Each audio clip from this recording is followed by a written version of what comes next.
Sir Arthur Conan Doyle, The Hound of the Baskervilles, a Sherlock Holmes adventure. An audiobook narrated by David McCran.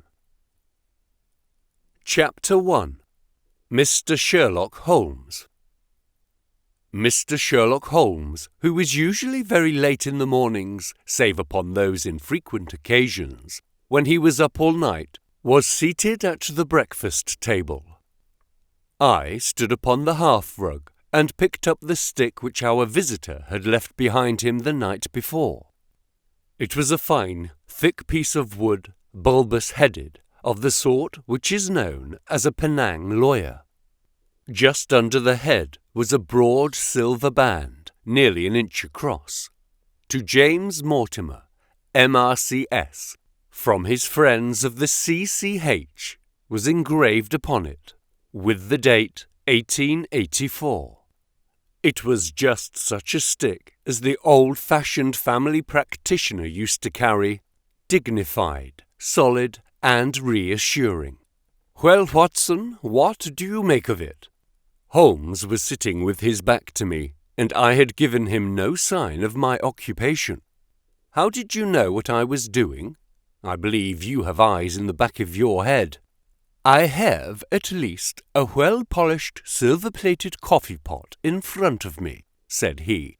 "But tell me, Watson, what do you make of our visitor's stick? Since we have been so unfortunate as to miss him, and have no notion of his errand, this accidental souvenir becomes of importance. Let me hear you reconstruct the man by examination of it." "I think," said I, following as far as I could the methods of my companion, "that Dr. Mortimer is a successful, elderly medical man, well esteemed, since those who know him gave him this mark of their appreciation." "Good," said Holmes. "Excellent. I think also that the probability is in favour of his being a country practitioner who does a great deal of his visiting on foot." "Why so?" "Because this stick, though originally a very handsome one, has been so knocked about that I can hardly imagine a town practitioner carrying it. The thick iron ferrule is worn down, so it is evident that he has done a great amount of walking with it." "Perfectly sound," said Holmes. "And then again there is the friends of the C.C.H. I should guess that to be the something hunt, the local hunt to whose members he has possibly given some surgical assistance, and which has made him a small presentation in return." "Really, Watson, you excel yourself," said Holmes, pushing back his chair and lighting a cigarette. "I am bound to say that in all the accounts which you have been so good as to give of my own small achievements, you have habitually underrated your own abilities. It may be that you are not yourself luminous, but you are a conductor of light. Some people without possessing genius have a remarkable power of stimulating it. I confess, my dear fellow, that I am very much in your debt." He had never said as much before, and I must admit that his words gave me keen pleasure, for I had often been piqued by his indifference to my admiration and to the attempts which I had made to give publicity to his methods. I was proud, too, to think that I had so far mastered his system as to apply it in a way which earned his approval.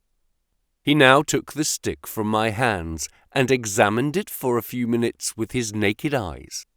Then, with an expression of interest, he laid down his cigarette, and carrying the cane to the window, he looked over it again with a convex lens. "Interesting, though elementary," said he as he returned to his favourite corner of the settee.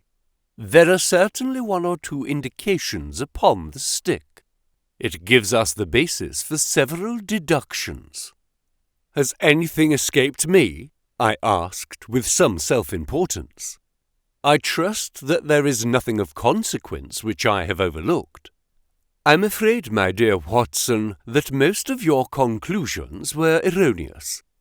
When I said that you stimulated me, I meant, to be frank, that in noting your fallacies I was occasionally guided towards the truth.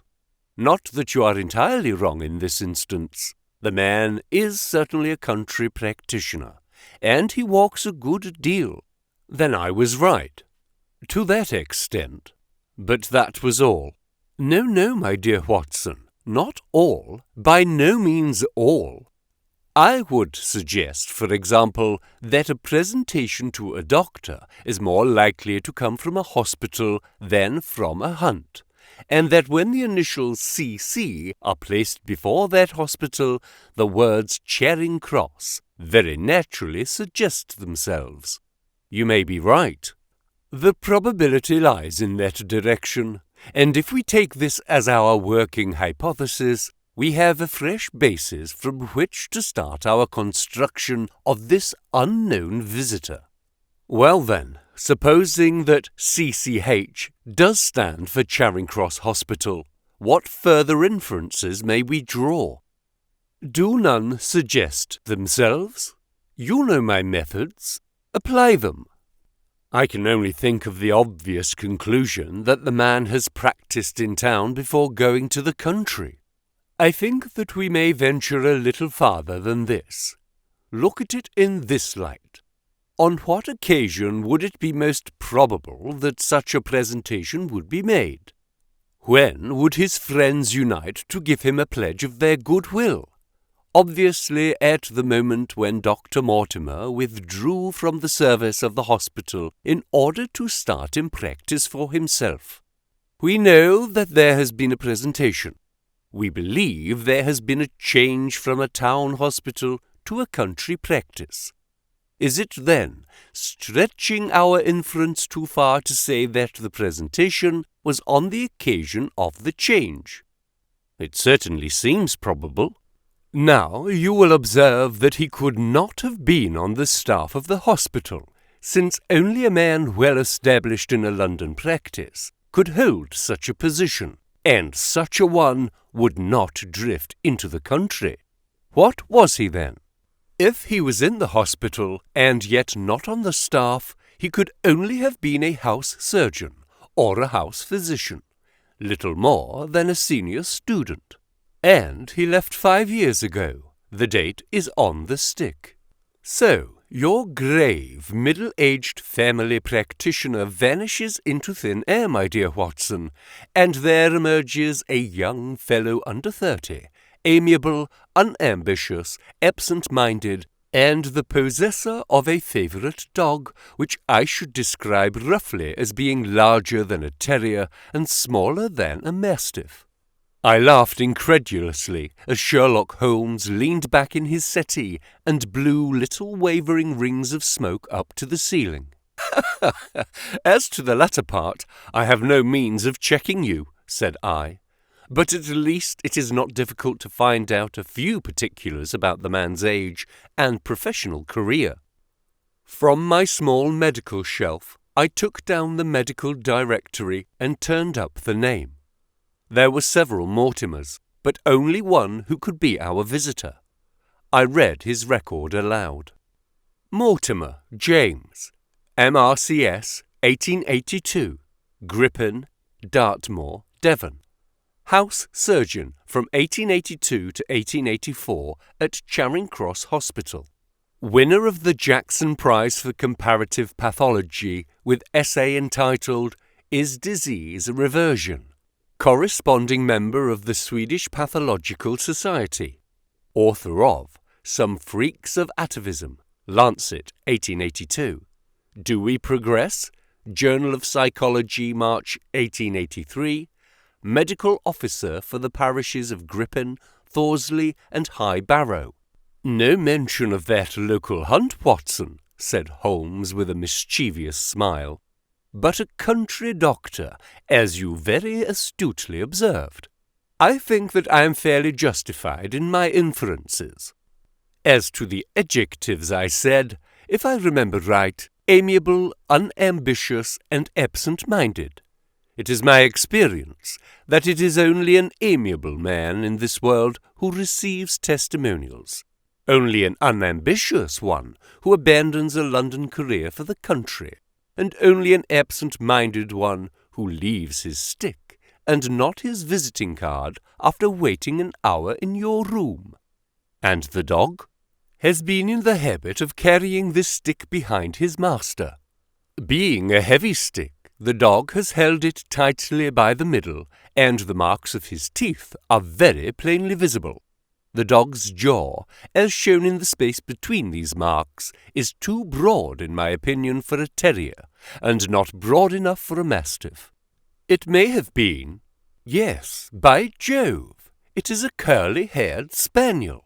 He had risen and paced the room as he spoke. Now he halted in the recess of the window.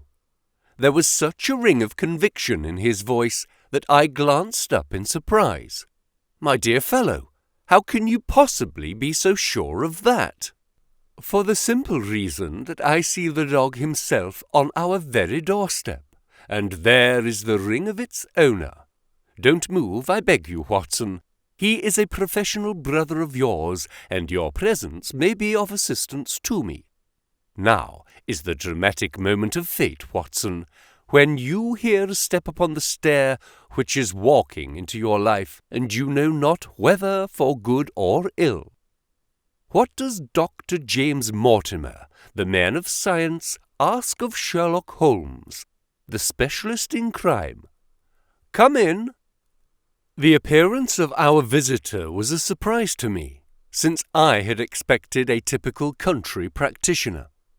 He was a very tall, thin man, with a long nose like a beak, which jutted out between two keen grey eyes, set closely together, and sparkling brightly from behind a pair of gold-rimmed glasses. He was clad in a professional but rather slovenly fashion, for his frock coat was dingy and his trousers frayed.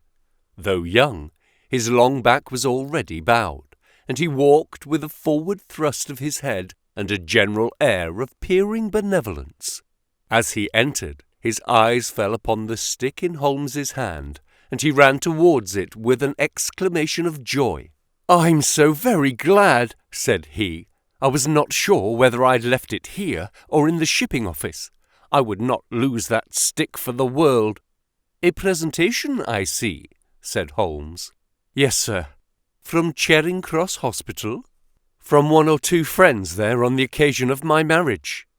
"Dear, dear, that's bad," said Holmes, shaking his head. Dr. Mortimer blinked through his glasses in mild astonishment. "Why was it bad?" "Only that you have disarranged our little deductions. Your marriage, you say?" "Yes, sir. I married, and so left the hospital, and with it all hopes of a consulting practice. It was necessary to make a home of my own." "Come, come, we are not so far wrong after all," said Holmes.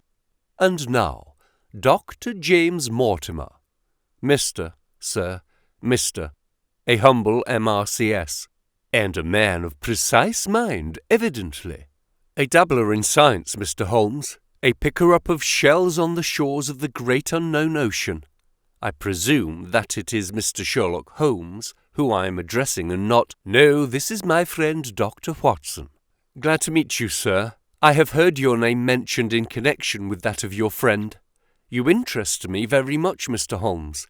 I had hardly expected so dolichocephalic a skull, or such well-marked supraorbital development. Would you have any objection to my running my finger along your parietal fissure? A cast of your skull, sir, until the original is available, would be an ornament to any anthropological museum. Oh, it is not my intention to be fulsome, but I confess that I covet your skull." Sherlock Holmes waved our strange visitor into a chair. "You are an enthusiast in your line of thought, I perceive, sir, as I am in mine," said he. "I observe from your forefinger that you make your own cigarettes. Have no hesitation in lighting one." "I observe from your forefinger that you make your own cigarettes. Have no hesitation in lighting one." The man drew out paper and tobacco and twirled the one up in the other with surprising dexterity. He had long, quivering fingers, as agile and restless as the antenna of an insect. Holmes was silent, but his little darting glances showed me the interest which he took in our curious companion. "I presume, sir," said he at last, "that it was not merely for the purpose of examining my skull that you have done me the honour to call here last night, and again today." "No, sir, no, though I am happy to have had the opportunity of doing that as well. I came to you, Mr. Holmes, because I recognized that I am myself an unpractical man, and because I am suddenly confronted with a most serious and extraordinary problem. Recognizing, as I do, that you are the second highest expert in Europe." "Indeed, sir. May I inquire who has the honour to be the first?" asked Holmes, with some asperity. "To the man of precisely scientific mind, the work of Monsieur Bertillon must always appeal strongly." "Then had you not better consult him?" "I said, sir, to the precisely scientific mind, but as a practical man of affairs, it is acknowledged that you stand alone." "I trust, sir, that I have not inadvertently, just a little," said Holmes. "I think, Dr. Mortimer, you would do wisely if without more ado you would kindly tell me plainly what the exact nature of the problem is in which you demand my assistance." Chapter 2. The Curse of the Baskervilles. "I have in my pocket a manuscript," said Dr. James Mortimer. "I observed it as you entered the room," said Holmes. "It is an old manuscript, early 18th century, unless it is a forgery." "How can you say that, sir?" "You have presented an inch or two of it to my examination all the time that you have been talking. It would be a poor expert who could not give the date of a document within a decade or so. You may possibly have read my little monograph upon the subject. I put that at 1730. The exact date is 1742. Dr. Mortimer drew it from his breast pocket. This family paper was committed to my care by Sir Charles Baskerville, whose sudden and tragic death some 3 months ago created so much excitement in Devonshire. I may say that I was his personal friend as well as his medical attendant.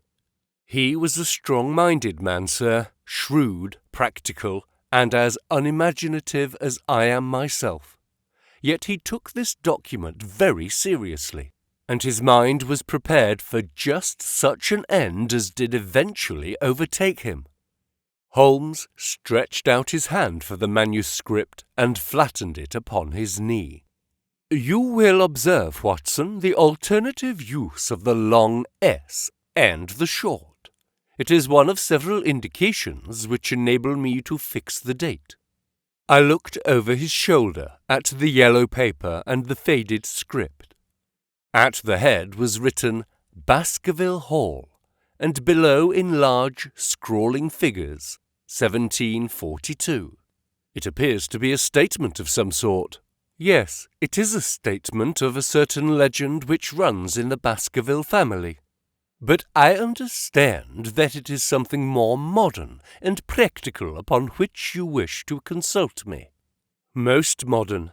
A most practical pressing matter which must be decided within 24 hours. But the manuscript is short and is intimately connected with the affair. With your permission, I will read it to you." Holmes leaned back in his chair, placed his fingertips together and closed his eyes with an air of resignation.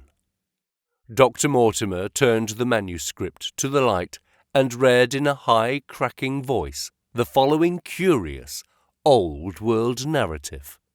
"Of the origin of the Hound of the Baskervilles there have been many statements, yet as I come in a direct line from Hugo Baskerville, and as I had this story from my father, who also had it from his, I have set it down with all belief that it occurred even as is here set forth. And I would have you believe, my sons, that the same justice which punishes sin may also graciously forgive it, and that no ban is so heavy, but that by prayer and repentance it may be removed. Learn then from this story not to fear the fruits of the past, but rather to be circumspect in the future, that those foul passions whereby our family has suffered so grievously may not again be loosed to our undoing.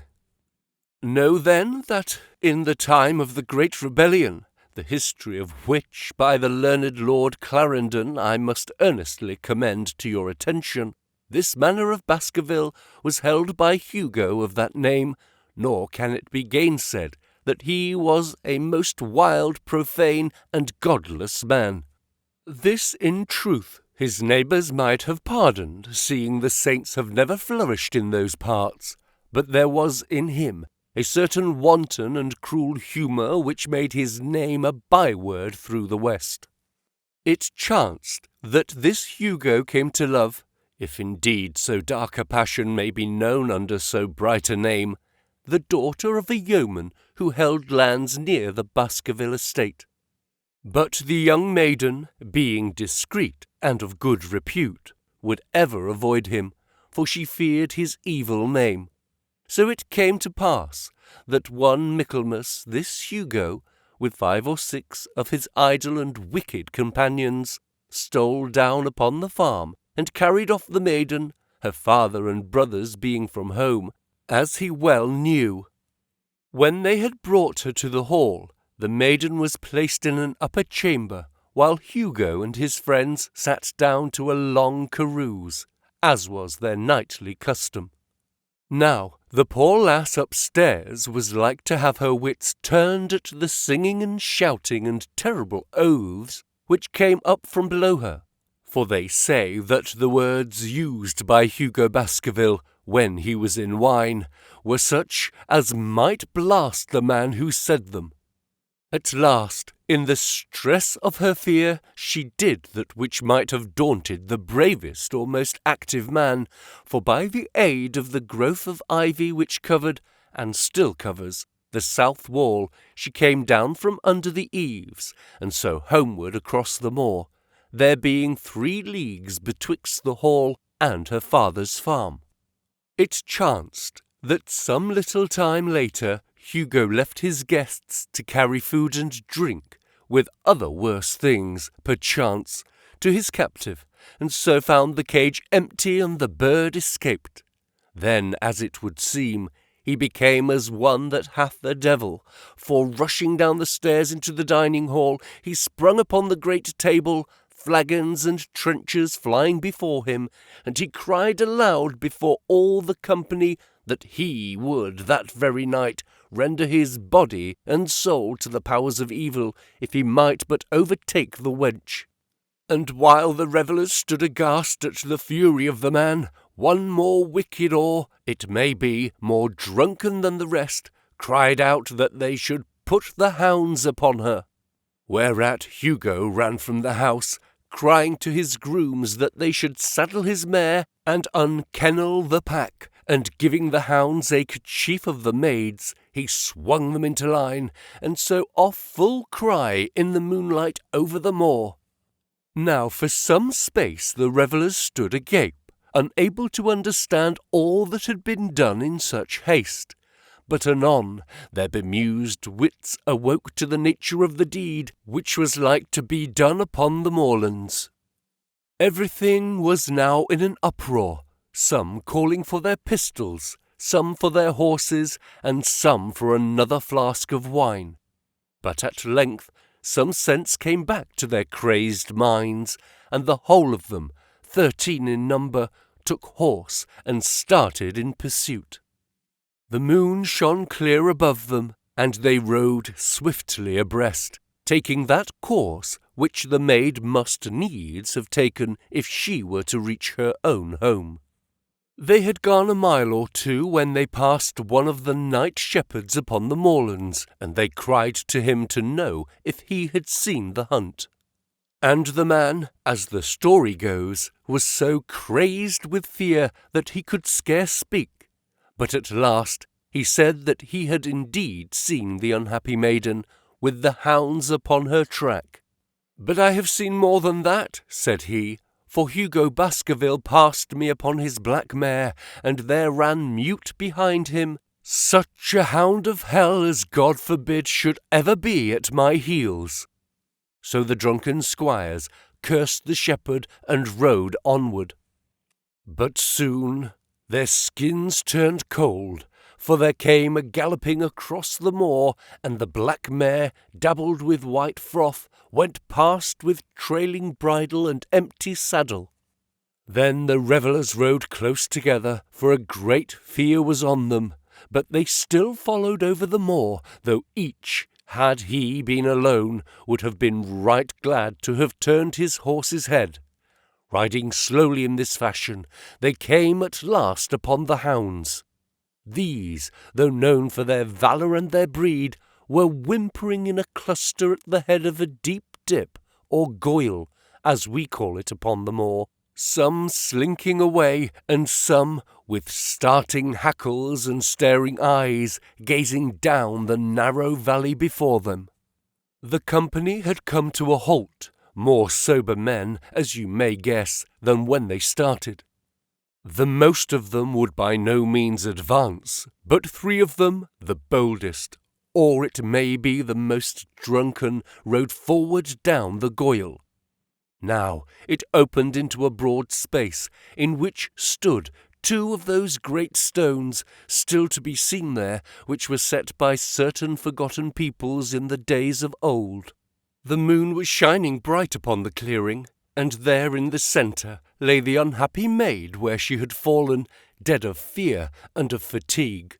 But it was not the sight of her body, nor yet was it that of the body of Hugo Baskerville lying near her, which raised the hair upon the heads of these 3 daredevil roisterers, but it was that standing over Hugo, and plucking at his throat. There stood a foul thing, a great black beast, shaped like a hound, yet larger than any hound that ever mortal eye has rested upon.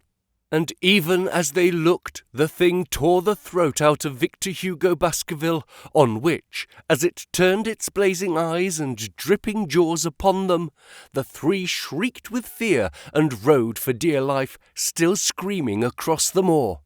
One, it is said, died that very night of what he had seen, and the other 2 were but broken men for the rest of their days. Such is the tale, my sons, of the coming of the hound, which is said to have plagued the family so sorely ever since. If I have set it down, it is because that which is clearly known hath less terror than that which is but hinted at and guessed.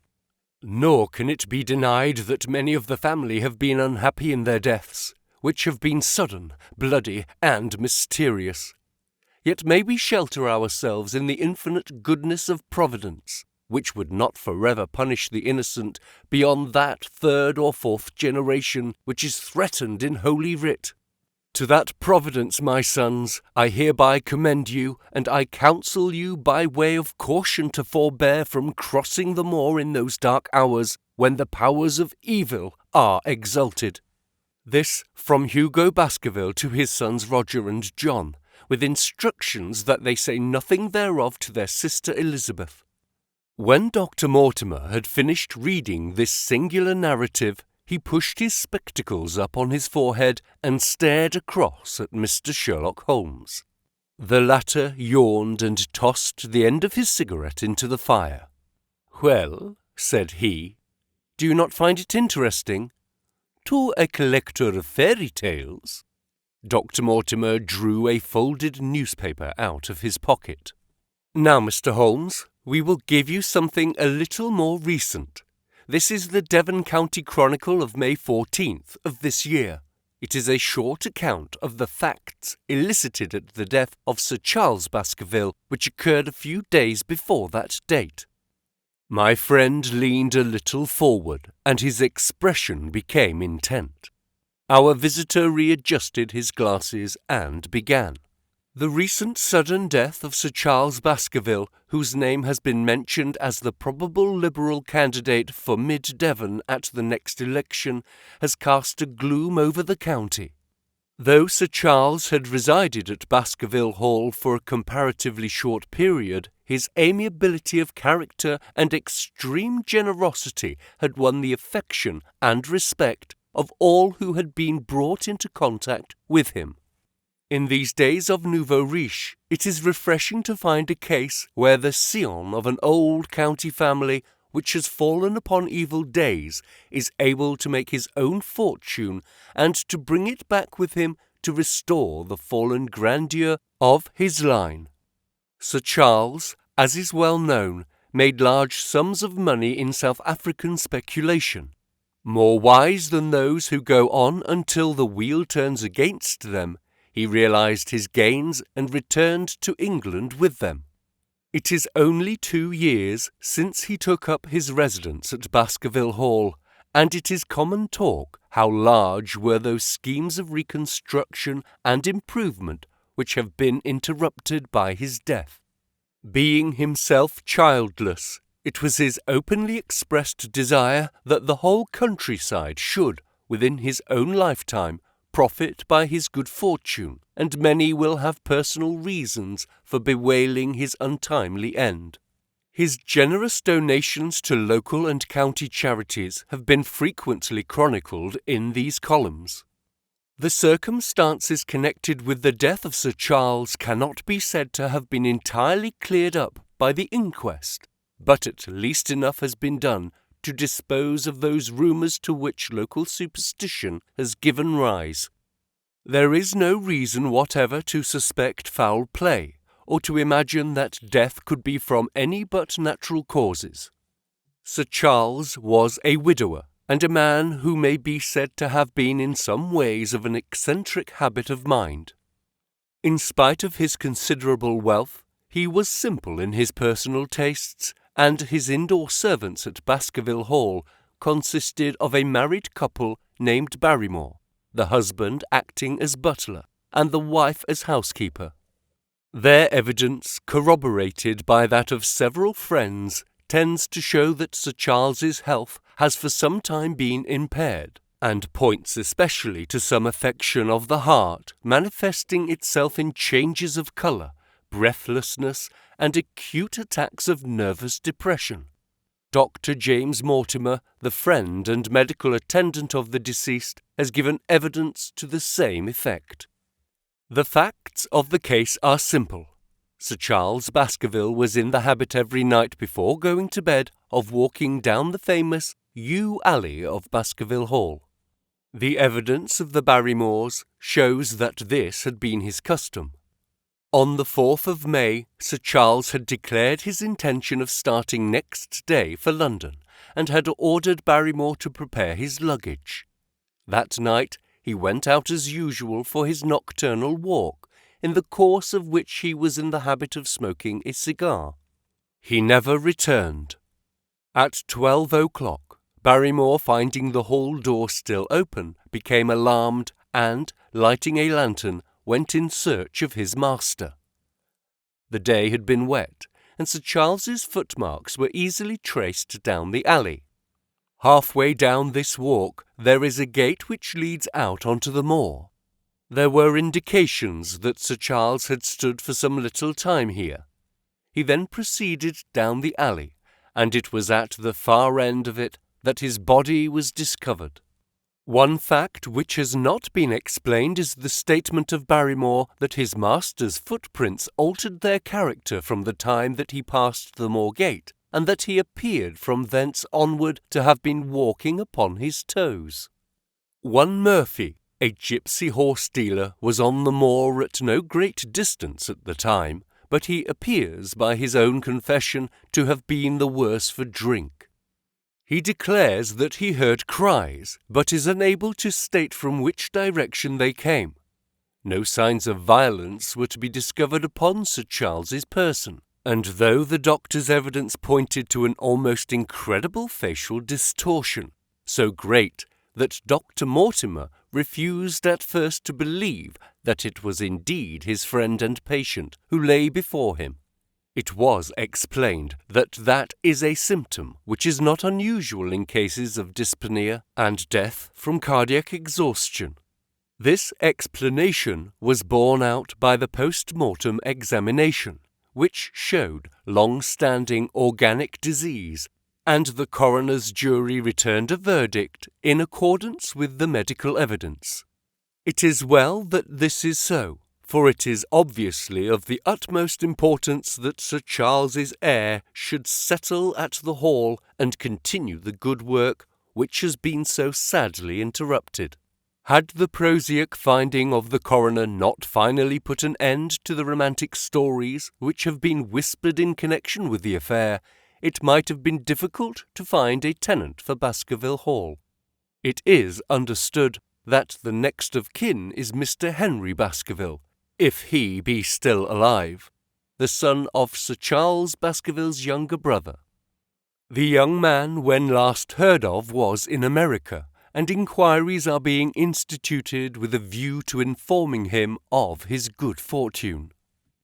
Dr. Mortimer refolded his paper and replaced it in his pocket.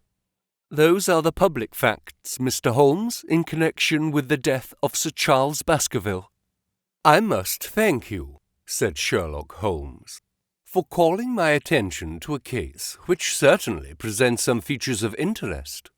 I had observed some newspaper comment at the time, but I was exceedingly preoccupied by that little affair of the Vatican cameos, and in my anxiety to oblige the Pope, I lost touch with several interesting English cases.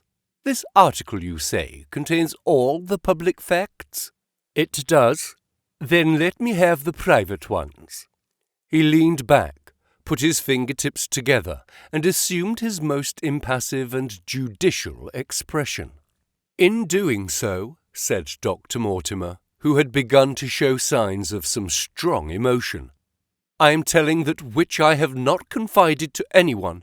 My motive for withholding it from the coroner's inquiry is that a man of science shrinks from placing himself in the public position of seeming to endorse a popular superstition. I had the further motive that Baskerville Hall, as the paper says, would certainly remain untenanted if anything were done to increase its already rather grim reputation. For both these reasons, I thought that I was justified in telling rather less than I knew, since no practical good could result from it. But with you, there is no reason why I should not be perfectly frank. The moor is very sparsely inhabited, and those who live near each other are thrown very much together.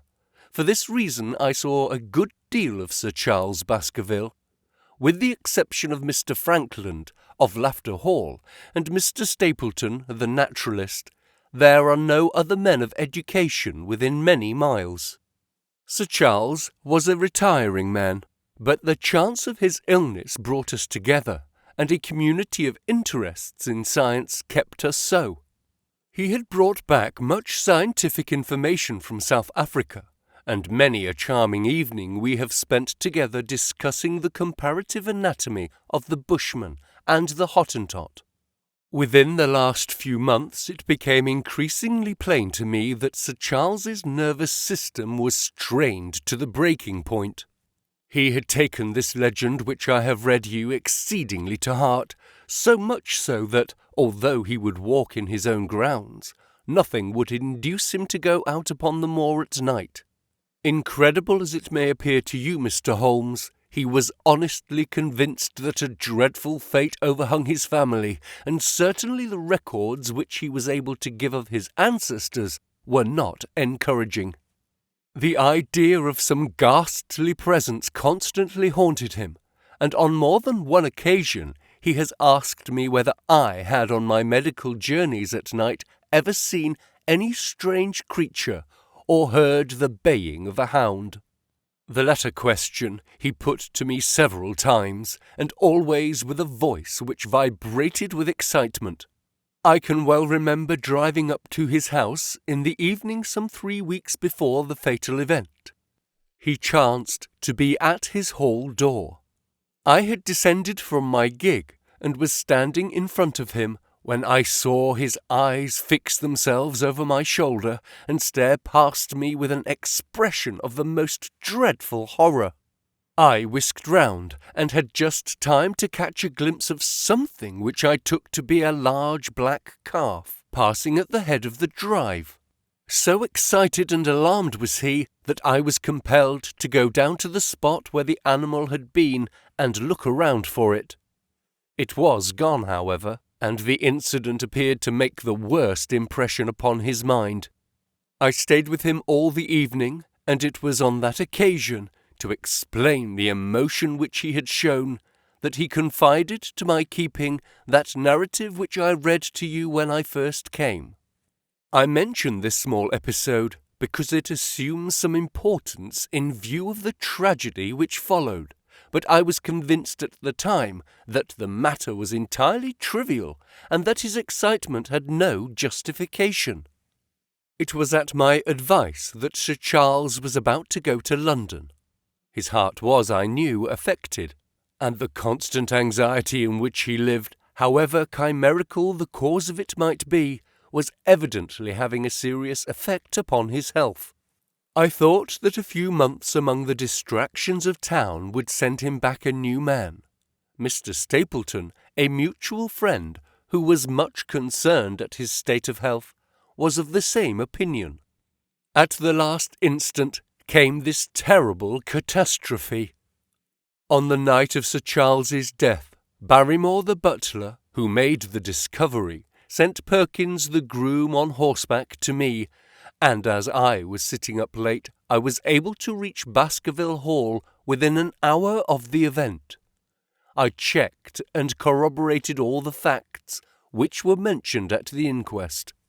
I followed the footsteps down the yew alley. I saw the spot at the moor gate where he seemed to have waited. I remarked the change in the shape of the prints after that point. I noted that there were no other footsteps save those of Barrymore on the soft gravel, and finally I carefully examined the body, which had not been touched until my arrival. Sir Charles lay on his face, his arms out, his fingers dug into the ground, and his features convulsed with some strong emotion to such an extent that I could hardly have sworn to his identity. There was certainly no physical injury of any kind, but one false statement was made by Barrymore at the inquest. He said that there were no traces upon the ground round the body. He did not observe any, but I did, some little distance off, but fresh and clear. Footprints? Footprints. A man's or a woman's? Dr. Mortimer looked strangely at us for an instant, and his voice sank almost to a whisper as he answered, "Mr. Holmes, they were the footprints of a gigantic hound." Chapter 3. The Problem. I confess at these words a shudder passed through me. There was a thrill in the doctor's voice which showed that he was himself deeply moved by that which he told us. Holmes leaned forward in his excitement, and his eyes had the hard, dry glitter which shot from them when he was keenly interested.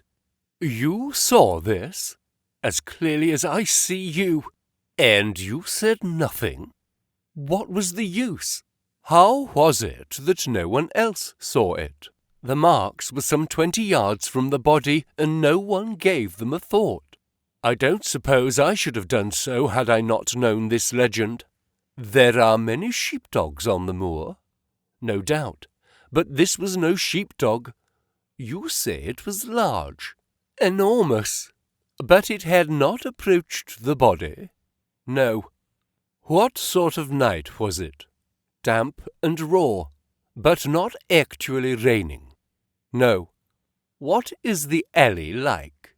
There are 2 lines of old yew hedge, 12 feet high and impenetrable. The walk in the centre is about 8 feet across. Is there anything between the hedges and the walk? Yes, there is a strip of grass about 6 feet broad on either side. I understand that the yew hedge is penetrated at one point by a gate. Yes, the wicket gate which leads on to the moor. Is there any other opening? None. So that to reach the yew alley, one either has to come down it from the house, or else to enter it by the moor gate. There is an exit through a summer house at the far end. Had Sir Charles reached this? No, he lay about 50 yards from it. Now tell me, Dr. Mortimer, and this is important. The marks which you saw were on the path and not on the grass? No marks could show on the grass. Were they on the same side of the path as the moor gate? Yes, they were on the edge of the path on the same side as the moor gate. You interest me exceedingly. Another point. Was the wicket gate closed? Closed and padlocked. How high was it? About 4 feet high? Then anyone could have got over it. Yes. And what marks did you see by the wicket gate? None in particular. Good heaven! Did no one examine? Yes, I examined myself, and found nothing. It was all very confused. Sir Charles had evidently stood there for 5 or 10 minutes. How do you know that? Because the ash had twice dropped from his cigar. Excellent! This is a colleague, Watson, after our own heart. But the marks. He had left his own marks all over that small patch of gravel. I could discern no others. Sherlock Holmes struck his hand against his knee with an impatient gesture. "If I had only been there!" he cried. "It is evidently a case of extraordinary interest, and one which presented immense opportunities to the scientific expert. That gravel page upon which I might have read so much has been long ere this smudged by rain and defaced by the clogs of curious peasants. Oh, Dr. Mortimer, to think that you should not have called me in. You have indeed much to answer for." "I could not call you in, Mr. Holmes, without disclosing these facts to the world, and I have already given my reasons for not wishing to do so. Besides, why do you hesitate? There is a realm in which the most acute and most experienced of detectives is helpless. You mean that the thing is supernatural? I did not positively say so. No, but you evidently think it. Since the tragedy, Mr. Holmes, there have come to my ears several incidents which are hard to reconcile with the settled order of nature. For example, I find that before the terrible event occurred, several people had seen a creature upon the moor which corresponds with this Baskerville demon, and which could not possibly be any animal known to science. They all agree that it was a huge creature, luminous, ghastly, and spectral. I have cross-examined these men, one of them a hard-headed countryman, one a farrier, and one a moorland farmer, who all tell the same story of this dreadful apparition, exactly corresponding to the hellhound of the legend. I assure you that there is a reign of terror in the district, and that it is a hardy man who will cross the moor at night. And you, a trained man of science, believe it to be supernatural? I don't know what to believe. Holmes shrugged his shoulders. I have hitherto confined my investigations to this world, said he. In a modest way, I have combated evil, but to take on the father of evil himself would, perhaps, be too ambitious a task. Yet you must admit that the footmark is material. The original Hound was material enough to tug a man's throat out, and yet he was diabolical as well. I see that you have quite gone over to the supernaturalists. But now, Dr. Mortimer, tell me this. If you hold these views, why have you come to consult me at all? You tell me in the same breath that it is useless to investigate Sir Charles's death, and that you desire me to do it. I did not say that I desired you to do it. Then how can I assist you? By advising me as what I should do with Sir Henry Baskerville, who arrives at Waterloo Station. Dr. Mortimer looked at his watch. In exactly 1 hour and a quarter. He being the heir? Yes. On the death of Sir Charles, we inquired for this young gentleman and found that he had been farming in Canada. From accounts which have reached us, he is an excellent fellow in every way. I speak not as a medical man, but as a trustee and executor of Sir Charles's will. There is no other claimant, I presume? None. The only other kinsman whom we have been able to trace was Roger Baskerville, the youngest of 3 brothers, of whom poor Sir Charles was the elder. The second brother, who died young, is the father of this lad Henry. The third, Roger, was the black sheep of the family. He came of the old masterful Baskerville strain, and was the very image, they tell me, of the family picture of old Hugo. He made England too hot to hold him, fled to Central America, and died there in 1876 of yellow fever. Henry is the last of the Baskervilles. In 1 hour and 5 minutes I meet him at Waterloo Station. I have had a wire that he arrived at Southampton this morning. Now, Mr. Holmes, what would you advise me to do with him? Why should he not go to the home of his fathers? It seems natural, does it not?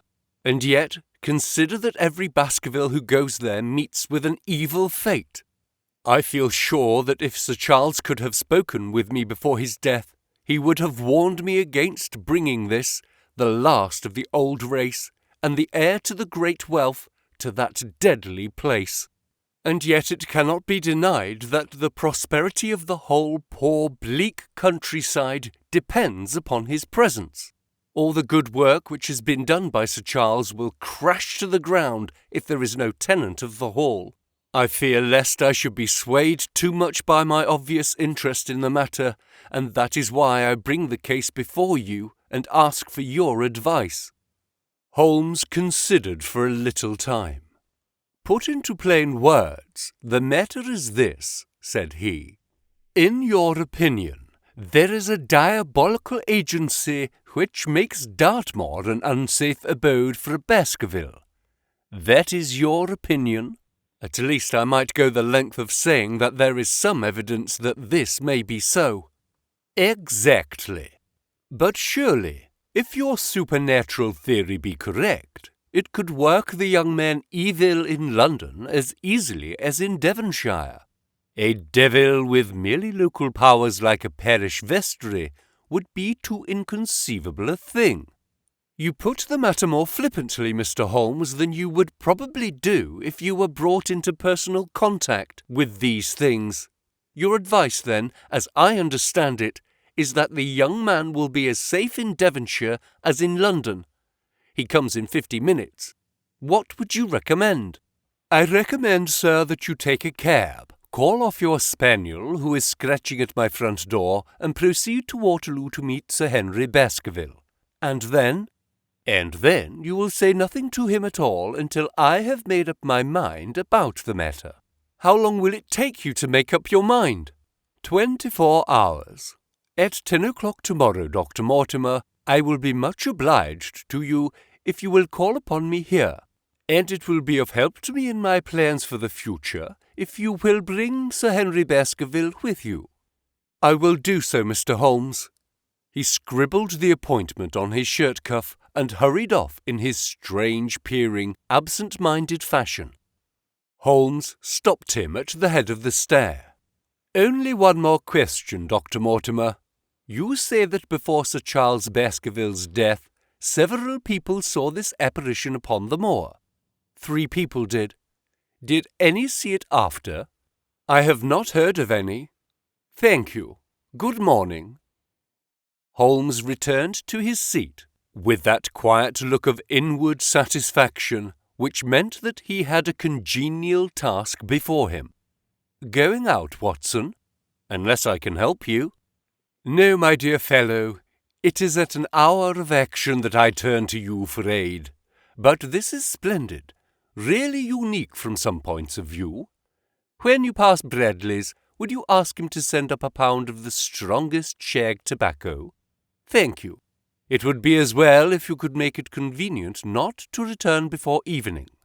Then I should be very glad to compare impressions as to this most interesting problem which has been submitted to us this morning. I knew that seclusion and solitude were very necessary for my friend in those hours of intense mental concentration during which he weighed every particle of evidence, constructed alternative theories, balanced one against the other, and made up his mind as to which points were essential and which immaterial. I therefore spent the day at my club and did not return to Baker Street until evening. It was nearly 9 o'clock when I found myself in the sitting-room once more. My first impression as I opened the door was that a fire had broken out, for the room was so filled with smoke that the light of the lamp upon the table was blurred by it. As I entered, however, my fears were set at rest, for it was the acrid fumes of strong coarse tobacco which took me by the throat and set me coughing. Through the haze I had a vague vision of Holmes in his dressing-gown, coiled up in an armchair, with his black clay pipe between his lips. Several rolls of paper lay around him. "Caught cold, Watson?" said he. "No, it's this poisonous atmosphere. I suppose it is pretty thick, now that you mention it." "Thick? It's intolerable." "Open the window, then. You have been at your club all day, I perceive. My dear Holmes, am I right?" "Certainly. But how?" He laughed at my bewildered expression. "There is a delightful freshness about you, Watson, which makes it a pleasure to exercise any small powers which I possess at your expense. A gentleman goes forth on a showery and miry day. He returns immaculate in the evening with the gloss still on his hat and his boots. He has been a fixture, therefore, all day. He is not a man with intimate friends. Where, then, could he have been? Is it not obvious?" "Well, it is rather obvious." "The world is full of obvious things which nobody by any chance ever observes. Where do you think that I have been? A fixture also? On the contrary, I have been to Devonshire." "In spirit?" "Exactly. My body has remained in this armchair and has, I regret to observe, consumed in my absence 2 large pots of coffee and an incredible amount of tobacco. After you left, I sent down to Stamford's for the ordnance map of this portion of the moor, and my spirit was hovered over it all day. I flatter myself that I could find my way about." "A large-scale map, I presume?" "Very large." He unrolled one section and held it over his knee. "Here you have the particular district which concerns us. That is Baskerville Hall in the middle, with a wood round it." "Exactly. I fancy the yew alley, though not marked under that name, must stretch along this line, with the moor, as you perceive, upon the right of it. This small clump of buildings here is the hamlet of Grimpen, where our friend Dr. Mortimer has his headquarters. Within a radius of 5 miles there are, as you see, only a very few scattered dwellings. Here is left a hall, which was mentioned in the narrative. There is a house indicated here, which may be the residence of the naturalist Stapleton, if I remember right, was his name. Here are 2 moorland farmhouses, Hightor and Foulmere. Then 14 miles away, the great convict prison of Princetown. Between and around these scattered points extends the desolate, lifeless moor. This, then, is the stage upon which tragedy has been played, and upon which we may help to play it again." "It must be a wild place." "Yes, the setting is a worthy one. If the devil did desire to have a hand in the affairs of men, Then you are yourself inclining to the supernatural explanation. The devil's agents may be of flesh and blood, may they not? There are two questions waiting for us at the outset. The one is whether any crime has been committed at all. The second is, what is the crime and how was it committed?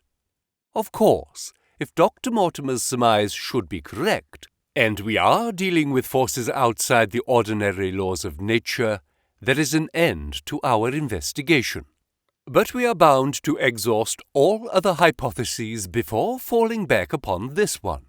I think we'll shut that window again if you don't mind.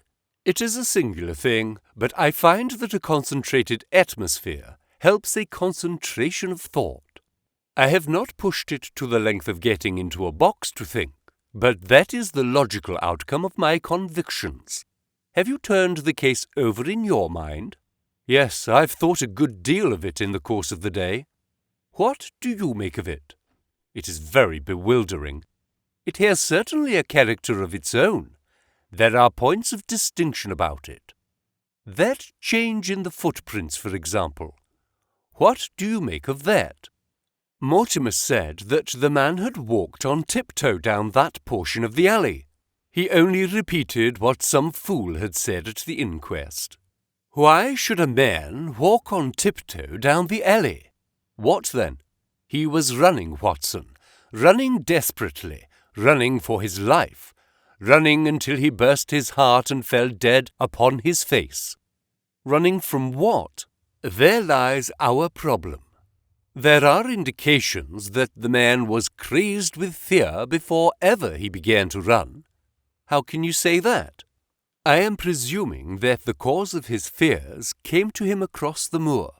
If that was so, and it seems most probable, only a man who had lost his wits would have run from the house instead of towards it. If the gypsy's evidence may be taken as true, he ran with cries for help in the direction where help was least likely to be. Then again, whom was he waiting for that night, and why was he waiting for him in the yew alley rather than in his own house? You think that he was waiting for someone. The man was elderly and infirm. We can understand his taking an evening stroll, but the ground was damp and the night inclement. It is natural that he should stand for 5 or 10 minutes, as Dr. Mortimer, with more practical sense than I should have given him credit for, deduced from the cigar ash. But he went out every evening. I think it unlikely that he waited at the moor gate every evening. On the contrary, the evidence is that he avoided the moor.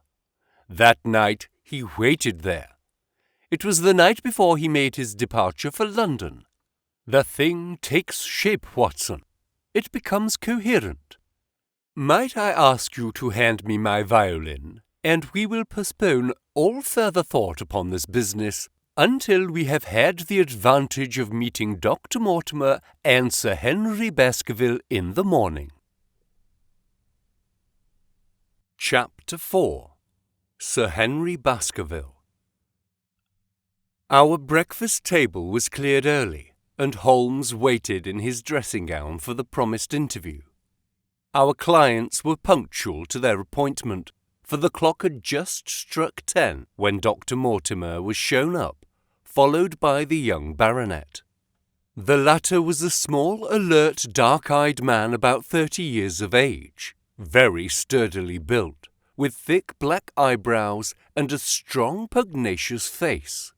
He wore a ruddy-tinted tweed suit and had the weather-beaten appearance of one who has spent most of his time in the open air, and yet there was something in his steady eye and the quiet assurance of his bearing which indicated the gentleman.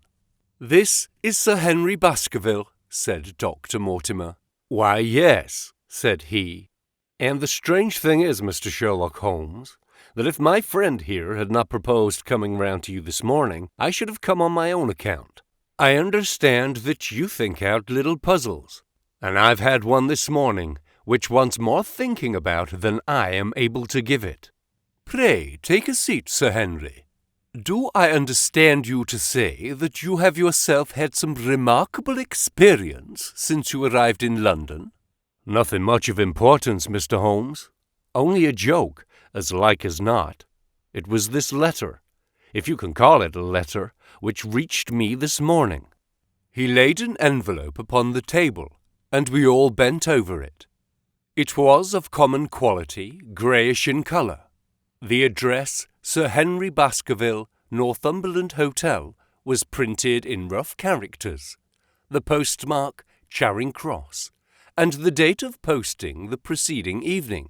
"Who knew that you were going to the Northumberland Hotel?" asked Holmes, glancing keenly across at our visitor.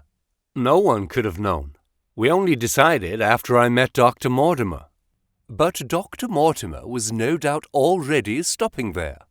"No, I had been staying with a friend," said the doctor.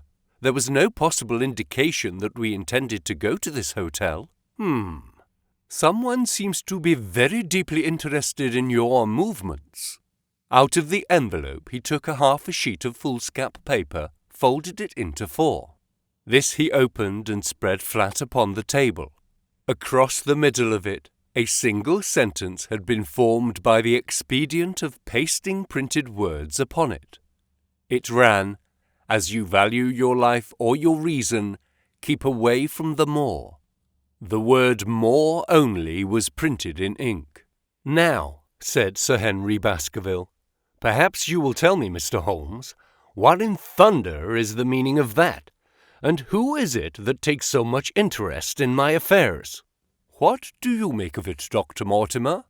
You must allow that there is nothing supernatural about this at any rate." "No, sir, but it might very well come from someone who was convinced that the business is supernatural." "What business?" asked Sir Henry sharply. "It seems to me that all you gentlemen know a great deal more than I do about my own affairs." "You shall share our knowledge before you leave this room, Sir Henry, I promise you that," said Sherlock Holmes. "We will confine ourselves for the present, with your permission, to this very interesting document, which must have been put together and posted yesterday evening. Have you yesterday's Times, Watson? It's here in the corner. Might I trouble you for it? The inside page, please, with the leading articles." He glanced swiftly over it, running his eyes up and down the columns. "Capital article this on free trade. Permit me to give you an extract from it. You may be cajoled into imagining your own special trade or your own industry will be encouraged by a protective tariff.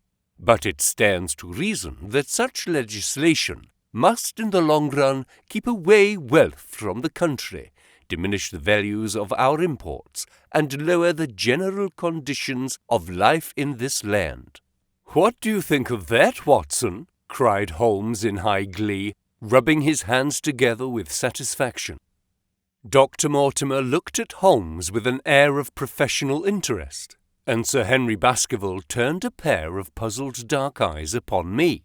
"I don't know much about the tariff and things of these kind," said he, "but it seems to me we've got a bit off trail so far as that note is concerned." "On the contrary, I think we are particularly hot on the trail, Sir Henry. Watson here knows more about my methods than you do, but I fear that even he has not quite grasped the significance of this sentence." "No, I confess that I see no connection." "And yet, my dear Watson, there is so very close a connection that the one is extracted out of the other. You, your life, reason, value, keep away from the. Don't you see now whence these words have been taken?" "By thunder, you're right. Well, if that isn't smart," cried Sir Henry. "If any possible doubt remained, it is settled by the fact that keep away and from the are cut out in one piece." "Well now, so it is." "Really, Mr. Holmes, this exceeds anything which I could have imagined," said Dr. Mortimer, gazing at my friend in amazement. "I could understand anyone saying that the words were from a newspaper, but that you should name which, and add that it came from the leading article, is really one of the most remarkable things which I have ever known. How did you do it? I presume, Doctor, that you could tell the skull of a Negro from that of an Eskimo. Most certainly. But how? Because that is my special hobby. The differences are obvious. The supraorbital crest, the facial angle, the maxillary curve, But this is my special hobby, and the differences are equally obvious. There is as much difference to my eyes between the leaded bourgeois type of a Times article and the slovenly print of an evening halfpenny paper as there could be between your Negro and your Eskimo. The detection of types is one of the most elementary branches of knowledge to the special expert in crime, though I confess that once when I was very young I confused the Leeds Mercury with the Western Morning News. But a Times leader is entirely distinctive, and these words could have been taken from nothing else. As it was done yesterday, the strong probability was that we should find the words in yesterday's issue. So far as I can follow you then, Mr. Holmes, said Sir Henry Baskerville, someone cut out this message with scissors. Nail scissors, said Holmes. You can see that it was a very short-bladed scissors, since the cutter had to take 2 snips over, keep away. That is so. Someone, then, cut out the message with a pair of short-bladed scissors, pasted it with gum, said Holmes, with gum onto the paper.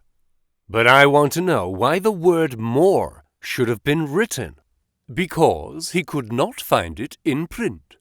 The other words were all simple and might be found in any issue, but more would be less common. Why, of course. That would explain it. Have you read anything else in this message, Mr. Holmes? There are 1 or 2 indications, and yet the utmost pains have been taken to remove all clues. The address, you observe, is printed in rough characters. But the Times is a paper which is seldom found in any hands but those of the highly educated. We may take it, therefore, that the letter was composed by an educated man who wished to pose as an uneducated one, and his effort to conceal his own writing suggests that that writing might be known, or come to be known, by you.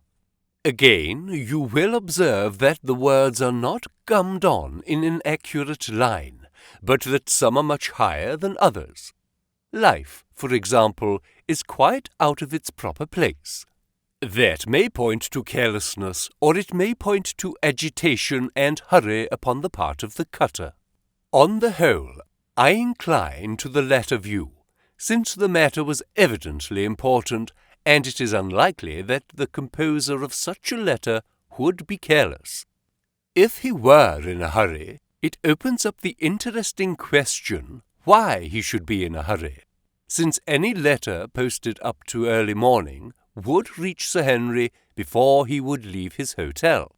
Did the composer fear an interruption, and from whom? We are coming now rather into the region of guesswork, said Dr. Mortimer. Say, rather, into the region where we balance probabilities and choose the most likely. It is the scientific use of the imagination, but we have always some material basis on which to start our speculation. Now, you would call it a guess, no doubt, but I am almost certain that this address has been written in a hotel. How in the world can you say that? If you examine it carefully, you will see that both the pen and the ink have given the writer trouble. The pen has spluttered twice in a single word, and has run dry 3 times in a short address, showing that there was very little ink in the bottle. Now, a private pen or ink bottle is seldom allowed to be in such a state, and the combination of the two must be quite rare. But you know the hotel ink and the hotel pen, where it is rare to get anything else. Yes, I have very little hesitation in saying that we could examine the waste paper baskets of all the hotels around Charing Cross until we found the remains of the mutilated Times leader. We could lay our hands straight upon the person who sent this singular message. Hello, hello, what's this? He was carefully examining the foolscap upon which the words were pasted, holding it only an inch or two from his eyes. Well, nothing, he said, throwing it down. It is a blank half-sheet of paper without even a watermark upon it. I think we have drawn as much as we can from this curious letter. And now, Sir Henry, has anything else of interest happened to you since you have been in London? Why, no, Mr. Holmes, I think not. You have not observed anyone follow or watch you? I seem to have walked right into the thick of a dime novel, said our visitor. Why in thunder should anyone follow or watch me? We are coming to that. You have nothing else to report to us before we go into this matter. Well, it depends upon what you think worth reporting. I think anything out of the ordinary routine of life well worth reporting. Sir Henry smiled. I don't know much of British life yet, for I have spent nearly all my time in the States and in Canada. But I hope that to lose one of your boots is not part of the ordinary routine of life over here. You have lost one of your boots? My dear sir, cried Dr. Mortimer, it is only mislaid. You will find it when you return to the hotel. What is the use of troubling Mr. Holmes with trifles of this kind? Well, he asked me for anything outside the ordinary routine. Exactly, said Holmes. However foolish the incident may seem. You have lost one of your boots, you say? Well, mislaid it anyhow. I put them both outside my door last night, and there was only one in the morning. I could get no sense out of the chap who cleans them. The worst of it is that I only bought the pair last night in the Strand, and I have never had them on. If you have never worn them, why did you put them out to be cleaned? They were tan boots, and had never been varnished. That was why I put them out. Then I understand that on your arrival in London yesterday, you went out at once and bought a pair of boots? I did a good deal of shopping. Dr. Mortimer here went round with me. You see, if I am to be squire down there, I must dress the part, and it may be that I have got a little careless in my ways out west. Among other things, I bought these brown boots, gave $6 for them, and then one stolen before ever I had them on my feet. It seems a singularly useless thing to steal, said Sherlock Holmes. I confess that I share Dr. Mortimer's belief that it will not be long before the missing boot is found. And now, gentlemen, said the baronet with decision, it seems to me that I have spoken quite enough about the little that I know. It is time that you kept your promise and gave me a full account of what we are all driving at. Your request is a very reasonable one, Holmes answered. Dr. Mortimer, I think you could not do better than to tell your story as you told it to us. Thus encouraged, our scientific friend drew his papers from his pocket and presented the whole case as he had done upon the morning before. Sir Henry Baskerville listened with the deepest attention and with an occasional exclamation of surprise. Well, I seem to have come into an inheritance with a vengeance, said he, when the long narrative was finished. Of course, I've heard of the Hound ever since I was in the nursery. It's the pet story of the family, though I never thought of taking it seriously before. But as to my uncle's death, well, it all seems boiling up in my head, and I can't get it clear yet. You don't seem quite to have made up your mind whether it's a case for a policeman or a clergyman. Precisely. And now, there's this affair of the letter to me at the hotel. I suppose that fits into its place. It seems to show that someone knows more than we do about what goes on upon the moor, said Dr. Mortimer. And also, said Holmes, that someone is not ill-disposed towards you, since they warn you of danger. Or it may be that they wish, for their own purposes, to scare me away. Well, of course, that is possible also.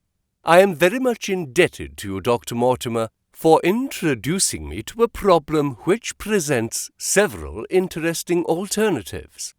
But the practical point which we now have to decide, Sir Henry, is whether it is or is not advisable for you to go to Baskerville Hall. Why should I not go? There seems to be danger.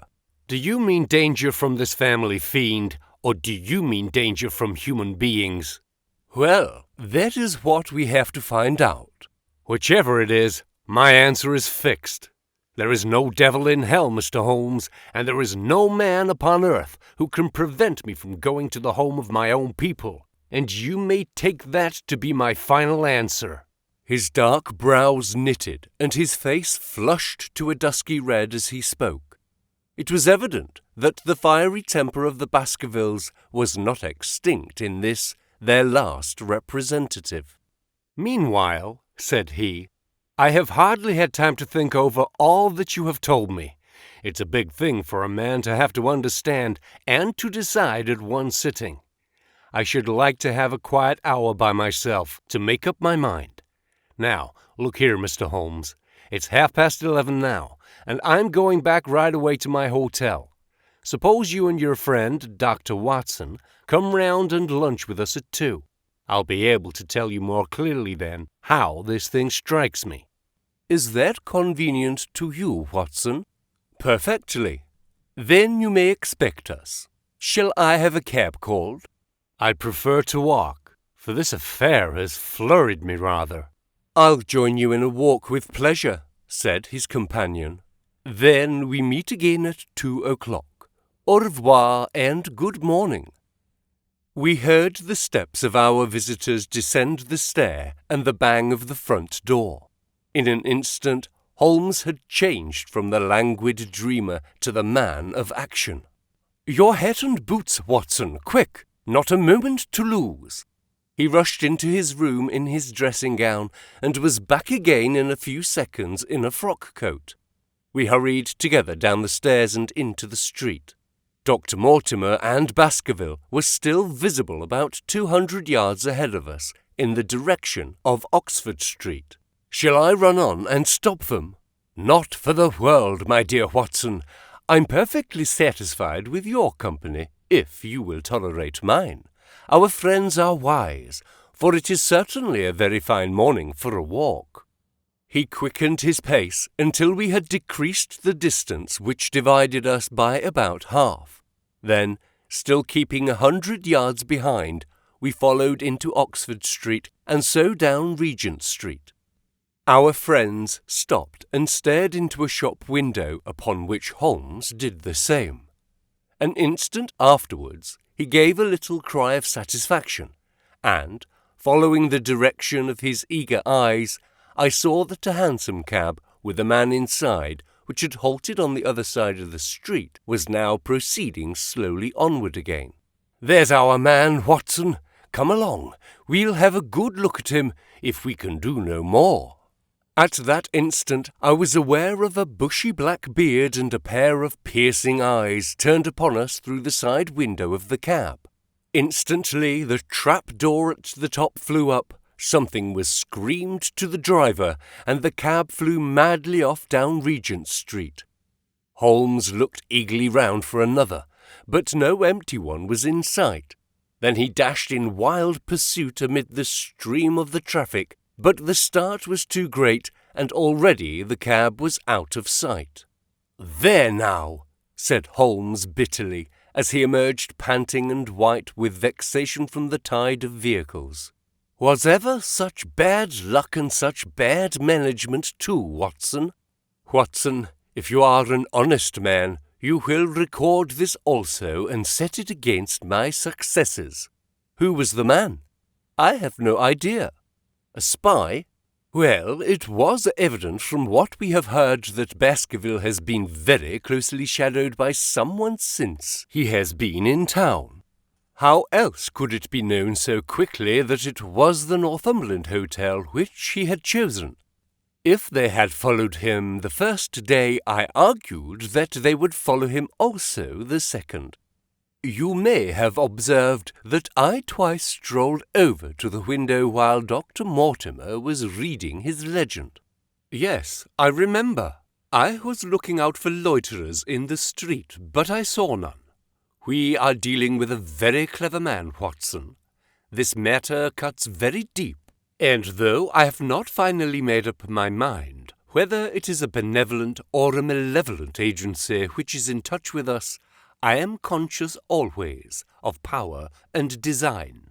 When our friends left, I at once followed them in the hopes of marking down their invisible attendant. So wily was he that he had not trusted himself upon foot, but he had availed himself of a cab, so that he could loiter behind or dash past them and so escape their notice.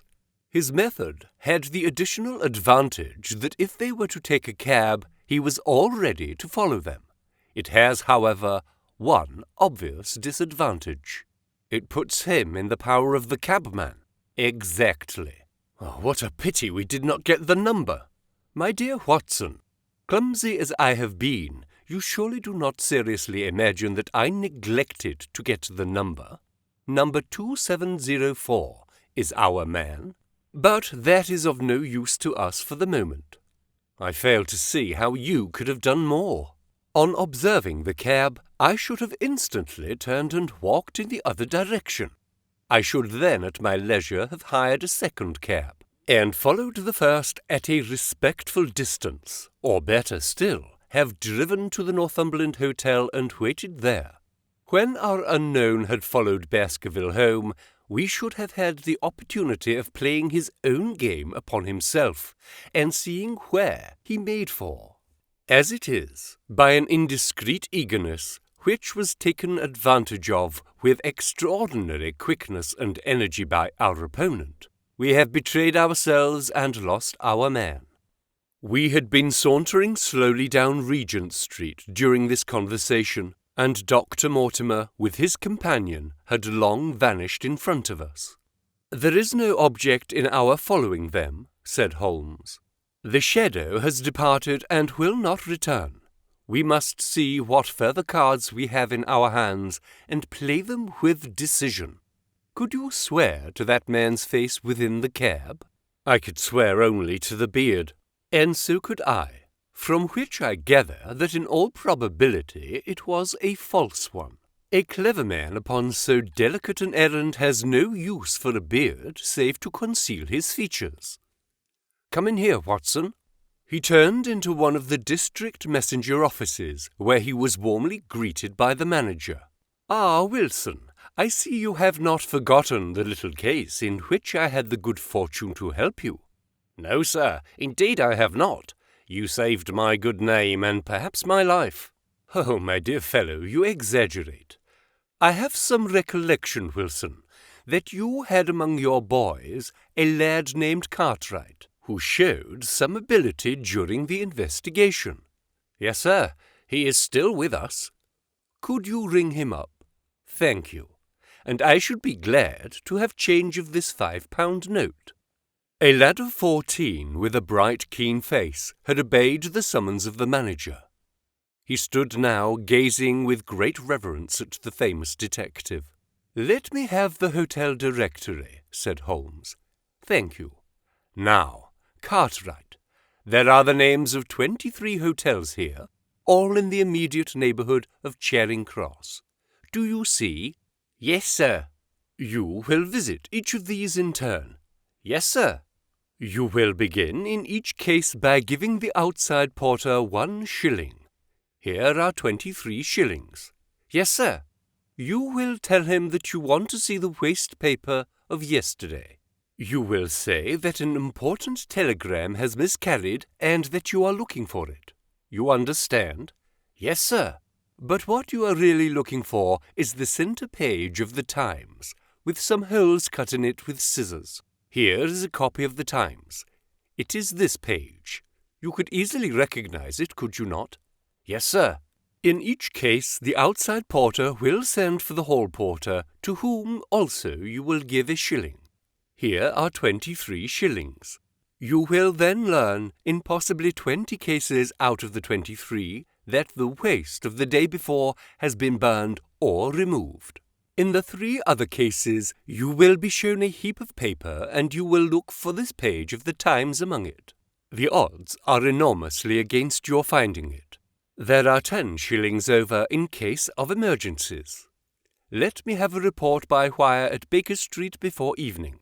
And now, Watson, it only remains for us to find out by wire the identity of the cabman, number 2704. And then we will drop into one of the Bond Street picture galleries and fill in the time until we are due at the hotel. Chapter 5. 3 Broken Threads. Sherlock Holmes had, in a very remarkable degree, the power of detaching his mind at will. For 2 hours the strange business in which we had been involved appeared to be forgotten, and he was entirely absorbed in the pictures of the modern Belgian masters. He would talk of nothing but art, of which he had the crudest ideas, from our leaving the gallery until we found ourselves at the Northumberland Hotel. "Sir Henry Baskerville is upstairs expecting you," said the clerk. "He asked me to show you up at once when you came." "Have you any objection to my looking at your register?" said Holmes. "Not in the least." The book showed that 2 names had been added after that of Baskerville. One was Theophilus Johnson and family, of Newcastle. The other, Mrs. Oldmore and maid, of High Lodge, Alton. "Surely that must be the same Johnson whom I used to know," said Holmes to the porter. "A lawyer, is he not? Grey-headed and walks with a limp?" "No, sir. This is Mr. Johnson, the coal owner, a very active gentleman, not older than yourself." "Surely you are mistaken about his trade." "No, sir. He has used this hotel for many years, and he is very well known to us." "Ah, that settles it. Mrs. Oldmore, too. I seem to remember the name. Excuse my curiosity, but often in calling upon one friend, one finds another." "She is an invalid lady, sir. Her husband was once Mayor of Gloucester. She always comes to us when she is in town." "Thank you. I'm afraid I cannot claim her acquaintance. We have established a most important fact by these questions, Watson," he continued in a low voice as we went upstairs together. "We know now that the people who are so interested in our friend have not settled down in his own hotel. That means that while they are, as we have seen, very anxious to watch him, they are equally anxious that he should not see them. Now, this is a most suggestive fact." "What does it suggest?" "It suggests— Hello, my dear fellow! What on earth is the matter?" As we came round the top of the stairs, we had run up against Sir Henry Baskerville himself. His face was flushed with anger, and he held an old and dusty boot in one of his hands. So furious was he that he was hardly articulate, and when he did speak, it was in a much broader and more Western dialect than any which we had heard from him in the morning. "Seems to me they're playing me for a sucker in this hotel," he cried. "They'll find they've started in to monkey with the wrong man unless they're careful. By thunder, if that chap can't find my missing boot, there will be trouble. I can take a joke with the best, Mr. Holmes, but they've got a bit over the mark this time."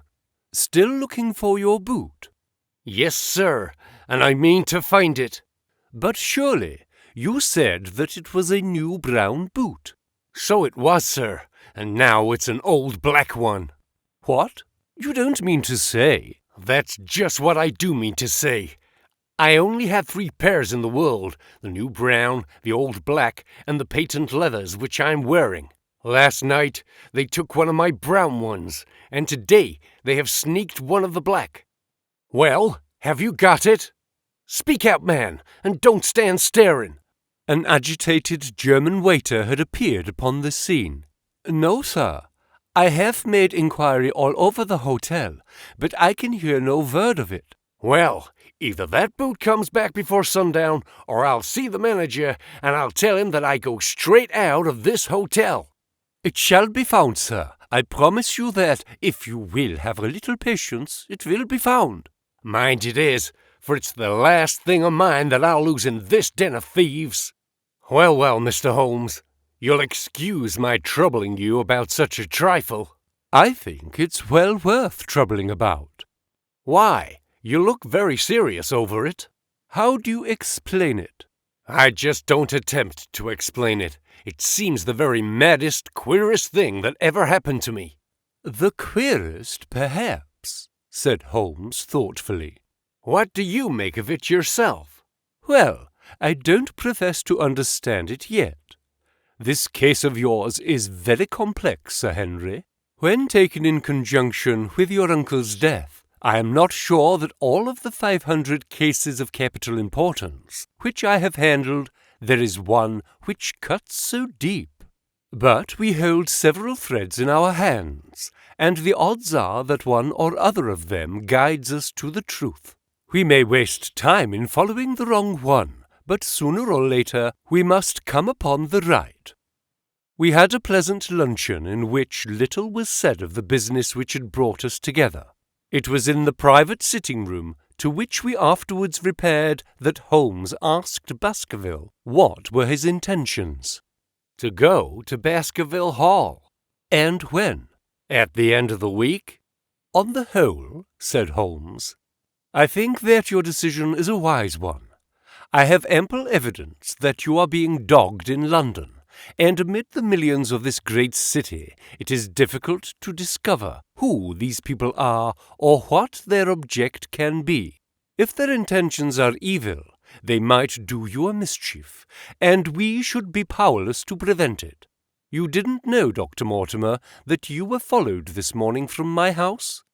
Dr. Mortimer started violently. "Followed? By whom?" "That, unfortunately, is what I cannot tell you. Have you among your neighbours or acquaintances on Dartmoor any man with a black full beard?" "No. Or, let me see. Why, yes. Barrymore, Sir Charles's butler, is a man with a full black beard. Ha! Where is Barrymore?" "He is in charge of the hall." "We had best ascertain if he is really there, or if by any possibility he might be in London." "How can you do that?" "Give me a telegraph form." "Is all ready for Sir Henry?" "That will do. Address to Mr. Barrymore, Baskerville Hall." "What is the nearest telegraph office, Grimpen?" "Very good. We will send a second wire to the postmaster, Grimpen. Telegram to Mr. Barrymore to be delivered into his own hand. If absent, please return wire to Sir Henry Baskerville, Northumberland Hotel. That should let us know before evening whether Barrymore is at his post in Devonshire or not." "That's so," said Baskerville. "By the way, Dr. Mortimer, who is this Barrymore anyhow?" "He's the son of the old caretaker who is dead. They have looked after the hall for 4 generations now. So far as I know, he and his wife are as respectable a couple as any in the county." "At the same time," said Baskerville, "it's clear enough that so long as there are none of the family at the hall, these people have a mighty fine home and nothing to do." "That is true. Did Barrymore profit at all by Sir Charles's will?" asked Holmes. "He and his wife had £500 each." "Ha! Did they know that they would receive this?" "Yes. Sir Charles was very fond of talking about the provisions of his will." "That is very interesting. I hope," said Dr. Mortimer, "that you do not look with suspicious eyes upon everyone who received a legacy from Sir Charles, for I also had £1,000 left to me." "Indeed? And anyone else?" "There were many significant sums to individuals, and a large number of public charities. The residue all went to Sir Henry." "And how much was that residue?" £740,000. Holmes raised his eyebrows in surprise. "I had no idea that so gigantic a sum was involved," said he. "Sir Charles had the reputation of being rich, but we did not know how very rich he was until we came to examine his securities. The total value of the estate was close on to £1 million. Dear me! It is a stake for which a man might well play a desperate game. And one more question, Dr. Mortimer. Supposing that anything happened to our young friend here, you will forgive the unpleasant hypothesis. Who would inherit the estate?" "Sir Roger Baskerville. Sir Charles's younger brother died unmarried. The estate would descend to the Desmonds, who are distant cousins. James Desmond is an elderly clergyman in Westmoreland." "Thank you. These details are all of great interest. Have you met Mr. James Desmond?" "Yes. He once came down to visit Sir Charles. He is a man of venerable appearance and of saintly life. I remember that he refused to accept any settlement from Sir Charles, though he pressed it upon him." "And this man of simple tastes would be the heir to Sir Charles's thousands?" "He would be the heir to the estate, because that is entailed. He would also be the heir to the money unless it were willed otherwise by the present owner, who can, of course, do what he likes with it." "And have you made your will, Sir Henry?" "No, Mr. Holmes, I have not. I have had no time, for it was only yesterday that I learned how matters stood. But in any case I feel that the money should go with the title and estate. That was my poor uncle's idea. How is the owner going to restore the glories of the Baskervilles if he has not money enough to keep up the property? House, land, and dollars must go together." "Quite so. Well, Sir Henry, I am of one mind with you as to the advisability of your going down to Devonshire without delay. There is only one provision which I must make. You certainly must not go alone.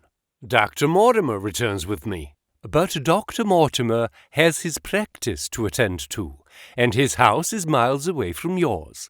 With all the goodwill in the world, he may be unable to help you. No, Sir Henry, you must take with you someone, a trusty man, who will be always by your side." "Is it possible that you could come yourself, Mr. Holmes?" "If matters came to a crisis, I should endeavour to be present in person.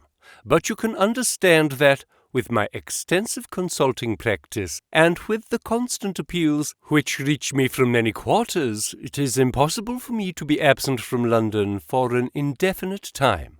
At the present instance, one of the most revered names in England is being besmirched by a blackmailer, and only I can stop a disastrous scandal. You will see how impossible it is for me to go to Dartmoor. Whom would you recommend?" Holmes laid his hand upon my arm. "If my friend would undertake it, there is no man who is better worth having at your side when you are in a tight place. No one can say so more confidently than I." The proposition took me completely by surprise, but before I had time to answer, Baskerville seized me by the hand and wrung it heartily. "Well now, that is real kind of you, Dr. Watson," said he. "You see how it is with me, and you know just as much about the matter as I do. If you will come down to Baskerville Hall and see me through, I'll never forget it." The promise of adventure had always a fascination for me, and I was complimented by the words of Holmes, and by the eagerness with which the baronet hailed me as a companion. "I will come with pleasure," said I.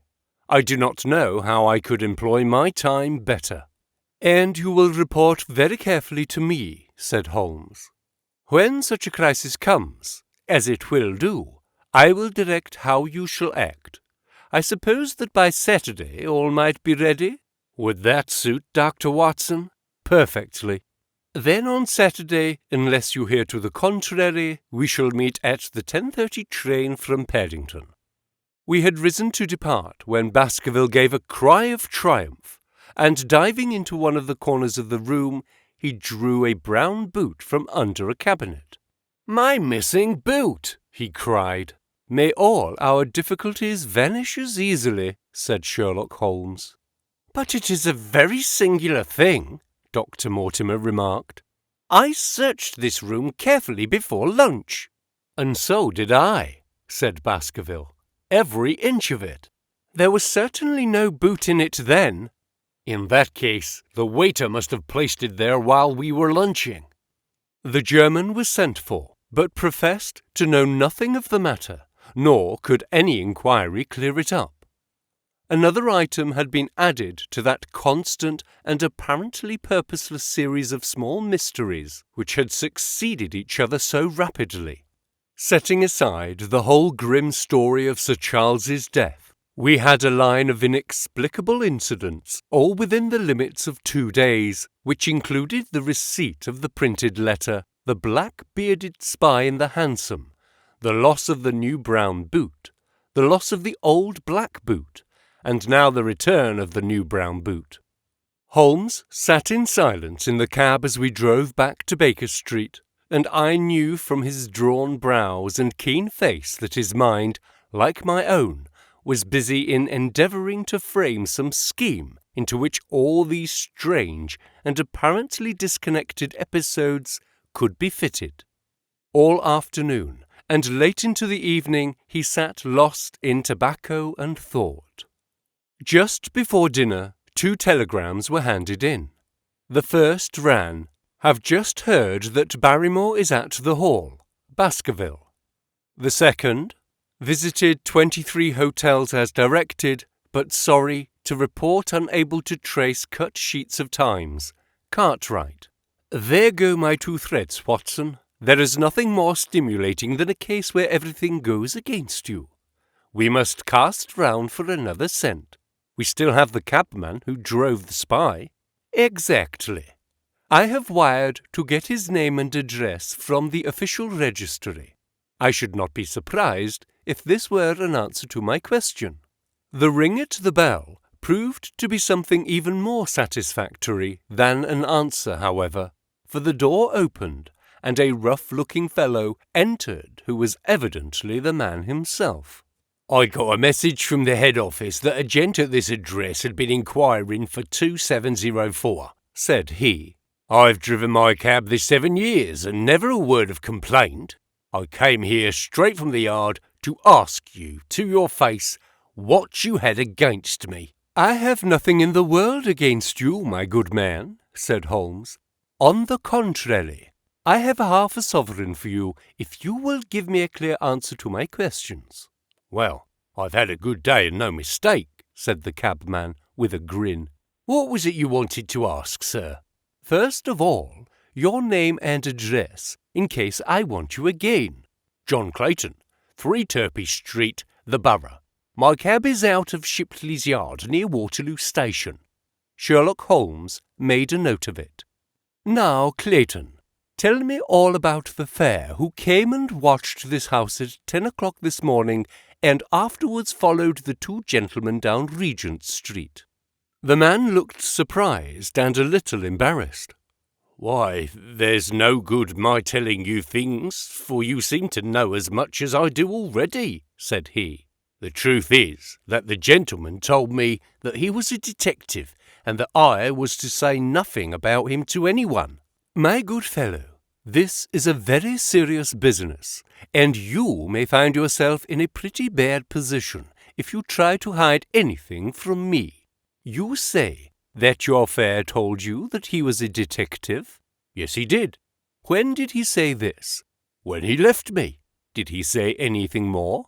"He mentioned his name." Holmes cast a swift glance of triumph at me. "Oh, he mentioned his name, did he? That was imprudent. What was the name that he mentioned?" "His name," said the cabman, "was Mr. Sherlock Holmes." Never have I seen my friend more completely taken aback than by the cabman's reply. For an instant he sat in silent amazement. Then he burst into a hearty laugh. "Oh, a touch, Watson, an undeniable touch," said he. "I feel a foil as quick and supple as my own. He got home upon me very prettily that time. So his name was Sherlock Holmes, was it? Yes, sir, that was the gentleman's name. Excellent. Tell me where you picked him up and all that occurred. He hailed me at 9:30 in Trafalgar Square. He said that he was a detective, and he offered me 2 guineas if I would do exactly what he wanted all day and ask no questions. I was glad enough to agree. First, we drove down to the Northumberland Hotel and waited there until 2 gentlemen came out and took a cab from the rank. We followed their cab until it pulled up somewhere near here. This very door, said Holmes. Well, I couldn't be sure of that, but I dare say my fare knew all about it. We pulled up halfway down the street and waited an hour and a half. Then the 2 gentlemen passed us, walking, and we followed down Baker Street and along. I know, said Holmes, until we got 3/4 down Regent Street. Then my gentleman threw up the trap and he cried that I should drive right away to Waterloo Station as hard as I could go. I whipped up the mare, and we were there in under 10 minutes. Then he paid up his 2 guineas, like a good one, and away he went into the station. Only just as he was leaving, he turned round and he said, "It might interest you to know that you have been driving Mr. Sherlock Holmes." That's how I come to know the name. I see. And you saw no more of him? Not after he went into the station? And how would you describe Mr. Sherlock Holmes? The cabman scratched his head. Well, he wasn't altogether such an easy gentleman to describe. I put him at 40 years of age, and he was of a middle height, 2 or 3 inches shorter than you, sir. He was dressed like a toff, and he had a black beard, cut square at the end, and a pale face. I don't know as I could say more than that. Colour of his eyes? No, I can't say that. Nothing more that you can remember? No, sir, nothing. Well then, here is your half-sovereign. There's another one waiting for you if you can bring any more information. Good night. Well, good night, sir, and thank you. John Clayton departed chuckling, and Holmes turned to me with a shrug of his shoulders and a rueful smile. Snap goes our 3rd thread, and we end where we began, said he. The cunning rascal! He knew our number, knew that Sir Henry Baskerville had consulted me, spotted who I was in Regent Street, conjectured that I had got the number of the cab and would lay my hands on the driver, and so sent back this audacious message. I tell you, Watson, this time we have got a foeman who is worthy of our steel. I've been checkmated in London.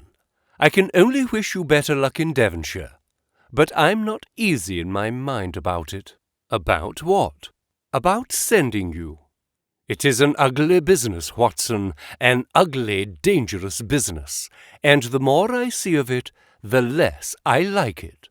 Yes, my dear fellow, you may laugh, but I give you my word that I shall be very glad to have you back safe and sound in Baker Street once more. Chapter 6. Baskerville Hall. Sir Henry Baskerville and Dr. Mortimer were ready upon the appointed day, and we started as arranged for Devonshire. Mr. Sherlock Holmes drove with me to the station and gave me his last parting injunctions and advice. I will not bias your mind by suggesting theories or suspicions, Watson, said he. I wish you simply to report facts in the fullest possible manner to me, and you can leave me to do the theorizing. What sort of facts? I asked. Anything which may seem to have a bearing, however indirect, upon the case, and especially the relations between young Baskerville and his neighbours, or any fresh particulars concerning the death of Sir Charles. I have made some inquiries myself in the last few days, but the results have, I fear, been negative. One thing only appears to be certain, and that is that Mr. James Desmond, who is the next heir, is an elderly gentleman of a very amiable disposition, so that this persecution does not arise from him. I really think that we may eliminate him entirely from our calculations. There remain the people who will actually surround Sir Henry Baskerville upon the moor. Would it not be well in the first place to get rid of this Barrymore couple? By no means. You could not make a greater mistake.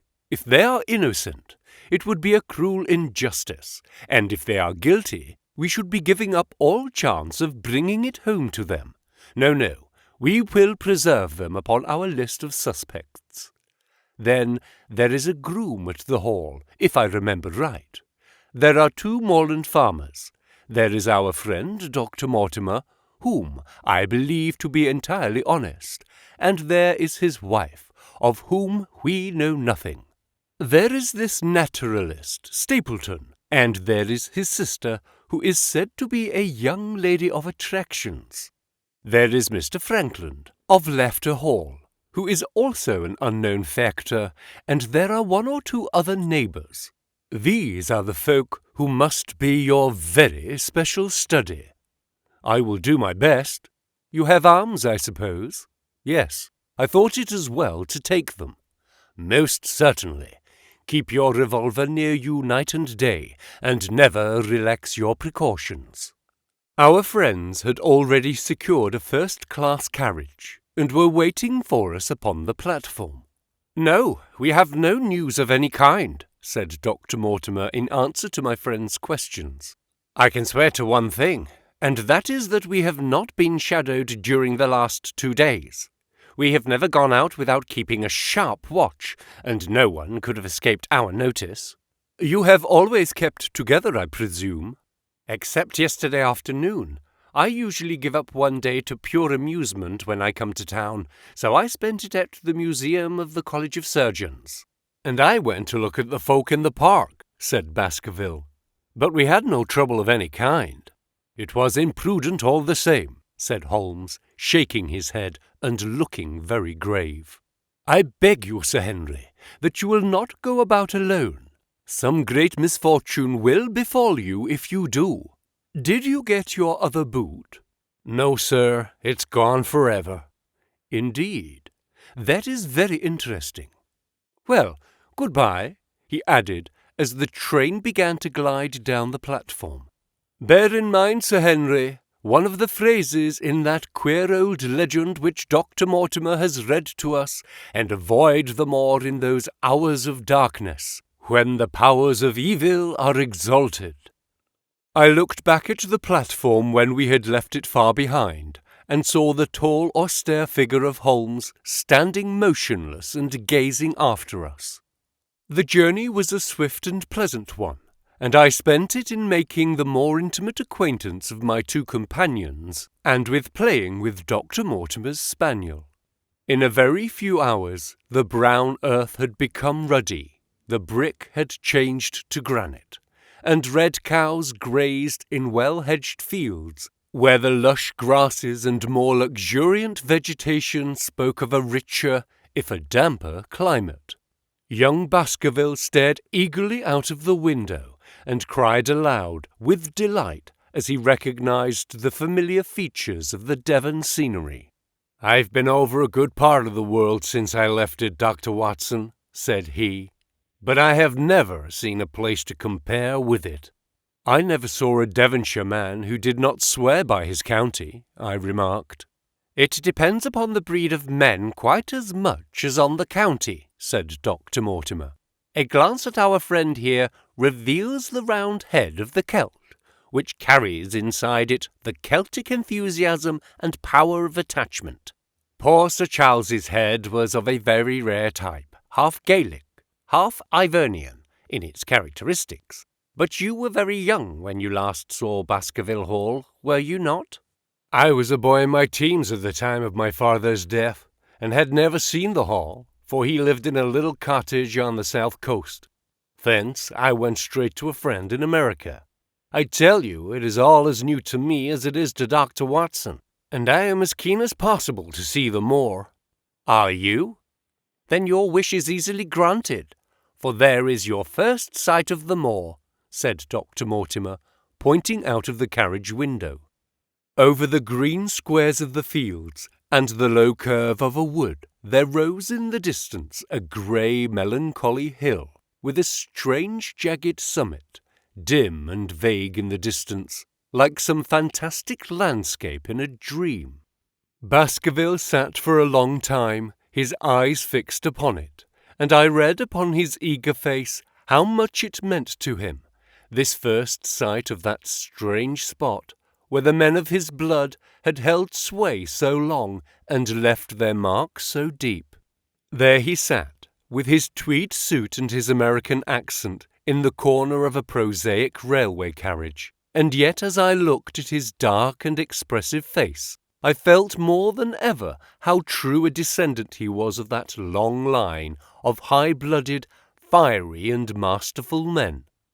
There were pride, valour and strength in his thick brows, his sensitive nostrils, and his large hazel eyes. If on that forbidding moor a difficult and dangerous quest should lie before us, this was at least a comrade for whom one might venture to take a risk with the certainty that he would bravely share it. The train pulled up at a small way station, and we all descended. Outside, beyond the low white fence, a wagonette with a pair of cobs was waiting. Our coming was evidently a great event, for station master and porters clustered round us to carry our luggage. It was a sweet, simple country spot, but I was surprised to observe that by the gate there stood 2 soldierly men in dark uniforms, who leaned upon their short rifles and glanced keenly at us as we passed. The coachman, a hard-faced, gnarled little fellow, saluted Sir Henry Baskerville, and in a few minutes we were flying swiftly down the broad white road. Rolling pasture lands curved upward on either side of us, and old gabled houses peeped out from amid the thick green foliage. But behind the peaceful and sunlit countryside there rose, ever dark against the evening sky, the long, gloomy curve of the moor, broken by the jagged and sinister hills. The wagonette swung round into a side road, and we curved upward through deep lanes worn by centuries of wheels, high banks on either side, heavy with dripping moss and fleshy hart's-tongue ferns. Bronzing bracken and mottled bramble gleamed in the light of the sinking sun. Still steadily rising, we passed over a narrow granite bridge and skirted a noisy stream which gushed swiftly down, foaming and roaring amid the grey boulders. Both road and stream wound up through a valley dense with scrub oak and fir. Both road and stream wound up through a valley dense of scrub oak and fir. At every turn, Baskerville gave an exclamation of delight, looking eagerly about him and asking countless questions. To his eyes, all seemed beautiful, but to me a tinge of melancholy lay upon the countryside, which bore so clearly the mark of the waning year. Yellow leaves carpeted the lanes and fluttered down upon us as we passed. The rattle of our wheels died away as we drove through drifts of rotting vegetation, sad gifts, as it seemed to me, for nature to throw before the carriage of the returning heir of the Baskervilles. "Halloa!" cried Dr. Mortimer. "What is this?" A steep curve of heath-clad land, an outlying spur of the moor, lay in front of us. On the summit, hard and clear like an equestrian statue upon its pedestal, was a mounted soldier, his rifle poised ready over his forearm. He was watching the road along which we travelled. "What is this, Perkins?" asked Dr. Mortimer. Our driver half-turned in his seat. "There's a convict escaped from Princetown, sir. He's been out 3 days now, and the warders watch every road and every station, but they've had no sight of him yet. The farmers about here don't like it, sir, and that's a fact." "Well, I understand that they give £5 if they can give information." "Oh, yes, sir, but the chance of £5 is but a poor thing compared to the chance of having your throat cut. You see, it isn't like any ordinary convict. This is a man that would stick at nothing. Who is he, then? It is Selden, the Notting Hill murderer. I remembered the case well, for it was one in which Holmes had taken an interest on account of the peculiar ferocity of the crime and the wanton brutality which had marked all the actions of the assassin. The commutation of his death sentence had been due to some doubts as to his complete sanity, so atrocious was his conduct. Our wagonette had topped a rise, and in front of us rose the huge expanse of the moor, mottled with gnarled and craggy cairns and tors. A cold wind swept down from it and set us shivering. Somewhere there, on that desolate plain, was lurking this fiendish man, hiding in a burrow like a wild beast, his heart full of malignancy against the whole race which had cast him out. It needed but this to complete the grim suggestiveness of the barren waste, the chilling wind and the darkling sky. Even Baskerville fell silent and pulled his overcoat more closely around him. We had left the fertile country behind and beneath us. We looked back on it now, the slanting rays of a low sun turning the streams to threads of gold and glowing on the red earth, new turned by the plough, and the broad tangle of the woodlands. The road in front of us grew bleaker and wilder over huge russet and olive slopes, sprinkled with giant boulders. Now and then we passed a moorland cottage, walled and roofed with stone, with no creeper to break its harsh outline. Suddenly we looked down into a cup-like depression, patched with stunted oaks and firs, which had been twisted and bent by the fury of years of storm. Two high, narrow towers rose over the trees. The driver pointed with his whip. "Baskerville Hall," said he. Its master had risen and was staring with flushed cheeks and shining eyes.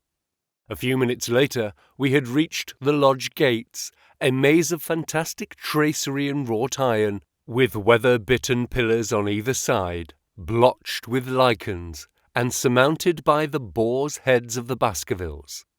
The lodge was a ruin of black granite and bared ribs of rafters, but facing it was a new building, half constructed, the first fruit of Sir Charles's South African gold.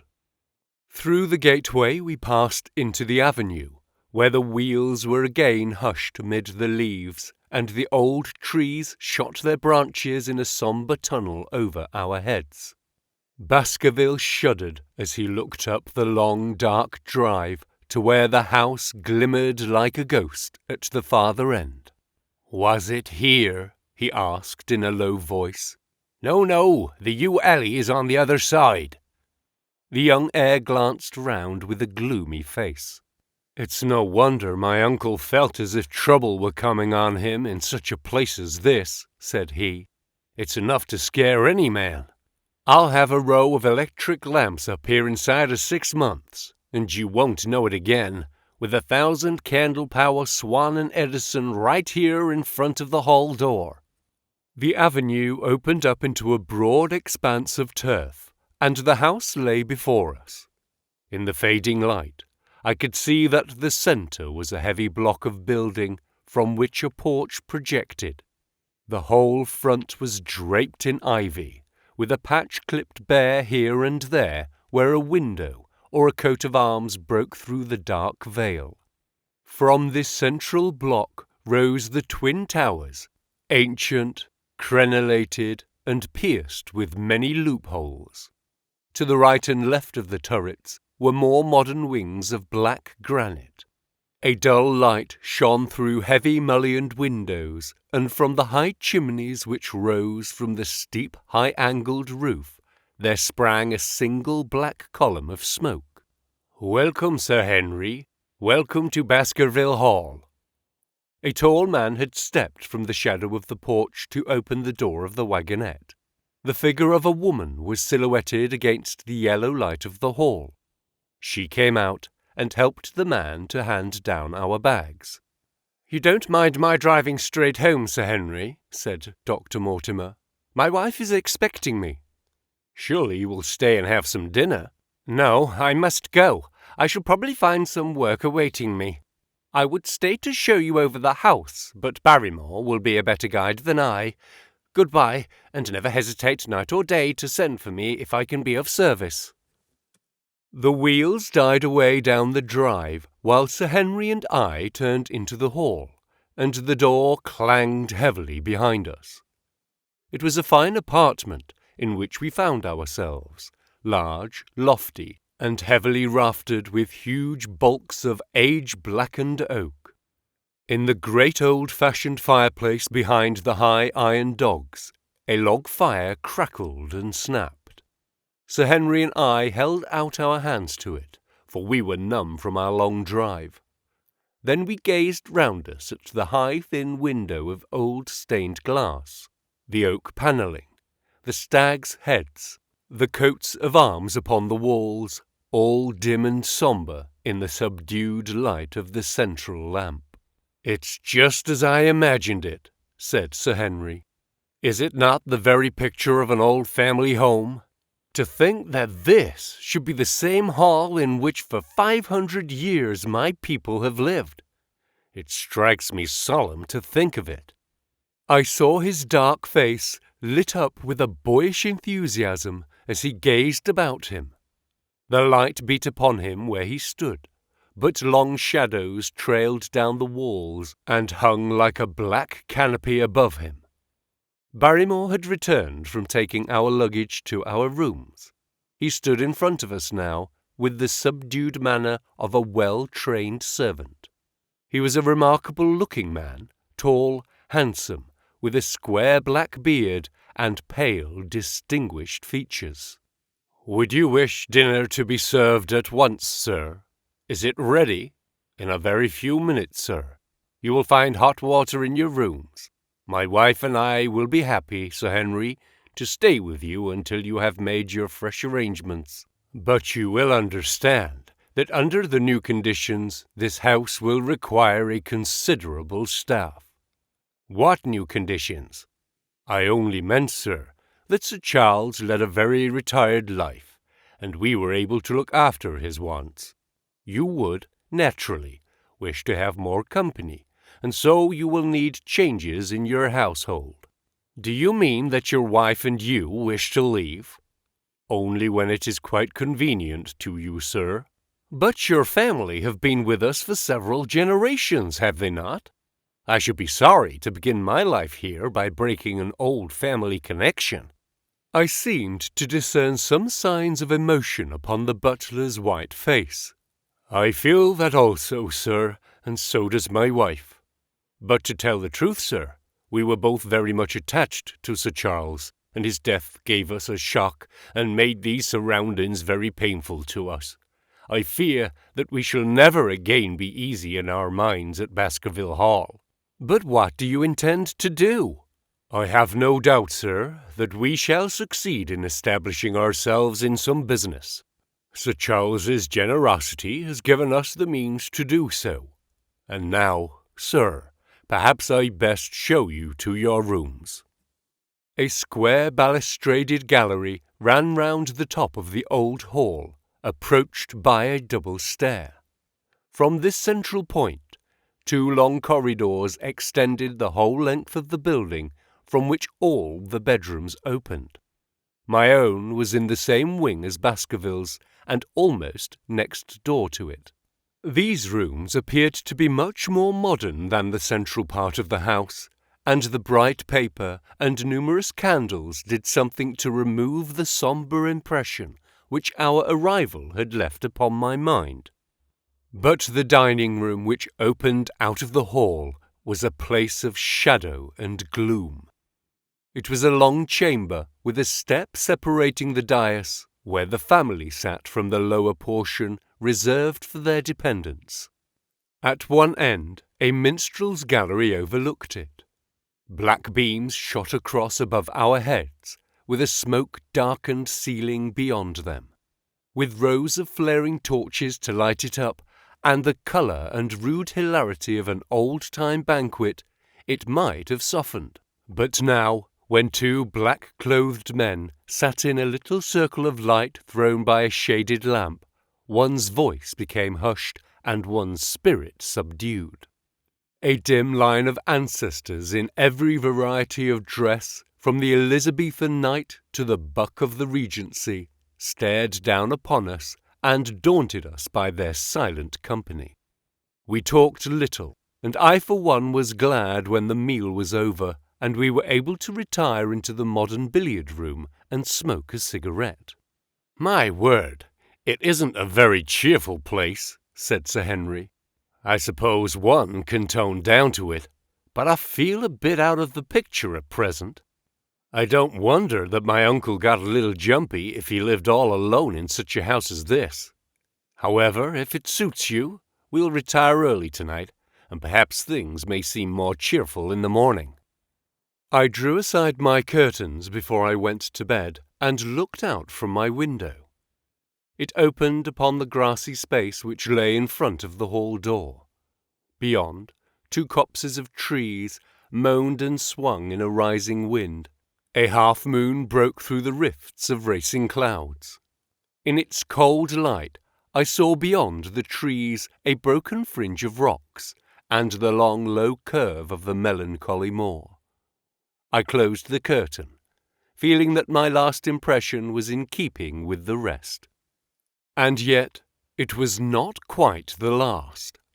I found myself weary and yet wakeful, tossing restlessly from side to side, seeking for the sleep which would not come. Far away, a chiming clock struck out the quarters of the hours, but otherwise a deathly silence lay upon the old house. And then suddenly, in the very dead of the night, there came a sound to my ears, clear, resonant, and unmistakable. It was the sob of a woman, the muffled, strangling gasp of one who is torn by an uncontrollable sorrow. I sat up in bed and listened intently. The noise could not have been far away, and was certainly in the house. For half an hour I waited with every nerve on the alert, but there came no other sound save the chiming clock and the rustle of the ivy on the wall. Chapter 7. The Stapletons of Merripit House. The fresh beauty of the following morning did something to efface from our minds the grim and grey impression which had been left upon both of us by our first experience of Baskerville Hall. As Sir Henry and I sat at breakfast, the sunlight flooded in through the high mullioned windows, throwing watery patches of colour from the coats of arms which covered them. The dark panelling glowed like bronze in the golden rays, and it was hard to realize that this was indeed the chamber which had struck such a gloom into our souls upon the evening before.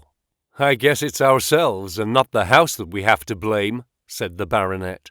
"We were tired of our journey and chilled by our drive, so we took a grey view of the place. Now we are fresh and well, so it is all cheerful once more." "And yet it was not entirely a question of imagination," I answered.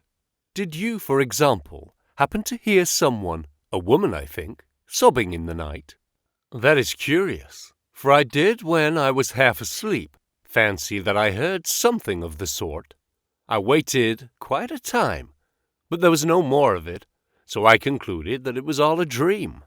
"I heard it distinctly, and I am sure that it was really the sob of a woman. We must ask about this right away." He rang the bell and asked Barrymore whether he could account for our experience. It seemed to me that the pallid features of the butler turned a shade paler still as he listened to his master's question. "There are only 2 women in the house, Sir Henry," he answered. "One is the scullery maid who sleeps in the other wing. The other is my wife, and I can answer for it that the sound could not have come from her." And yet he lied as he said it, for it chanced that after breakfast I met Mrs. Barrymore in the long corridor with the sun full upon her face. She was a large, impassive, heavy-featured woman with a stern-set expression of mouth. But her telltale eyes were red and glanced at me from between swollen lids. It was she, then, who wept in the night, and if she did so, her husband must know it. Yet he had taken the obvious risk of discovery in declaring that it was not so. Why had he done this? And why did she weep so bitterly? Already, round this pale-faced, handsome, black-bearded man, there was gathering an atmosphere of mystery and gloom. It was he who had been the first to discover the body of Sir Charles, and we had only his word for all the circumstances which led up to the old man's death. Was it possible that it was Barrymore, after all, whom we had seen in the cab in Regent Street? The beard might well have been the same. The cabman had described a somewhat shorter man, but such an impression might easily have been erroneous. How could I settle the point forever? Obviously, the first thing to do was to see the Grimpen postmaster and find whether the test telegram had really been placed in Barrymore's own hands. Be the answer what it might, I should at least have something to report to Sherlock Holmes. Sir Henry had numerous papers to examine after breakfast, so that the time was propitious for my excursion. It was a pleasant walk of 4 miles along the edge of the moor, leading me at last to a small grey hamlet in which 2 larger buildings, which proved to be the inn and the house of Dr. Mortimer, stood high above the rest. The postmaster, who was also the village grocer, had a clear recollection of the telegram. "Certainly, sir," said he. "I had the telegram delivered to Mr. Barrymore exactly as directed." Who delivered it? "My boy here. James, you delivered that telegram to Mr. Barrymore at the Hall last week, did you not?" "Yes, father, I delivered it." "Into his own hands?" I asked. "Well, he was up in the loft at the time, so that I could not put it into his own hands, but I gave it to Mrs. Barrymore's hands, and she promised to deliver it at once." "Did you see Mr. Barrymore?" "No, sir. I tell you he was in the loft." "If you didn't see him, how do you know he was in the loft?" "Well, surely his own wife ought to know where he is," said the postmaster testily. "Didn't he get the telegram? If there was any mistake, it is for Mr. Barrymore himself to complain." It seemed hopeless to pursue the inquiry any farther, but it was clear that in spite of Holmes's ruse, we had no proof that Barrymore had not been in London all the time. Suppose that it was so. Suppose that the same man had been the last who had seen Sir Charles alive, and the first to dog their new heir when he returned to England. What then? Was he the agent of others, or had he some sinister design of his own? What interest could he have in persecuting the Baskerville family? I thought of the strange warning clipped out of the leading article of the Times. Was that his work, or was it possibly the doing of someone who was bent upon counteracting his schemes? The only conceivable motive was that which had been suggested by Sir Henry, that if the family could be scared away, a comfortable and permanent home would be secured for the Barrymores. But surely such an explanation as that would be quite inadequate to account for the deep and subtle scheming which seemed to be weaving an invisible net round the young baronet. Holmes himself had said that no more complex case had come to him in all the long series of his sensational investigations. I prayed as I walked back along the grey, lonely road that my friend might soon be freed from his preoccupations and able to come down to take this heavy burden of responsibility from my shoulders. Suddenly, my thoughts were interrupted by the sound of running feet behind me and by a voice which called me by my name. I turned, expecting to see Dr. Mortimer, but to my surprise it was a stranger who was pursuing me. He was a small, slim, clean-shaven, prim-faced man, flaxen-haired and lean-jawed, between 30 and 40 years of age, dressed in a grey suit and wearing a straw hat. A tin box for botanical specimens hung over his shoulder, and he carried a green butterfly net in one of his hands. "You will, I am sure, excuse my presumption, Dr. Watson," said he, as he came panting up to where I stood. "Here on the moor we are homely folk, and do not wait for formal introductions. You may possibly have heard my name from our mutual friend Mortimer. I am Stapleton, of Merripit House." "Your net and box would have told me as much," said I, for I knew that Mr. Stapleton was a naturalist. "But how did you know me?" "I've been calling on Mortimer, and he pointed you out to me from the window of his surgery as you passed. As our road lay the same way, I thought that I would overtake you and introduce myself. I trust that Sir Henry is none the worse for his journey." "He's very well, thank you. We were all rather afraid that after the sad death of Sir Charles, the new baronet might refuse to live here. It is asking much of a wealthy man to come down and bury himself in a place of this kind, but I need not tell you that it means a very great deal to the countryside. Sir Henry has, I suppose, no superstitious fears in the matter?" "I do not think that that is likely." "Of course, you know the legend of the fiend dog which haunts the family?" "I have heard it." "It is extraordinary how credulous the peasants are about here. Any number of them are ready to swear that they have seen such a creature upon the moor." He spoke with a smile, but I seemed to read in his eyes that he took the matter more seriously. "The story took a great hold upon the imagination of Sir Charles, and I have no doubt that it led to his tragic end." "But how?" "His nerves were so worked up that the appearance of any dog might have had a fatal effect upon his diseased heart. I fancy that he really did see something of the kind upon that last night in the yew alley. I feared that some disaster might occur, for I was very fond of the old man, and I knew that his heart was weak." "How did you know that?" "My friend Mortimer told me." "You think, then, that some dog pursued Sir Charles, and that he died of fright in consequence? Have you any better explanation?" "I have not come to any conclusion." "Has Mr. Sherlock Holmes?" The words took my breath away for an instant, but a glance at the placid face and steadfast eyes of my companion showed me that no surprise was intended. "It is useless for us to pretend that we do not know you, Dr. Watson," said he. "The records of your detective have reached us here, and you could not celebrate him without being known yourself. When Mortimer told me your name, he could not deny your identity. If you are here, then it follows that Mr. Sherlock Holmes is interesting himself in the matter, and I am naturally curious to know what view he may take." "I'm afraid I cannot answer that question." "May I ask if he is going to honour us with a visit himself?" "He cannot leave town at present. He has other cases which engage his attention." "What a pity! He might throw some light on that which is so dark to us. But as to your own researches, is there any possible way in which I can be of service to you? I trust that you will commend me. If I had any indication of the nature of your suspicions, or how you propose to investigate the case, I might perhaps even now give you some aid or advice." "I assure you that I am simply here upon a visit to my friend Sir Henry, and that I need no help of any kind." "Excellent," said Stapleton. "You are perfectly right to be wary and discreet.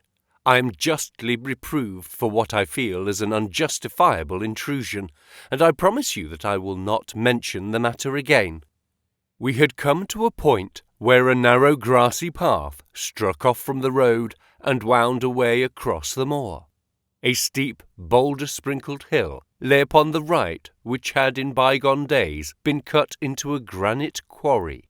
The face which was turned towards us formed a dark cliff with ferns and brambles growing in its niches. From over a distant rise there floated a grey plume of smoke.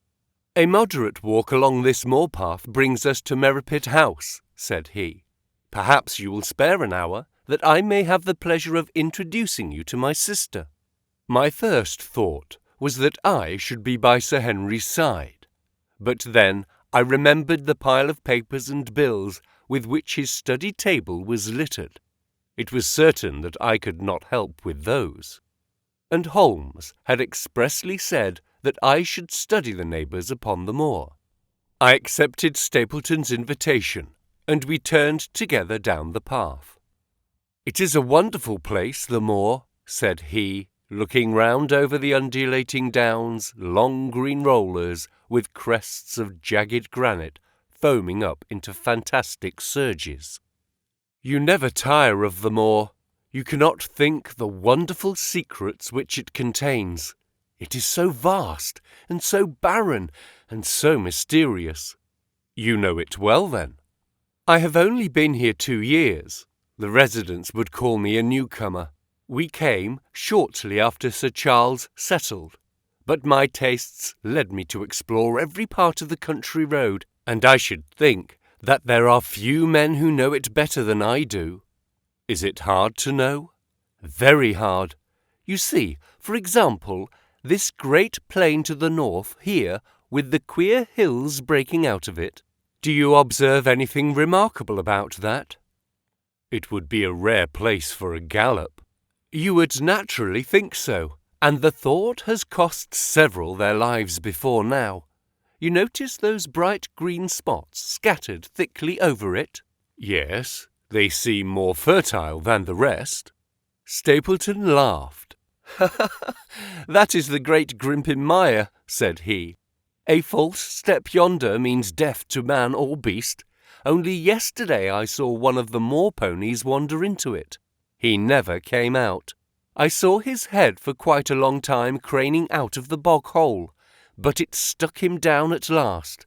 Even in dry season it is a danger to cross it, but after these autumn rains it is an awful place, and yet I can find my way to the very heart of it and return alive.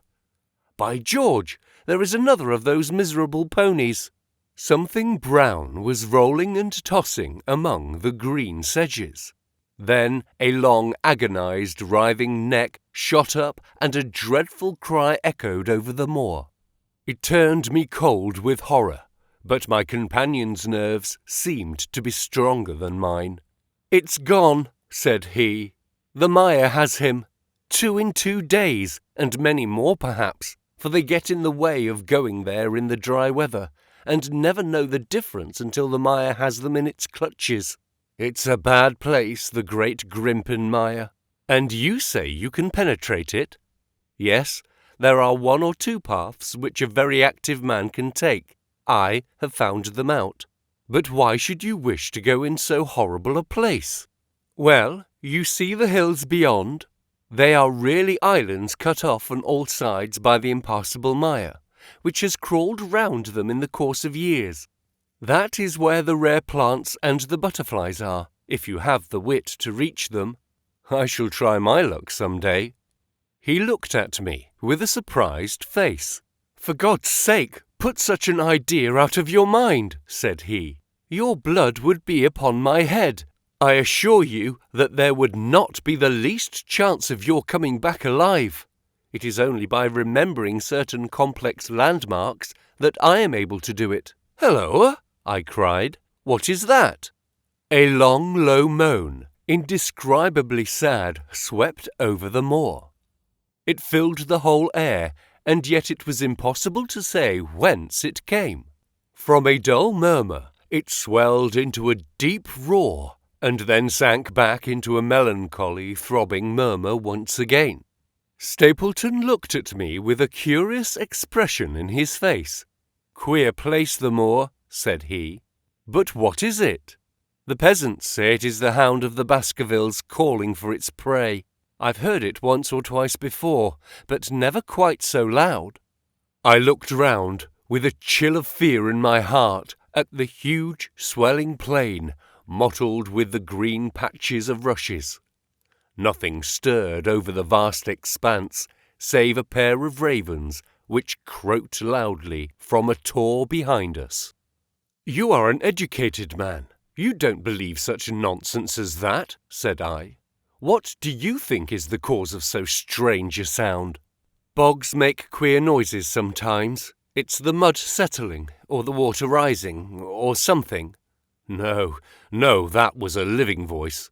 Well, perhaps it was. Did you ever hear a bittern booming? No, I never did. It's a very rare bird, practically extinct, in England now. But all things are possible upon the moor. Yes, I should not be surprised to learn that what we have heard is the cry of the last of the bitterns. It's the weirdest, strangest thing that I have ever heard in my life. Yes, it's rather an uncanny place altogether. Look at the hillside yonder. What do you make of those? The whole steep slope was covered with grey circular rings of stone, a score of them at least. What are they? Sheep pens?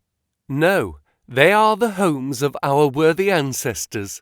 Prehistoric man lived thickly on the moor, and as no one in particular has lived there since, we find all his little arrangements exactly as he left them. These are his wigwams with the roofs off. You can even see his hearth and his couch if you have the curiosity to go inside. But it's quite a town. When was it inhabited? Neolithic man. No date. What did he do?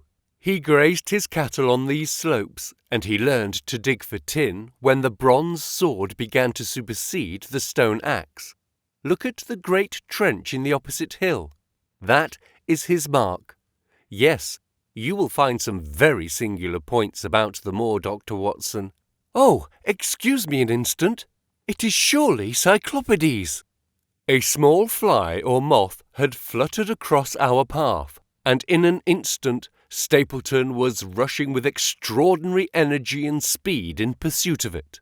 To my dismay, the creature flew straight for the great mire, and my acquaintance never paused for an instant, bounding from tuft to tuft behind it, his green net waving in the air. His grey clothes and jerky, zigzag, irregular progress made him not unlike some huge moth himself.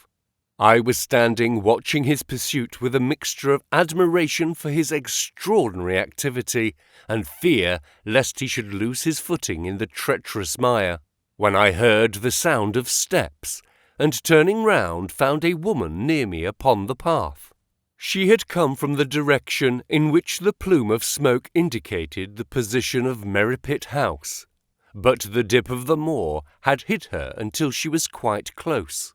I could not doubt that this was the Miss Stapleton of whom I had been told, since ladies of any sort must be few upon the moor, and I remembered that I had heard someone describe her as being a beauty. The woman approached me was certainly that, and of a most uncommon type. There could not have been a greater contrast between brother and sister, for Stapleton was neutral tinted, with light hair and grey eyes, while she was darker than any brunette whom I've seen in England, slim, elegant, and tall. She had a proud, finely cut face, so regular that it might have seemed impassive were it not for the sensitive mouth and the beautiful dark, eager eyes. With her perfect figure and elegant dress, she was, indeed, a strange apparition upon a lonely moorland path. Her eyes were on her brother as I turned, and then she quickened her pace towards me.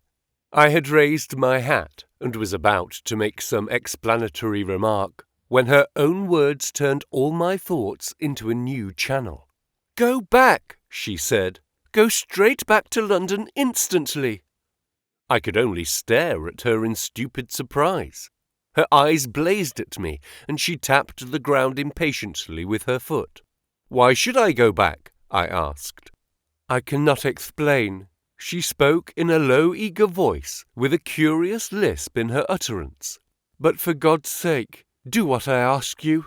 Go back, and never set foot upon the moor again." "But I have only just come." Man, she cried, "can you not tell when a warning is for your own good? Go back to London. Start tonight. Get away from this place at all costs." "Hush, my brother is coming. Not a word of what I have said. Would you mind getting that orchid for me among the mare's tails yonder? We are very rich in orchids on the moor. Though, of course, you are rather late to see the beauties of the place." Stapleton had abandoned the chase and came back to us breathing hard and flushed with his exertions. "Hello, Beryl," said he, and it seemed to me that the tone of his greeting was not altogether a cordial one. "Well, Jack, you are very hot." "Yes, I was chasing a cyclopedes. He is very rare and seldom found in late autumn. What a pity that I should have missed him." He spoke unconcernedly, but his small light eyes glanced incessantly from the girl to me. "You have introduced yourselves, I can see." "Yes, I was telling Sir Henry that it was rather late for him to see the true beauties of the moor." "Why, who do you think this is?" "I imagine that it must be Sir Henry Baskerville." "Oh, no, no," said I. "Only a humble commoner, but his friend. My name is Dr. Watson." A flush of vexation passed over her expressive face. "We have been talking at cross purposes," said she. "Why, you had not very much time for talk," her brother remarked, with the same questioning eyes. "I talked as if Dr. Watson were a resident instead of being merely a visitor," said she. "It cannot much matter to him whether it is early or late for the orchids. But you will come on, will you not, and see Merripit House?"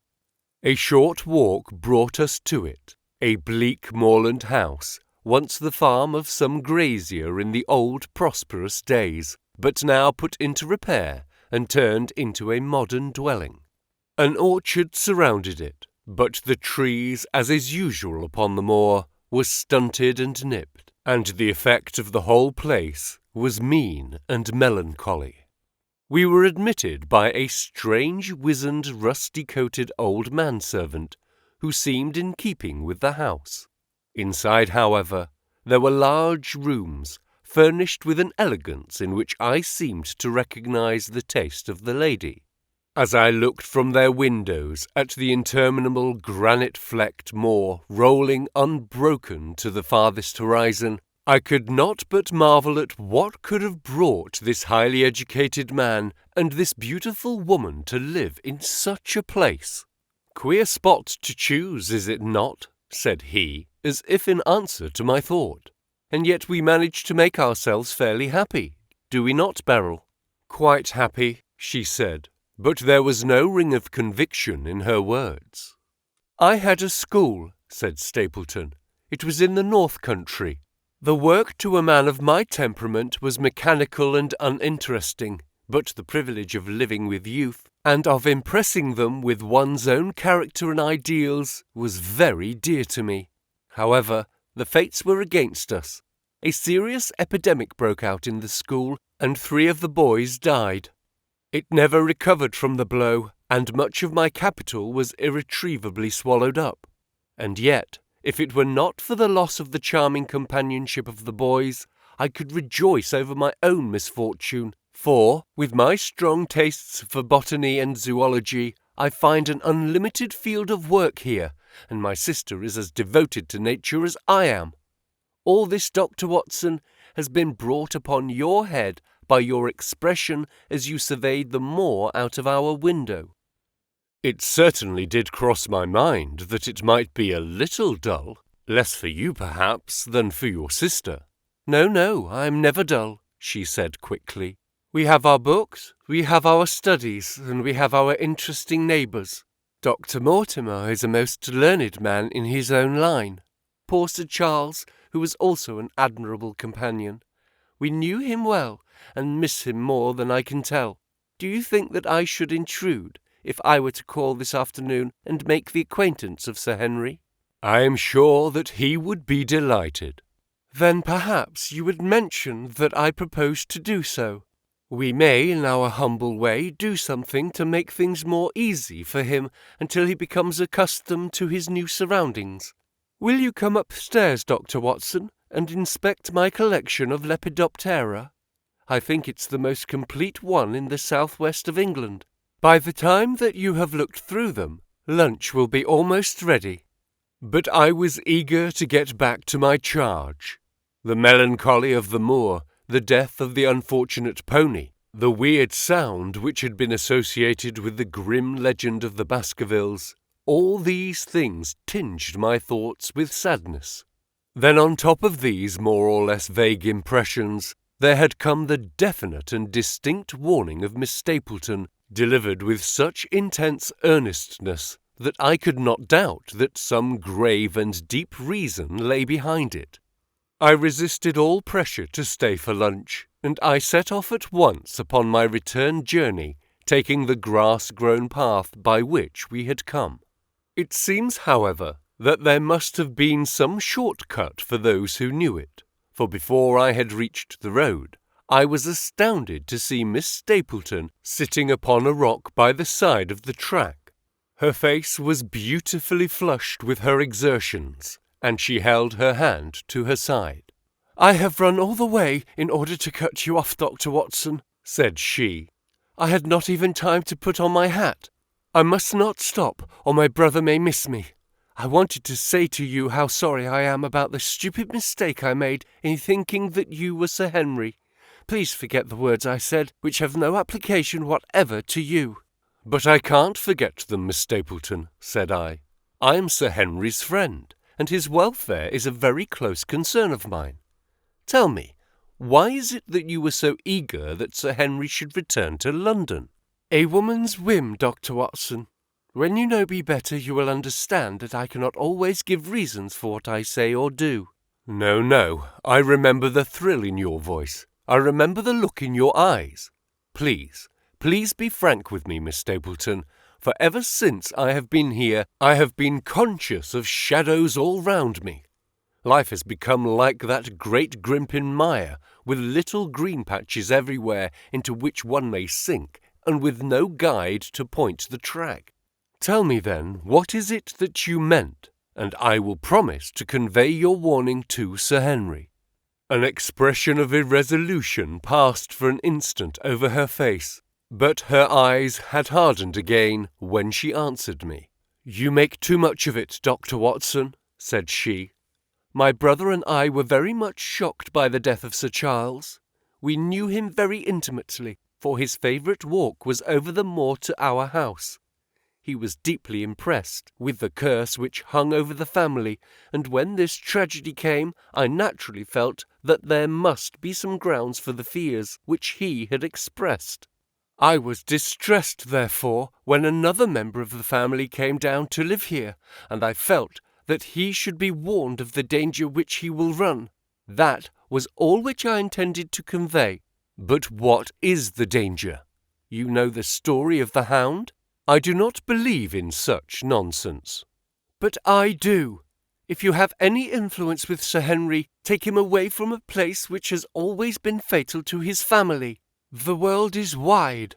Why should he wish to live at a place of danger?" "Because it is the place of danger. That is Sir Henry's nature. I fear that unless you can give me some more definitive information than this, it would be impossible to get him to move." "I cannot say anything definite, for I do not know anything definite." "I would ask you one more question, Miss Stapleton. If you meant no more than this when you first spoke to me, why should you not wish your brother to overhear what you said? There is nothing to which he or anyone else could object." "My brother is very anxious to have the hall inhabited, for he thinks it is for the good of the poor folk upon the moor. He would be very angry if he knew that I have said anything which might induce Sir Henry to go away. But I have done my duty now, and I will say no more. I must get back, or he will miss me and suspect that I have seen you. Goodbye." She turned and had disappeared in a few minutes among the scattered boulders, while I, with my soul full of vague fears, pursued my way to Baskerville Hall. Chapter 8. First Report of Dr. Watson. From this point onward, I will follow the course of events by transcribing my own letters to Mr. Sherlock Holmes, which lie before me on the table. One page is missing, but otherwise they are exactly as written, and show my feelings and suspicions of the moment more accurately than my memory, clear as it is upon these tragic events, can possibly do. Baskerville Hall, October 13th. My dear Holmes, my previous letters and telegrams have kept you pretty well up to date as to all that has occurred in this most God-forsaken corner of the world. The longer one stays here, the more does the spirit of the moor sink into one's soul, its vastness, and also its grim charm. When you are once out upon its bosom, you have left all traces of modern England behind you. But on the other hand, you are conscious everywhere of the homes and the work of the prehistoric people. On all sides of you as you walk are the houses of these forgotten folk, with their graves and the huge monoliths which are supposed to have marked their temples. As you look at their grey stone huts against the scarred hillsides, you leave your own age behind you, and if you were to see a skin-clad hairy man crawl out from the low door fitting a flint-tipped arrow onto the string of his bow, you would feel that his presence there was more natural than your own. The strange thing is that they should have lived so thickly on what must always have been most unfruitful soil. I am no antiquarian, but I could imagine that they were some unwarlike and harried race who were forced to accept that which none other would occupy. All this, however, is foreign to the mission on which you sent me, and will probably be very uninteresting to your severely practical mind. I can still remember your complete indifference as to whether the sun moved round the earth or the earth round the sun. Let me therefore return to the facts concerning Sir Henry Baskerville. If you have not had any report within the last few days, it is because, up to today, there was nothing of importance to relate. Then a very surprising circumstance occurred, which I shall tell you in due course. But, first of all, I must keep you in touch with some of the other factors in the situation. One of these, concerning which I have said little, is the escaped convict upon the moor. There is strong reason now to believe that he has got right away, which is a considerable relief to the lonely householders of this district. A fortnight has passed since his flight, during which he has not been seen and nothing has been heard of him. It is surely inconceivable that he could have held out upon the moor during all that time. Of course, so far as his concealment goes, there is no difficulty at all. Any one of those stone huts would give him a hiding place, but there is nothing to eat unless he were to catch and slaughter one of the moor sheep. We think, therefore, that he has gone, and the outlying farmers sleep the better in consequence. We are 4 able-bodied men in this household, so that we could take good care of ourselves, but I confess that I have had uneasy moments when I have thought of the Stapletons. They live miles from any help. There are 1 maid and an old manservant, the sister and the brother, the latter not a very strong man. They would be helpless in the hands of a desperate fellow like this Notting Hill criminal, if he could once effect an entrance. Both Sir Henry and I were concerned at their situation, and it was suggested that Perkins the groom should go over to sleep there, but Stapleton would not hear of it. The fact is that our friend the baronet begins to display a considerable interest in our fair neighbour. It is not to be wondered at, for time hangs heavily in this lonely spot to an active man like him, and she is a very fascinating and beautiful woman. There is something tropical and exotic about her which forms a singular contrast to her cool and unemotional brother. Yet he also gives the idea of hidden fires. He has certainly a very marked influence over her, for I have seen her continually glance at him as she talked as if seeking approbation for what she said. I trust that he is kind to her.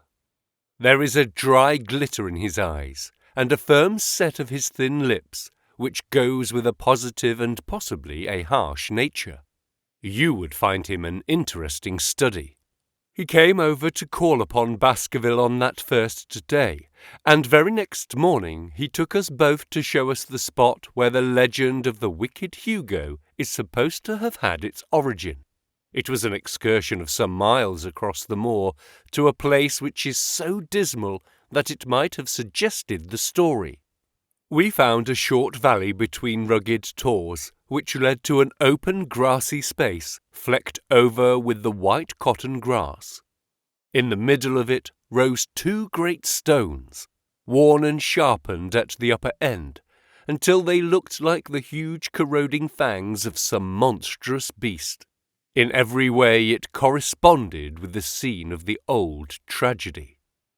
Sir Henry was much interested, and asked Stapleton more than once whether he did really believe in the possibility of the interference of the supernatural in the affairs of men. He spoke lightly, but it was evident that he was very much in earnest. Stapleton was guarded in his replies, but it was easy to see that he said less than he might, and that he would not express his whole opinion out of consideration for the feelings of the baronet. He told us of some similar cases where families had suffered from some evil influence, and he left us with the impression that he shared the popular view upon the matter. On our way back, we stayed for lunch at Merripit House, and it was there that Sir Henry made the acquaintance of Miss Stapleton. From the first moment that he saw her, he appeared to be strongly attracted by her, and I am much mistaken if the feeling was not mutual. He referred to her again and again on our walk home, and since then hardly a day has passed that we have not seen something of the brother and sister. They dine here tonight, and there is some talk of our going to them next week. One would imagine that such a match would be very welcome to Stapleton, and yet I have more than once caught a look of the strongest disapprobation in his face when Sir Henry has been paying some attention to his sister. He is much attached to her, no doubt, and would lead a lonely life without her, but it would seem the height of selfishness if he were to stand in the way of her making so brilliant a marriage. Yet I am certain that he does not wish their intimacy to ripen into love, and I have several times observed that he has taken pains to prevent them from being tête-à-tête. By the way, your instructions to me never allow Sir Henry to go out alone will become very much more onerous if a love affair were to be added to our other difficulties. My popularity would soon suffer if I were to carry out your orders to the letter. The other day, Thursday to be exact, Dr. Mortimer lunched with us. He had been excavating a barrow at Long Down, and has got a prehistoric skull which fills him with great joy. Never was there such a single-minded enthusiast as he. The Stapletons came in afterwards, and the good doctor took us all to the yew alley, at Sir Henry's request, to show us exactly how everything occurred upon that fatal night. It is a long, dismal walk, the yew alley, between two high walls of clipped hedge, with a narrow band of grass upon either side. At the far end is an old tumble-down summer-house. Halfway down is the moor-gate, where the old gentleman left his cigar-ash. It is a white wooden gate with a latch. Beyond it lies the wide moor.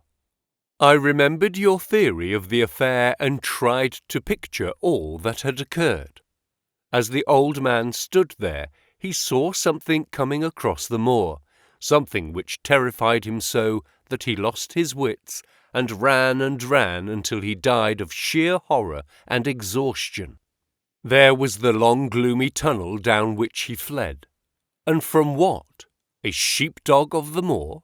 Or a spectral hound, black, silent, and monstrous? Was there a human agency in the matter? Did the pale, watchful Barrymore know more than he cared to say? It was all dim and vague, but always there is the dark shadow of crime behind it. One other neighbour I have met since I wrote last. This is Mr. Frankland of Laughter Hall, who lives some 4 miles to the south of us. He is an elderly man, red-faced, white-haired, and choleric. His passion is for the British law, and he has spent a large fortune in litigation.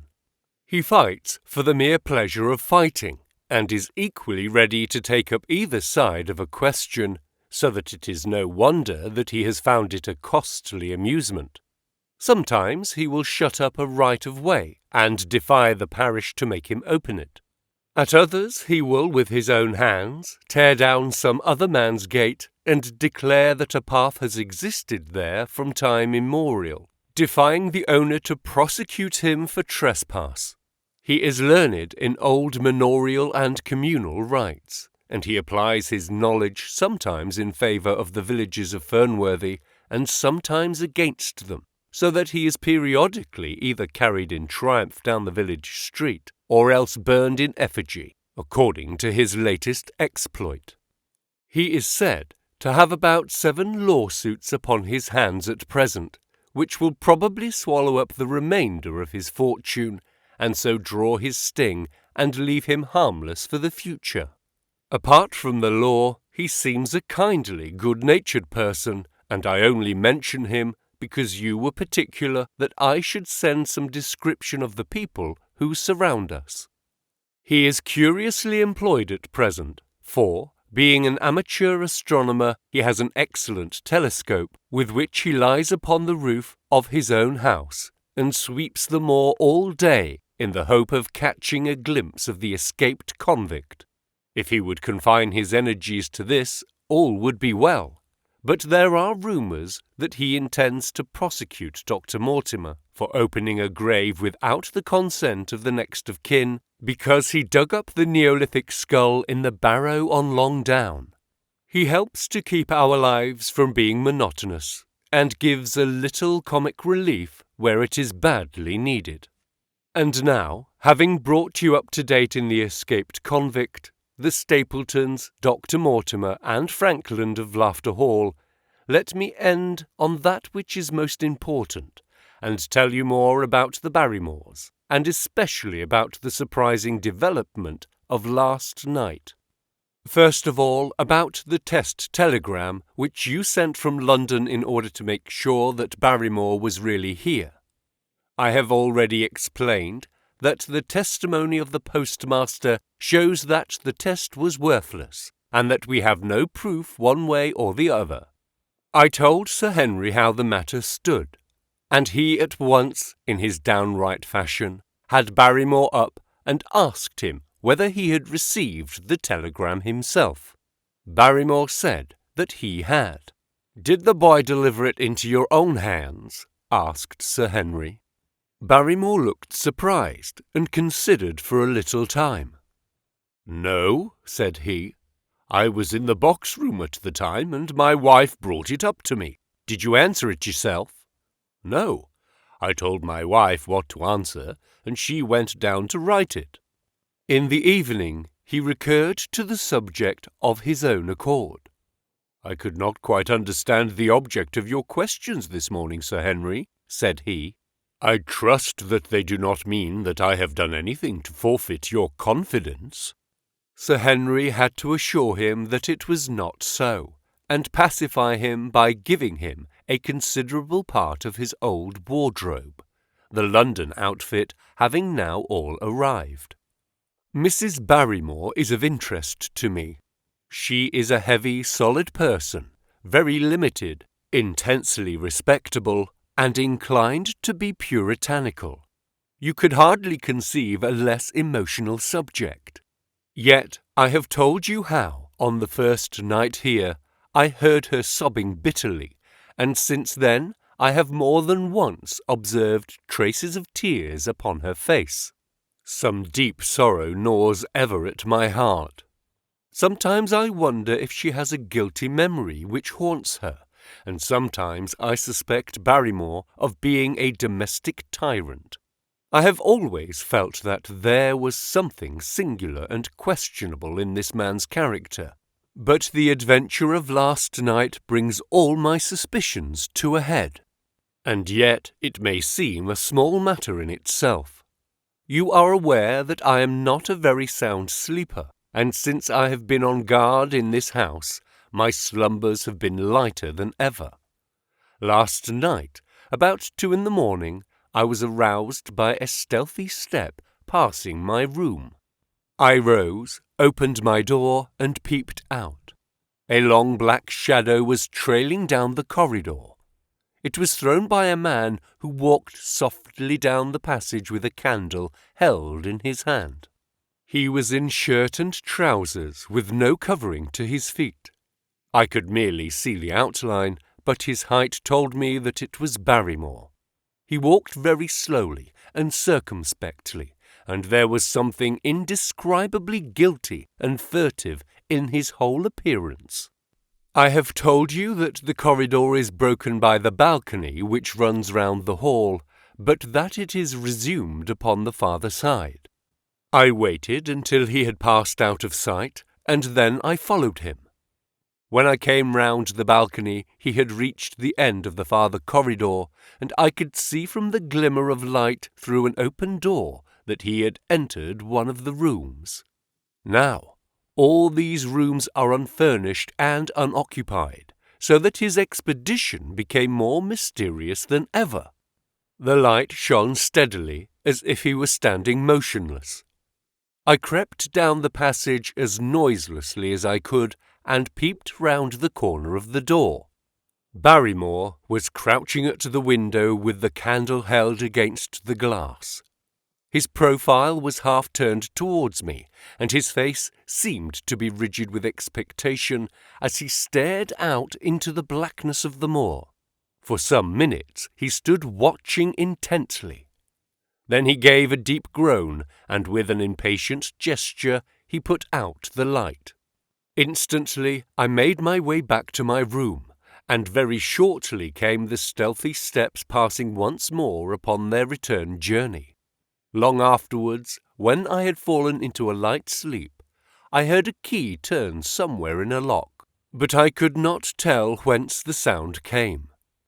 What it all means I cannot guess, but there is some secret business going on in this house of gloom which sooner or later we shall get to the bottom of.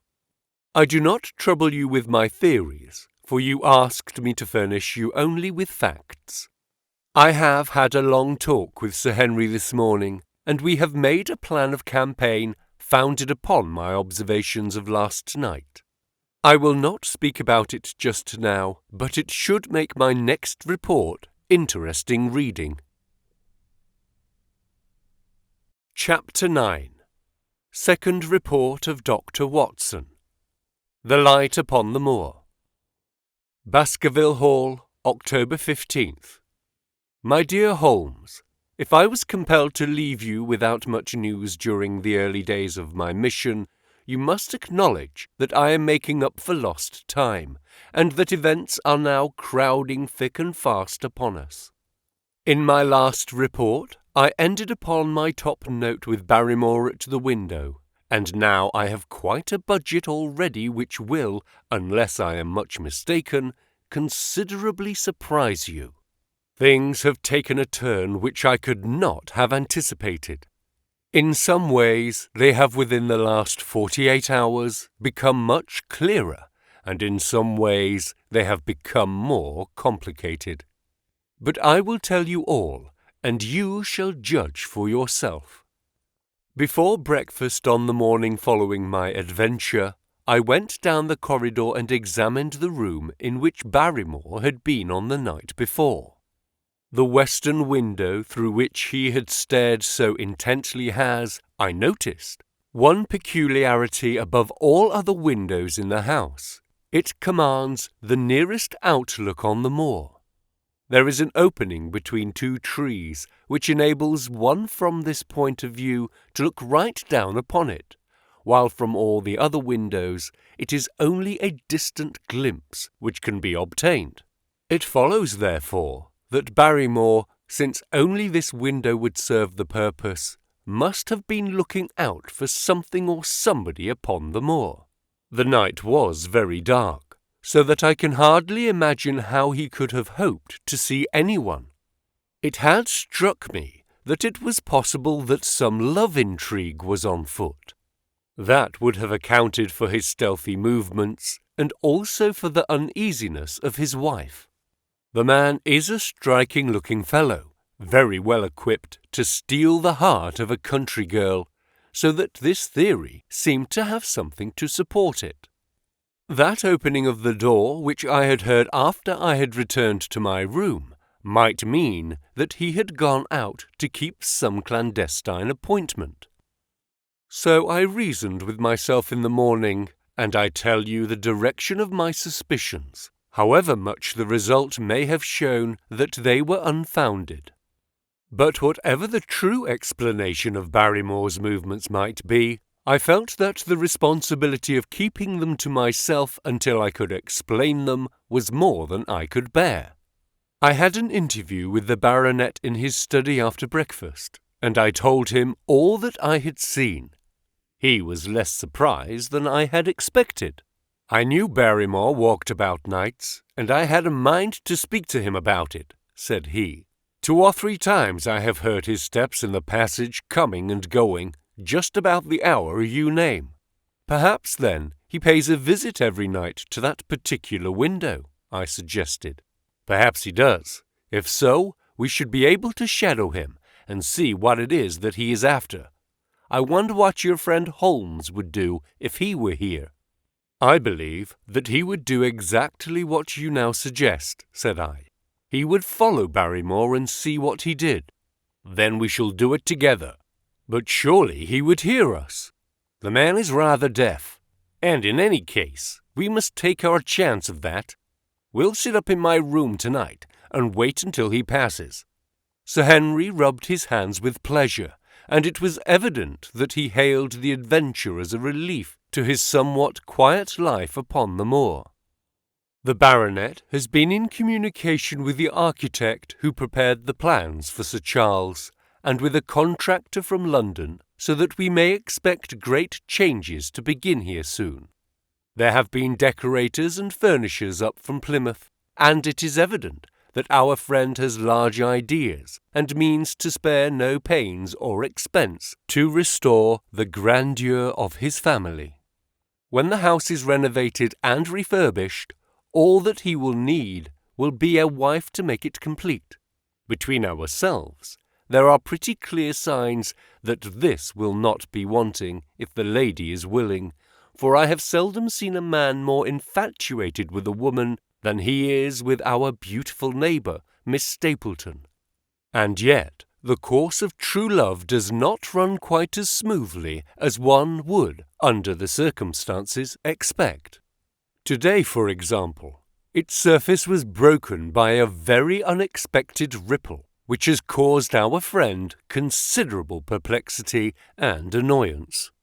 After the conversation which I have quoted about Barrymore, Sir Henry put on his hat and prepared to go out. As a matter of course, I did the same. "What? Are you coming, Watson?" he asked, looking at me in a curious way. "That depends on whether you are going on the moor," said I. "Yes, I am." "Well, you know what my instructions are. I'm sorry to intrude, but you heard how earnestly Holmes insisted that I should not leave you, and especially that you should not go alone upon the moor." Sir Henry put his hand upon my shoulder with a pleasant smile. "My dear fellow," said he, "Holmes with all his wisdom did not foresee some things which have happened since I have been on the moor. You understand me?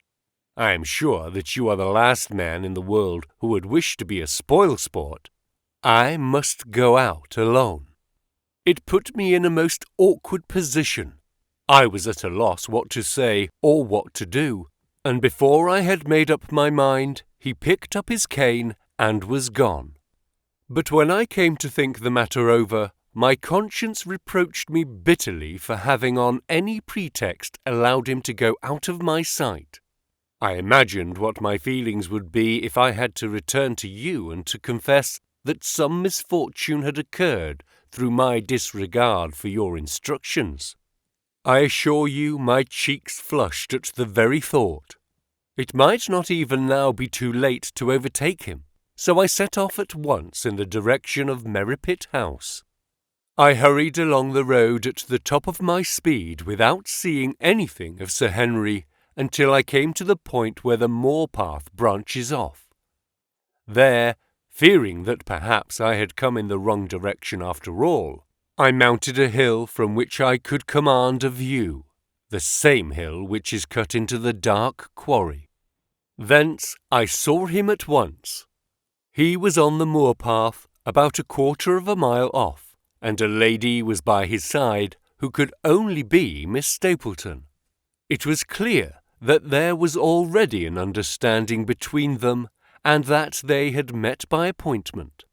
They were walking slowly along in deep conversation, and I saw her making quick little movements of her hands, as if she were very earnest in what she was saying, while he listened intently, and once or twice shook his head in strong dissent. I stood among the rocks watching them, very much puzzled as to what I should do next.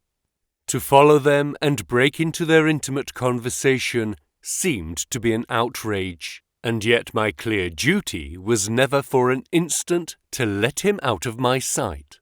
To act the spy upon a friend was a hateful task. Still, I could see no better course than to observe him from the hill, and to clear my conscience by confessing to him afterwards what I had done. It is true that if any sudden danger had threatened him, I was too far away to be of use, and yet I am sure that you will agree with me that the position was very difficult, and that there was nothing more which I could do. Our friend Sir Henry and the lady had halted on the path and were standing deeply absorbed in their conversation, when I was suddenly aware that I was not the only witness of their interview. A wisp of green floating in the air caught my eye, and another glance showed me that it was carried on a stick by a man who was moving among the broken ground. It was Stapleton with his butterfly net. He was very much closer to the pair than I was, and he appeared to be moving in their direction. At this instant, Sir Henry suddenly drew Miss Stapleton to his side. His arm was round her, but it seemed to me that she was straining away from him with her face averted.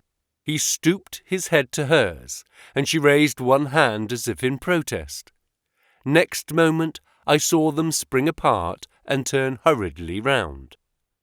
Stapleton was the cause of the interruption. He was running wildly towards them, his absurd net dangling behind him. He gesticulated and almost danced with excitement in front of the lovers. What the scene meant I could not imagine, but it seemed to me that Stapleton was abusing Sir Henry, who offered explanations which became more angry as the other refused to accept them. The lady stood by in haughty silence. Finally, Stapleton turned upon his heel and beckoned in a peremptory way to his sister, who, after another irresolute glance at Sir Henry, walked off by the side of her brother. The naturalist's angry gestures showed that the lady was included in his displeasure. The baronet stood for a minute looking after them, and then he walked slowly back the way that he had come, his head hanging, the very picture of dejection. What all this meant I could not imagine, but I was deeply ashamed to have witnessed so intimate a scene without my friend's knowledge. I ran down the hill, therefore, and met the baronet at the bottom. His face was flushed with anger, and his brows were wrinkled, like one who is at his wits' end what to do. "Halloa, Watson! Where have you dropped from?" said he. "You don't mean to say that you came after me in spite of all?" I explained everything to him. How I had found it impossible to remain behind, how I had followed him, and how I had witnessed all that had occurred.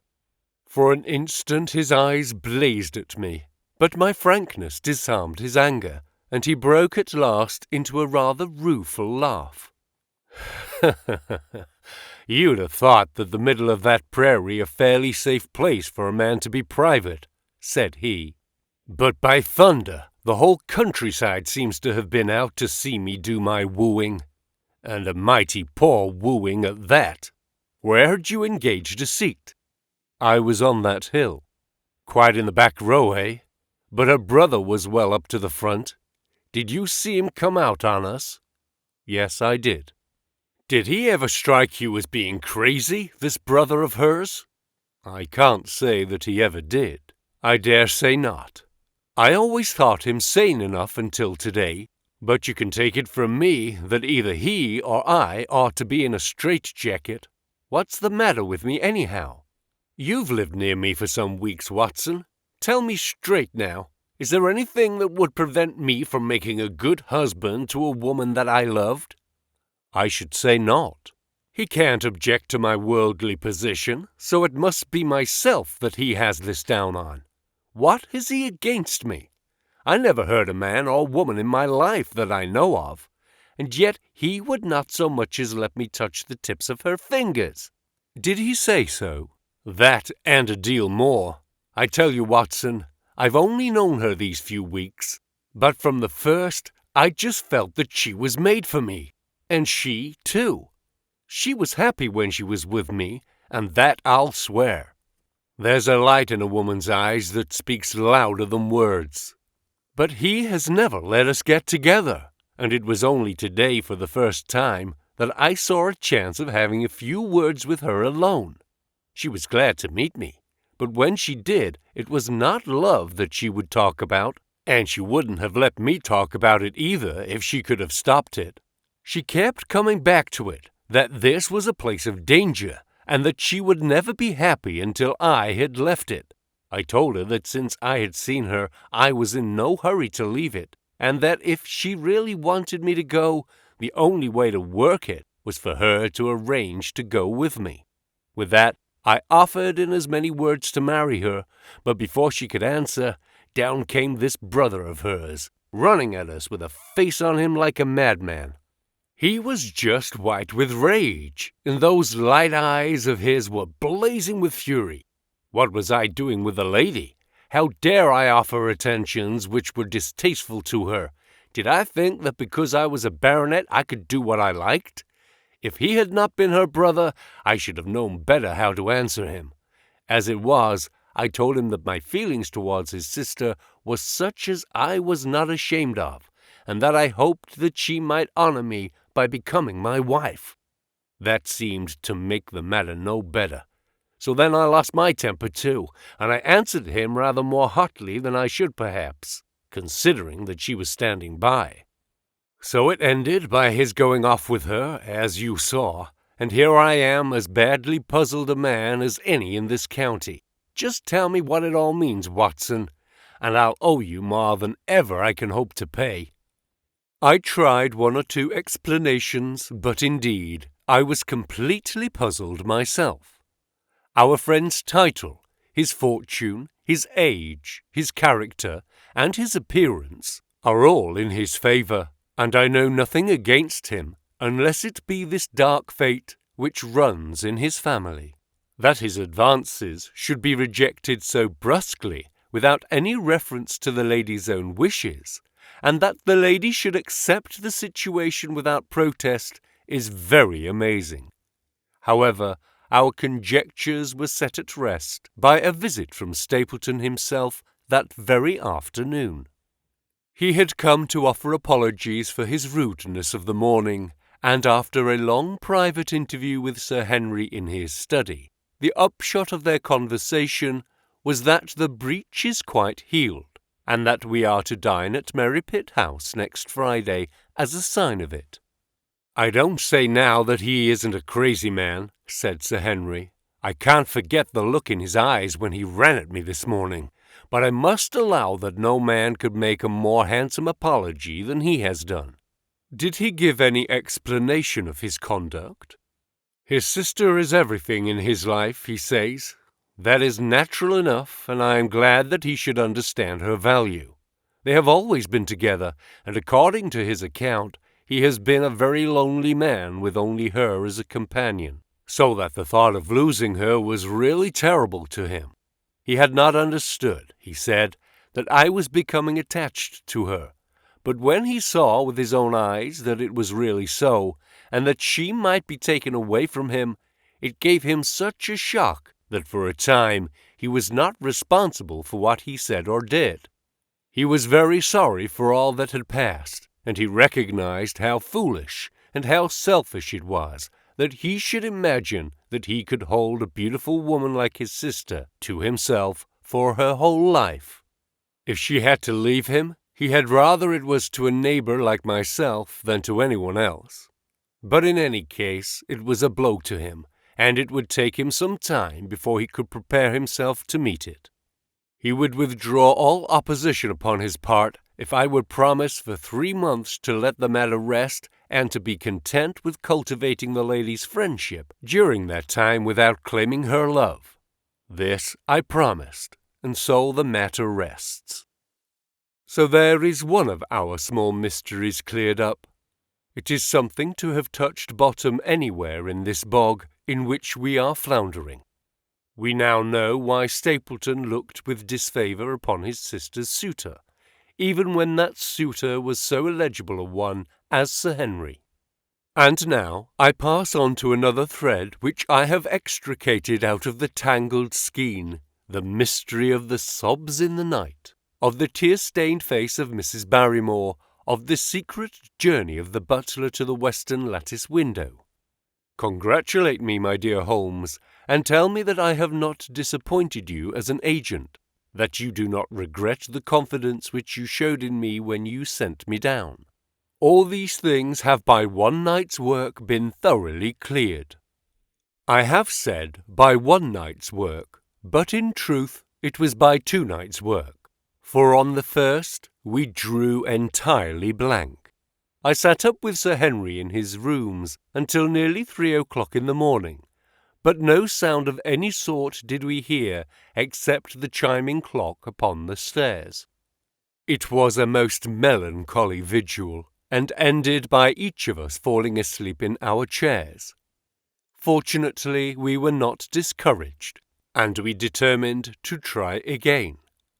The next night we lowered the lamp and sat smoking cigarettes without making the least sound. It was incredible how slowly the hours crawled by, and yet we were helped through it by the same sort of patient interest which the hunter must feel as he watches the trap into which he hopes the game may wander. 1 struck, and 2, and we had almost for the second time given up in despair, when in an instant we both sat bolt upright in our chairs, with all our weary senses keenly on the alert once more. We had heard the creak of a step in the passage. Very stealthily we heard it pass along until it died away in the distance. Then the baronet gently opened his door, and we set out in pursuit. Already our man had gone round the gallery, and the corridor was all in darkness. Softly we stole along until we had come into the other wing. We were just in time to catch a glimpse of the tall, black-bearded figure, his shoulders rounded, as he tiptoed down the passage. Then he passed through the same door as before, and the light of the candle framed it in the darkness and shot one single yellow beam across the gloom of the corridor. We shuffled cautiously towards it, trying every plank before we dared to put our whole weight upon it. We had taken the precaution of leaving our boots behind us, but, even so, the old boards snapped and creaked beneath our tread. Sometimes it seemed impossible that he should fail to hear our approach. However, the man is fortunately rather deaf, and he was entirely preoccupied in that which he was doing. When at last we reached the door and peeped through, we found him crouching at the window, candle in hand, his white, intent face pressed against the pane, exactly as I had seen him 2 nights before. We had arranged no plan of campaign, but the baronet is a man to whom the most direct way is always the most natural. He walked into the room, and as he did so, Barrymore sprang from the window with a sharp hiss of his breath and stood livid and trembling before us. His dark eyes, glaring out of the white mask of his face, were full of horror and astonishment as he gazed from Sir Henry to me. "What are you doing here, Barrymore?" "Nothing, sir." His agitation was so great that he could hardly speak, and the shadow sprang up and down from the shaking of his candle. "It was the window, sir. I go round at night to see that they are fastened." "On the second floor?" "Yes, sir. All the windows." "Look here, Barrymore," said Sir Henry sternly. "We have made up our minds to have the truth out of you, so it'll save you trouble to tell it sooner rather than later. Come now, no lies. What were you doing at that window?" The fellow looked at us in a helpless way, and he wrung his hands together like one who is in the last extremity of doubt and misery. "I was doing no harm, sir. I was holding a candle to the window." "And why were you holding a candle to the window?" "Don't ask me, Sir Henry. Don't ask me. I give you my word, sir, that it is not my secret, and that I cannot tell it. If it concerned no one but myself, I would not try to keep it from you." A sudden idea occurred to me, and I took the candle from the trembling hand of the butler. "He must have been holding it as a signal," said I. "Let us see if there's any answer." I held it as he had done, and stared out into the darkness of the night. Vaguely I could discern the black bank of the trees and the lighter expanse of the moor, for the moon was behind the clouds. And then I gave a cry of exultation, for a tiny pinpoint of yellow light had suddenly transfixed the dark veil and glowed steadily in the centre of the black square framed by the window. "There it is!" I cried. "No, no, sir, it is nothing at all," the butler broke in. "I assure you, sir." "Move your light across the window, Watson," cried the baronet. "See, the other moves also. Now, you rascal, do you deny that it is a signal? Come, speak up. Who is your confederate out yonder, and what is this conspiracy that is going on?" The man's face became openly defiant. "It is my business and not yours. I will not tell." "Then you leave my employment right away." "Very good, sir. If I must, I must." "And you go in disgrace. By thunder, you may well be ashamed of yourself. Your family has lived with mine for over 100 years under this roof, and here I find you deep in some dark plot against me." "No, no, sir. No, not against you." It was a woman's voice, and Mrs. Barrymore, paler and more horror-struck than her husband, was standing at the door. Her bulky figure in a shawl and skirt might have been comic, were it not for the intensity of feeling upon her face. "We have to go, Eliza. This is the end of it. You can pack our things," said the butler. "Oh, John, John, have I brought you to this? It is my doing, Sir Henry, all mine. He has done nothing except for my sake and because I asked him." "Speak out, then. What does it mean?" "My unhappy brother is starving on the moor. We cannot let him perish at our very gates. The light is a signal to him that food is ready for him, and his light out yonder is to show the spot to which to bring it." "Then your brother is—" "The escaped convict, sir. Selden, the criminal." "That's the truth, sir," said Barrymore. "I said that it was not my secret and that I could not tell it to you. But now you have heard it, and you will see that if there was a plot, it was not against you." This, then, was the explanation of the stealthy expeditions at night and the light at the window. Sir Henry and I both stared at the woman in amazement. Was it possible that this stolidly respectable person was of the same blood as one of the most notorious criminals in the country? "Yes, sir. My name was Selden, and he is my younger brother. We humoured him too much when he was a lad, and gave him his own way in everything until he came to think that the world was made for his pleasure, and that he could do what he liked in it. Then, as he grew older, he met wicked companions, and the devil entered into him until he broke my mother's heart and dragged our name in the dirt. From crime to crime he sank lower and lower, until it was only the mercy of God which has snatched him from the scaffold. But to me, sir, he was always the little curly-headed boy that I had nursed and played with as an elder sister would. That was why he broke prison, sir. He knew that I was here, and that we could not refuse to help him. When he dragged himself here one night, weary and starving, with the warders hard at his heels, what could we do? We took him in, and fed him and cared for him. Then you returned, sir, and my brother thought he would be safer on the moor than anywhere else until the hue and cry was over, so he lay in hiding there. But every second night we made sure if he was still there by putting a light in the window, and if there was an answer, my husband took out some bread and meat to him. Every day we hoped that he was gone, but as long as he was there we could not desert him. That is the whole truth, as I am an honest Christian woman, and you will see that if there is blame in the matter, it does not lie with my husband but with me, for whose sake he has done all that he has." The woman's words came with an intense earnestness which carried conviction with them. "Is this true, Barrymore?" "Yes, Sir Henry, every word of it." "Well, I cannot blame you for standing by your own wife. Forget what I have said. Go to your room, you two, and we shall talk further about this matter in the morning." When they had gone, we looked out of the window again. Sir Henry had flung it open, and the cold night wind beat in upon our faces. Far away in the black distance, there still glowed that one tiny point of yellow light. "I wonder he dares," said Sir Henry.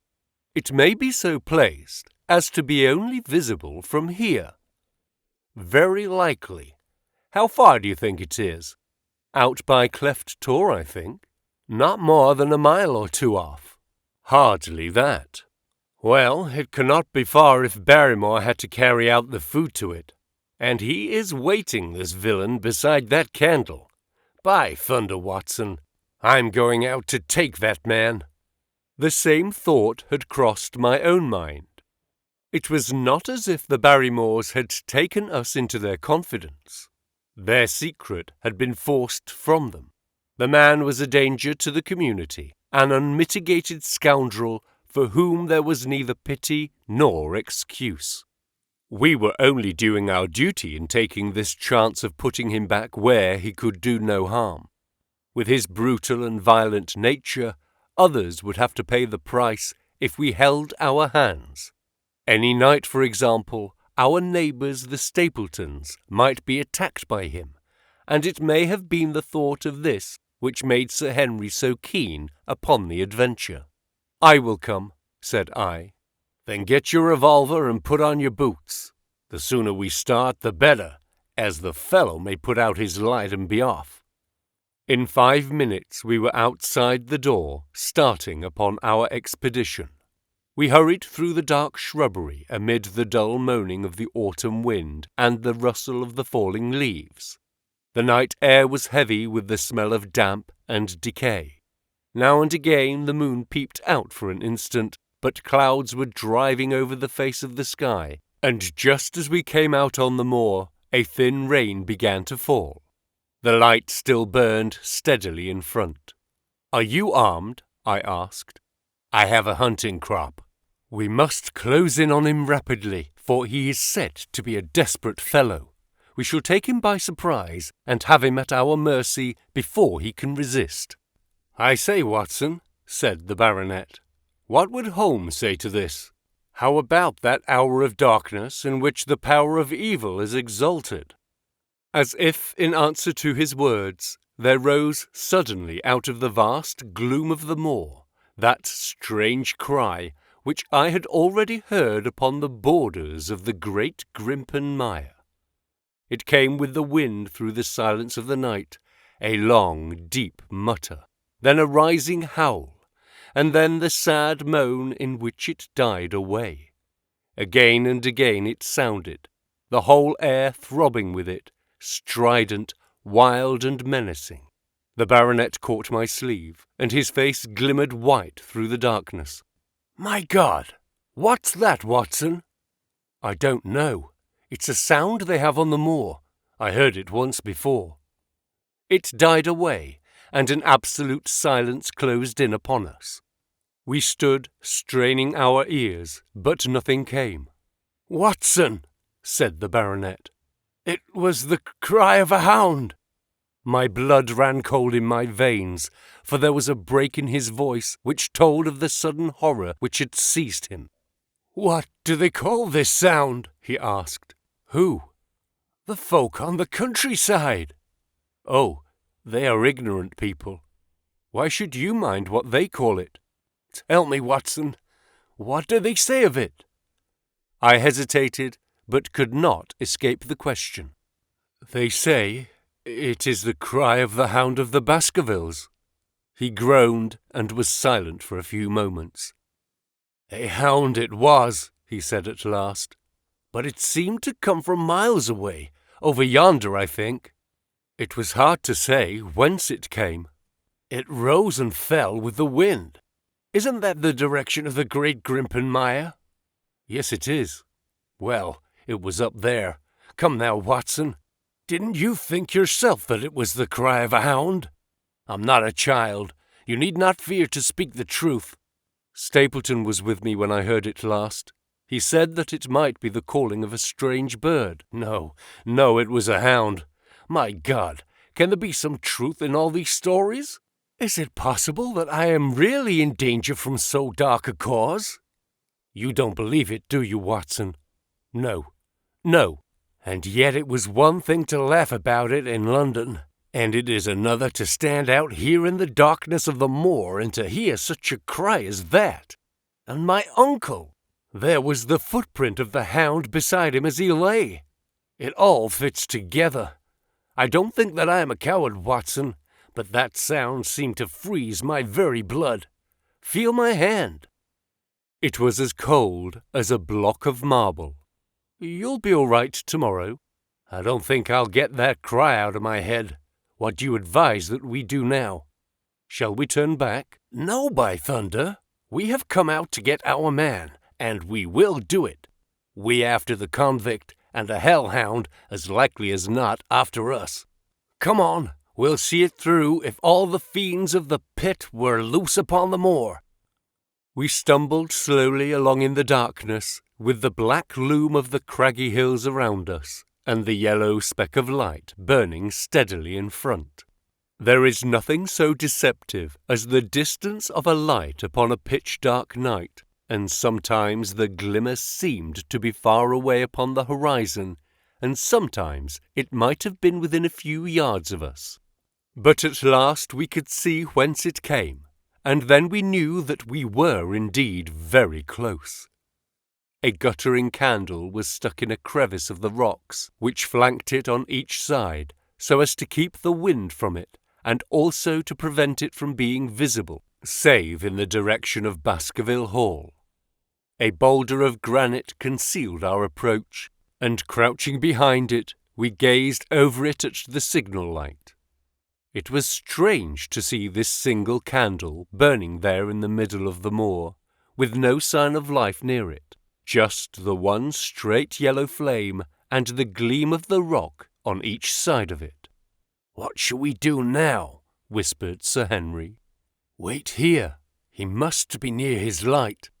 Let us see if we can get a glimpse of him." The words were hardly out of my mouth when we both saw him.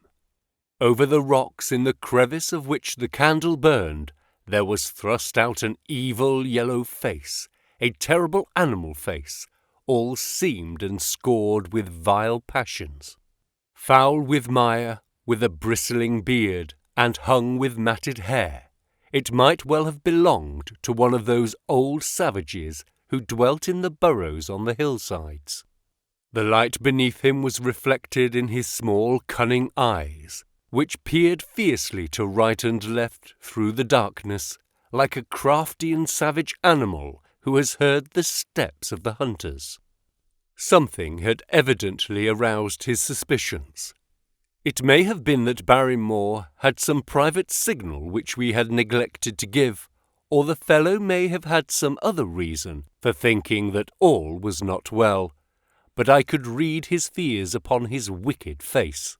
Any instant he might dash out the light and vanish in the darkness. I sprang forward, therefore, and Sir Henry did the same. At the same moment, the convict screamed out a curse at us, and hurled a rock which splintered up against the boulder which had sheltered us. I caught one glimpse of his short, squat, strongly built figure as he sprang to his feet and turned to run. At the same moment, by a lucky chance, the moon broke through the clouds. We rushed over the brow of the hill, and there was our man running with great speed down the other side, springing over the stones in his way with the activity of a mountain goat. A lucky long shot of my revolver might have crippled him, but I had brought it only to defend myself if attacked, and not to shoot an unarmed man who was running away. We were both swift runners and in fairly good training, but we soon found that we had no chance of overtaking him.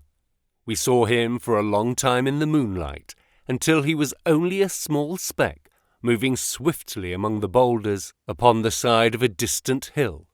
We ran and ran until we were completely blown, but the space between us grew ever wider. Finally, we stopped and sat panting on 2 rocks, while we watched him disappear in the distance. And it was at this moment that there occurred a most strange and unexpected thing. We had risen from our rocks and were turning to go home, having abandoned the hopeless chase. The moon was low upon the right, and the jagged pinnacle of a granite tor stood up against the lower curve of its silver disk. There, outlined as black as an ebony statue on that shining background, I saw the figure of a man upon the tor. Do not think that it was a delusion, Holmes. I assure you that I have never in my life seen anything more clearly. As far as I could judge, the figure was that of a tall, thin man. He stood with his legs a little separated, his arms folded, his head bowed, as if he were brooding over that enormous wilderness of peat and granite which lay before him. He might have been the very spirit of that terrible place. It was not the convict. This man was far from the place where the latter had disappeared. Besides, he was a much taller man. With a cry of surprise, I pointed him out to the baronet, but in the instant during which I had turned to grasp his arm, the man was gone. There was the sharp pinnacle of granite still cutting the lower edge of the moon, but its peak bore no trace of that silent and motionless figure. I wished to go in that direction to search the tor, but it was some distance away. The baronet's nerves were still quivering from that cry, which recalled the dark story of his family, and he was not in the mood for fresh adventures. He had not seen this lonely man upon the tor, and could not feel the thrill which his strange presence and his commanding attitude had given to me. "A warder, no doubt," said he. "The moor has been thick with them since this fellow escaped." Well, perhaps his explanation may be the right one, but I should like to have some further proof of it. Today we mean to communicate to the Princetown people where they should look for their missing man, but it is hard lines that we have not actually had the triumph of bringing him back as our own prisoner. Such are the adventures of last night, and you must acknowledge, my dear Holmes, that I have done you very well in the matter of a report. Much of what I tell you is no doubt quite irrelevant, but still, I feel that it is best that I should let you have all the facts and leave you to select for yourself those which will be of most service to you in helping you to your conclusions. We are certainly making some progress. So far as the Barrymores go, we have found the motive of their actions, and that has cleared up the situation very much. But the moor with its mysteries and its strange inhabitants remains as inscrutable as ever. Perhaps in my next I may be able to throw some light upon this also. Best of all would it be if you could come down to us. In any case, you will hear from me again in the course of the next few days. Chapter 10. Extract from the Diary of Dr. Watson. So far, I have been able to quote from the reports which I have forwarded during these early days to Sherlock Holmes. Now, however, I have arrived at a point in my narrative where I am compelled to abandon this method and to trust once more to my recollections, aided by the diary which I kept at the time. A few extracts from the latter will carry me on to those scenes which are indelibly fixed in every detail upon my memory. I proceed, then, from the morning which followed our abortive chase of the convict, and our other strange experiences upon the moor. October 16th. A dull and foggy day with a drizzle of rain. The house is banked in with rolling clouds, which rise now and then to show the dreary curves of the moor, with thin silver veins upon the sides of the hills, and the distant boulders gleaming where the light strikes upon their wet faces. It is melancholy outside and in. The baronet is in a black reaction after the excitements of the night. I am conscious myself of a weight at my heart and a feeling of impending danger, ever-present danger, which is the more terrible because I am unable to define it. And have I not cause for such a feeling? Consider the long sequence of incidents which have all pointed to some sinister influence which is at work around us. There is the death of the last occupant of the hall, fulfilling so exactly the conditions of the family legend, and there are the repeated reports from peasants of the appearance of a strange creature upon the moor. Twice I have with my own ears heard the sound which resembled the distant baying of a hound. It is incredible, impossible, that it should really be outside the ordinary laws of nature. A spectral hound which leaves material footmarks and fills the air with its howling is surely not to be thought of. Stapleton may fall in with such a superstition, and Mortimer also. But if I have one quality upon earth, it is common sense, and nothing will persuade me to believe in such a thing. To do so would be to descend to the level of these poor peasants, who are not content with a mere fiend-dog, but must needs describe him with hell-fire shooting from his mouth and eyes. Holmes would not listen to such fancies, and I am his agent.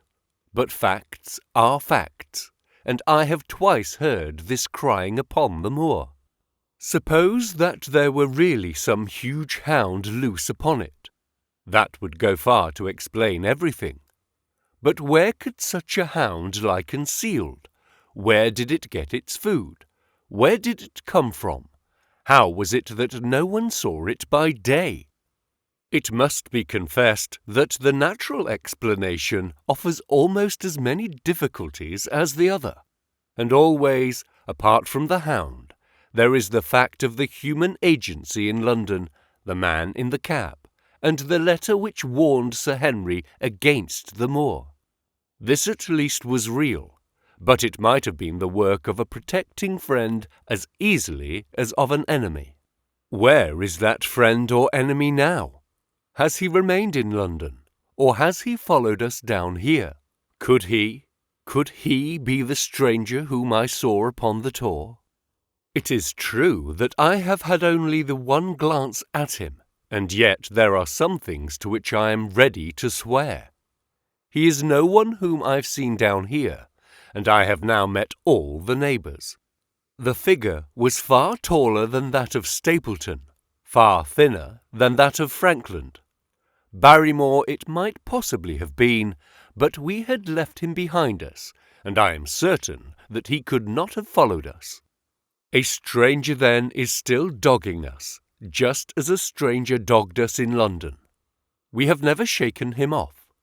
If I could lay my hands upon that man, then at last we might find ourselves at the end of all our difficulties. To this one purpose I must now devote all my energies.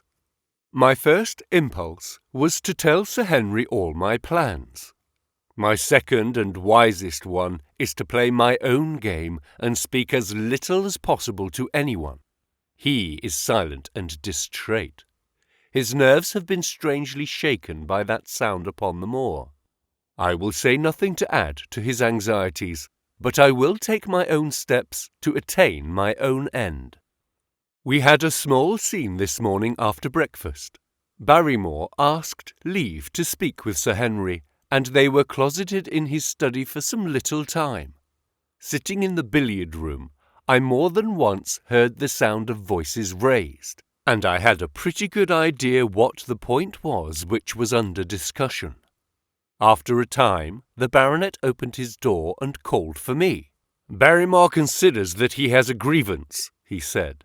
"He thinks that it was unfair on our part to hunt his brother-in-law down when he, of his own free will, had told us the secret." The butler was standing very pale, but very collected before us. "I may have spoken too warmly, sir," said he, "and if I have, I'm much sure that I beg your pardon. At the same time, I was very much surprised when I heard you two gentlemen come back this morning, and learned that you had been chasing Selden. The poor fellow has enough to fight against without my putting more upon his track." "If you had told us of your own free will, it would have been a different thing," said the baronet. "You only told us, or rather your wife only told us, when it was forced from you, and you could not help yourself." "I didn't think that you would have taken advantage of it, Sir Henry. Indeed I didn't. The man is a public danger. There are lonely houses scattered over the moor, and he is a fellow who would stick at nothing. You only want to get a glimpse of his face to see that. Look at Mr. Stapleton's house, for example, with no one but himself to defend it. There's no safety for anyone until he is under lock and key." "He'll break into no house, sir. I give you my solemn word upon that. But he will never trouble anyone in this country again. I assure you, Sir Henry, that in a very few days the necessary arrangements will have been made, and he will be on his way to South America. For God's sake, sir, I beg of you not to let the police know that he is still on the moor. They have given up the chase there, and he can lie quiet until the ship is ready for him. You can't tell on him without getting my wife and me into trouble. I beg you, sir, to say nothing to the police." "What do you say, Watson?" I shrugged my shoulders. If he were safely out of the country, it would relieve the taxpayer of a burden. But how about the chance of his holding someone up before he goes? "He would not do anything so mad, sir. We have provided him with all that he can want. To commit a crime would be to show where he was hiding." "That is true," said Sir Henry. "Well, Barrymore, God bless you, sir, and thank you from my heart. It would have killed my poor wife had he been taken again." "I guess we are aiding and abetting a felony, Watson. But after what we have heard, I don't feel as if I could give the man up. So there is the end of it. All right, Barrymore, you can go." With a few broken words of gratitude, the man turned, but he hesitated and then came back. "You've been so kind to us, sir, that I should like to do the best I can for you in return. I know something, Sir Henry, and perhaps I should have said it before, but it was long after the inquest that I found it out. I've never breathed a word about it yet to mortal man. It's about poor Sir Charles's death." The baronet and I were both upon our feet. "Do you know how he died?" "No, sir, I don't know that." "What then?" "I know why he was at the gate at that hour. It was to meet a woman." "To meet a woman? He?" "Yes, sir. And the woman's name? I can't give you the name, sir, but I can give you the initials. Her initials were L.L. How'd you know this, Barrymore? Well, Sir Henry, your uncle had a letter that morning. He had usually a great many letters, for he was a public man and well known for his kind heart, so that everyone who was in trouble was glad to turn to him. But that morning, as it chanced, there was only this one letter, so I took the more notice of it. It was from Coombe Tracy, and it was addressed in a woman's hand. Well? Well, sir, I thought no more of the matter, and never would have done had it not been for my wife. Only a few weeks ago she was cleaning out Sir Charles's study. It had never been touched since his death, and she found the ashes of a burned letter in the back of the grate. The greater part of it was charred to pieces, but one little slip, the end of the page, hung together, and the writing could still be read, though it was grey on a black ground. It seemed to us to be a postscript at the end of the letter, and it said, "Please, please, as you are a gentleman, burn this letter, and be at the gate by 10 o'clock. Beneath it was signed the initials L.L. Have you got that slip? No, sir. It crumbled all to bits after we moved it. Had Sir Charles received any other letters in the same writing? Well, sir, I took no particular notice of his letters. I should not have noticed this one, only it happened to come alone. And you have no idea who L.L. is? No, sir, no more than you have. But I expect if we could lay our hands upon that lady, we should know more about Sir Charles's death. I cannot understand, Barrymore, how you came to conceal this important information. Well, sir, it was immediately after that our own trouble came to us. And then again, sir, we were both of us very fond of Sir Charles, as we well might be considering all that he has done for us. To rake this up couldn't help our poor master, and it's well to go carefully when there's a lady in the case. Even the best of us. You thought it might injure his reputation? Well, sir, I thought no good could come of it. But now you have been kind to us, and I feel as if it would be treating you unfairly not to tell you all that I know about the matter. Very good, Barrymore. You can go. When the butler had left us, Sir Henry turned to me. Well, Watson, what do you think of this new light? It seems to leave the darkness rather blacker than before. So I think. But if we can only trace L.L., it should clear up the whole business. We have gained that much. We know that there is someone who has the facts. If we can only find her, what do you think we should do? Let Holmes know all about it at once. It will give him the clue for which he has been seeking. I am much mistaken if it does not bring him down. I went at once to my room and drew up my report of the morning's conversation for Holmes. It was evident to me that he had been very busy of late, for the notes which I had from Baker Street were few and short, with no comments upon the information which I had supplied, and hardly any reference to my mission. No doubt his blackmailing case is absorbing all his faculties. And yet this new factor must surely arrest his attention and renew his interest. I wish that he were here. October 17th. All day today the rain poured down, rustling on the ivy and dripping from the eaves. I thought of the convict upon the bleak, cold, shelterless moor. Poor devil! Whatever his crimes, he has suffered something to atone for them. And then I thought of that other one, the face in the cab, the figure against the moon. Was he also out in that deluge, the unseen watcher, the man of darkness? In the evening I put on my waterproof, and I walked far upon the sodden moor, full of dark imaginings, the rain beating upon my face and the wind whistling about my ears. God help those who wander into the great mire now, for even the firm uplands are becoming a morass. I found the black tor upon which I had seen the solitary watcher, and from its craggy summit I looked out myself across the melancholy downs. Rain squalls drifted across their russet face, and the heavy slate-coloured clouds hung low over the landscape, trailing in grey wreaths down the sides of the fantastic hills. In the distant hollow on the left, half hidden by the mist, the two thin towers of Baskerville Hall rose above the trees. They were the only signs of human life which I could see, save only those prehistoric huts which lay thickly upon the slopes of the hills. Nowhere was there any trace of that lonely man whom I had seen on the same spot 2 nights before. As I walked back, I was overtaken by Dr. Mortimer driving in his dog-cart over a rough moorland track which led from the outlying farmhouse of Foulmere. He had been very attentive to us, and hardly a day had passed that he has not called at the Hall to see how we were getting on. He insisted upon my climbing into his dog-cart, and he gave me a lift homeward. I found him much troubled over the disappearance of his little spaniel. It had wandered onto the moor and had never come back.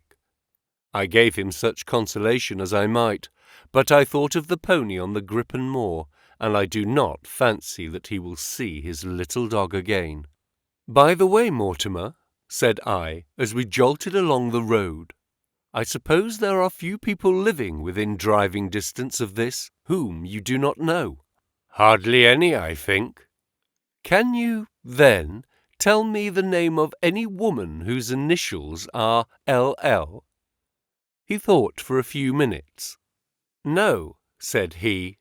"There are a few gypsies and labouring folk for whom I can't answer, but among the farmers or gentry there is no one whose initials are those. Wait a bit, though," he added after a pause. "There is Laura Lyons. Her initials are L.L., but she lives in Coombe Tracey." "Who is she?" I asked. "She is Franklin's daughter." "What? Old Frankland the Crank?" "Exactly.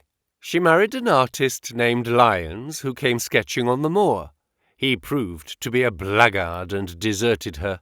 The fault, from what I hear, may not have been entirely on one side.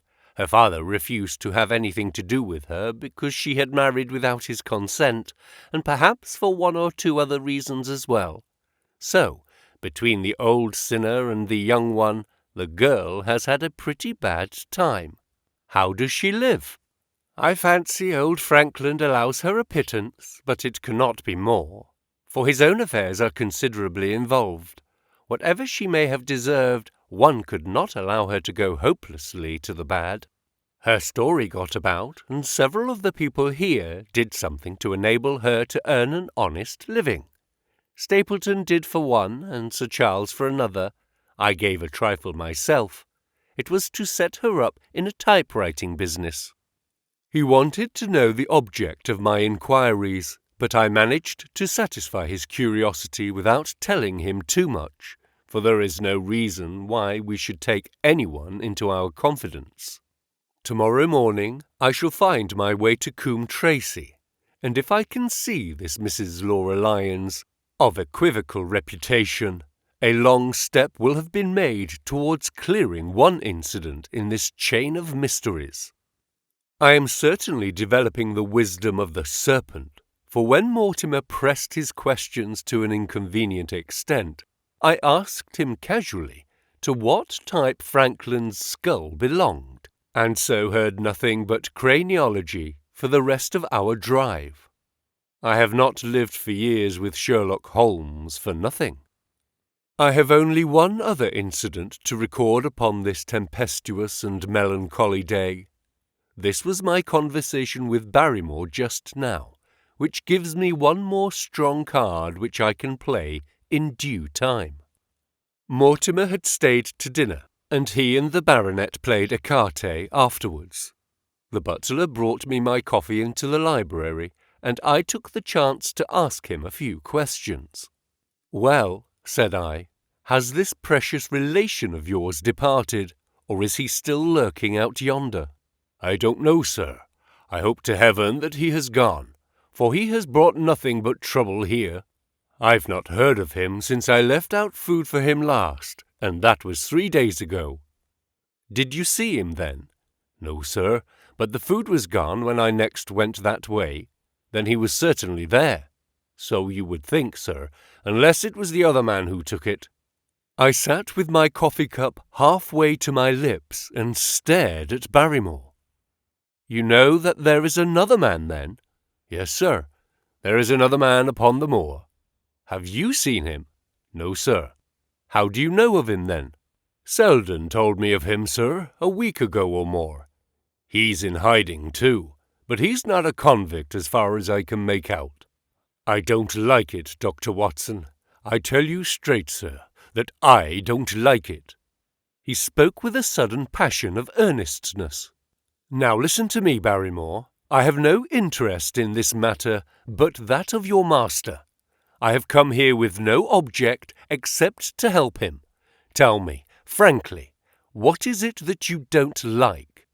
Barrymore hesitated for a moment, as if he regretted his outburst or found it difficult to express his own feelings in words.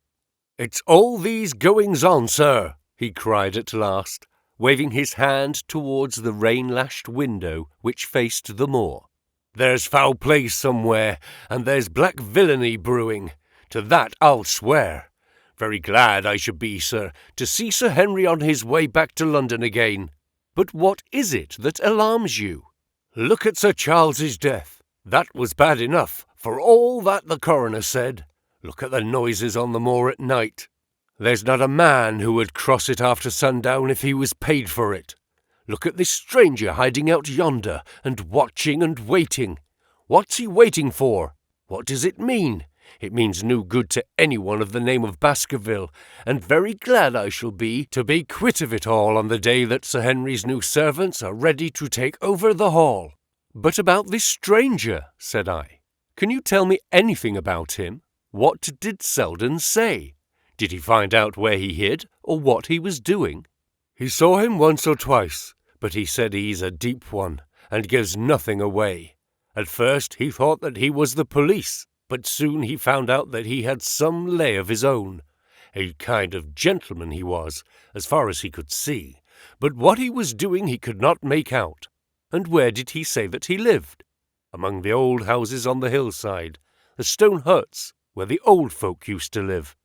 "But how about his food?"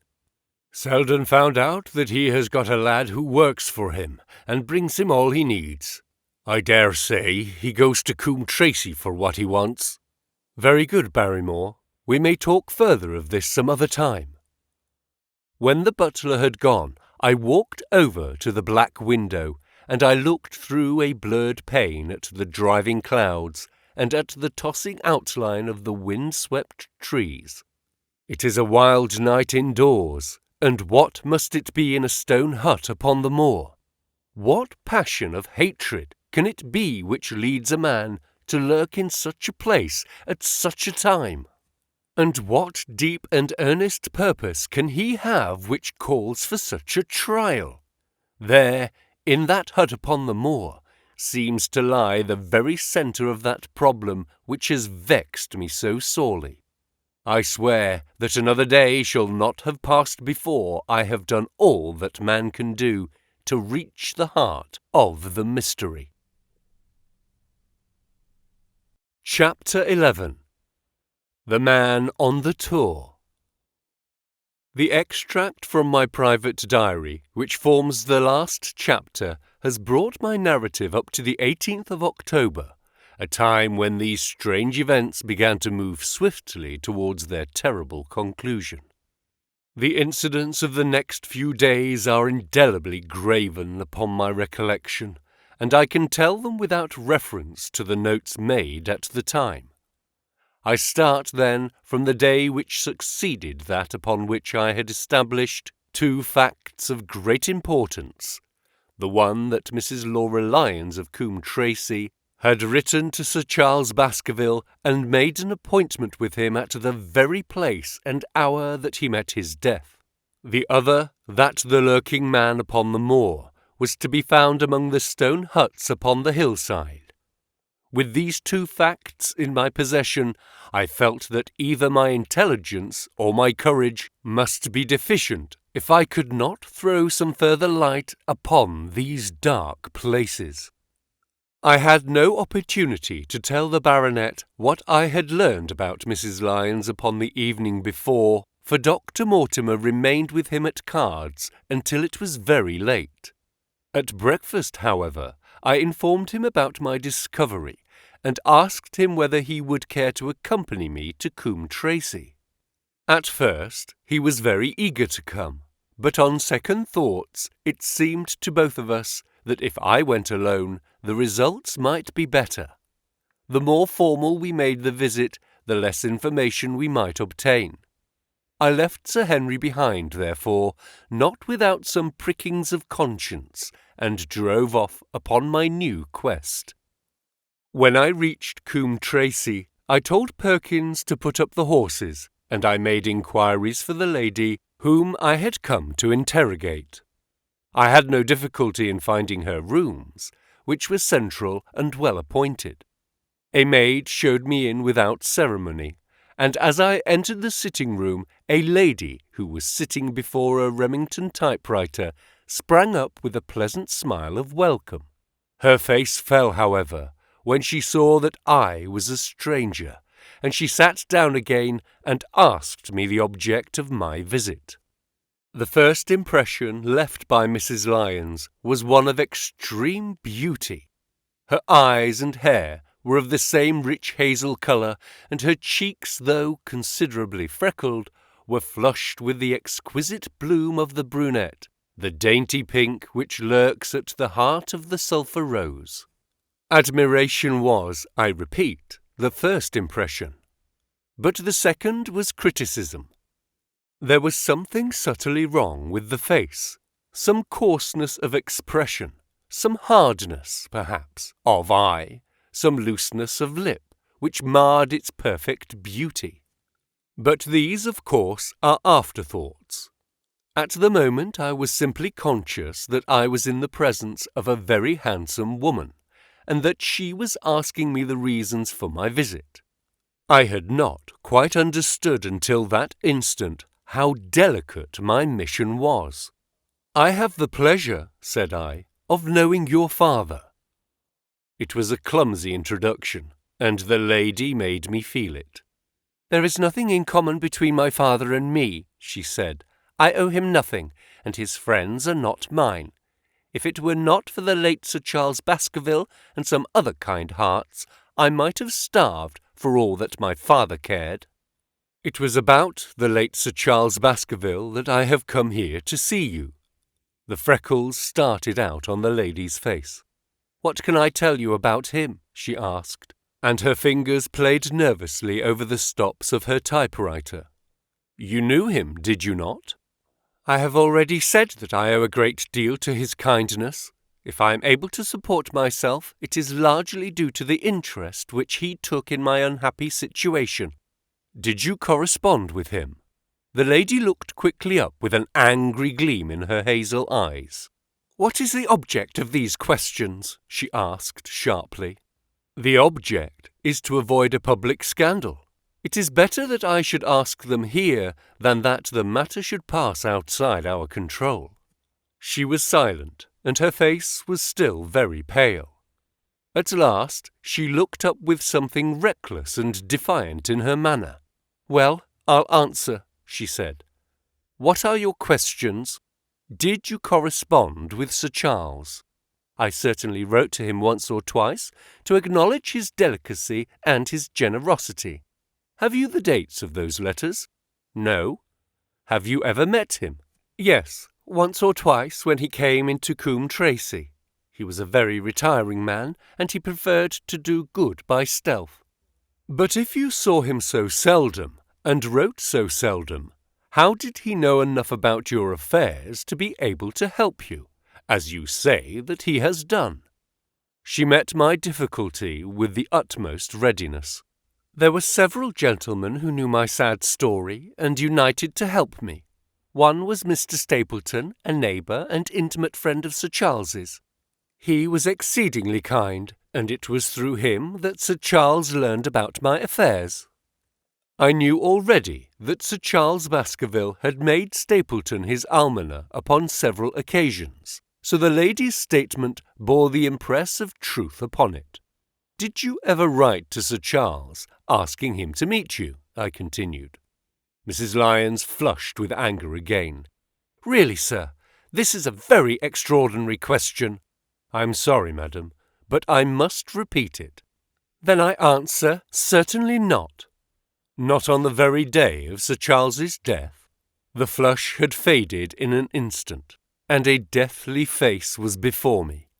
Her dry lips could not speak the no, which I saw rather than heard. "Surely your memory deceives you," said I. "I could even quote a passage of your letter. It ran, 'Please, please, as you are a gentleman, burn this letter and be at the gate by 10 o'clock. I thought that she had fainted, but she recovered herself by a supreme effort. "Is there no such thing as a gentleman?" she gasped. "You do Sir Charles an injustice. He did burn the letter, but sometimes a letter may be legible even when burned. You acknowledge now that you wrote it?" "Yes, I did write it," she cried, pouring out her soul in a torrent of words. "I did write it. Why should I deny it? I have no reason to be ashamed of it. I wished him to help me. I believed that if I had an interview, I could gain his help. So I asked him to meet me." "But why at such an hour?" "Because I had only just learned that he was going to London next day, and might be away for months. There were reasons why I could not get there earlier." "But why a rendezvous in the garden instead of a visit to the house?" "Do you think a woman could go alone at that hour to a bachelor's house?" "Well, what happened when you did get there?" "I never went." "Mrs. Lyons?" "No, I swear it to you, on all I hold sacred, I never went. Something intervened to prevent my going." "What was that?" "That is a private matter. I cannot tell it." "You acknowledge, then, that you made an appointment with Sir Charles at the very hour and place at which he met his death, but you deny that you kept the appointment?" "That is the truth." Again and again I cross-questioned her, but I could never get past that point. "Mrs. Lyons," said I, as I rose from this long and inconclusive interview, "you are taking a very great responsibility and putting yourself in a very false position by not making an absolutely clean breast of all that you know.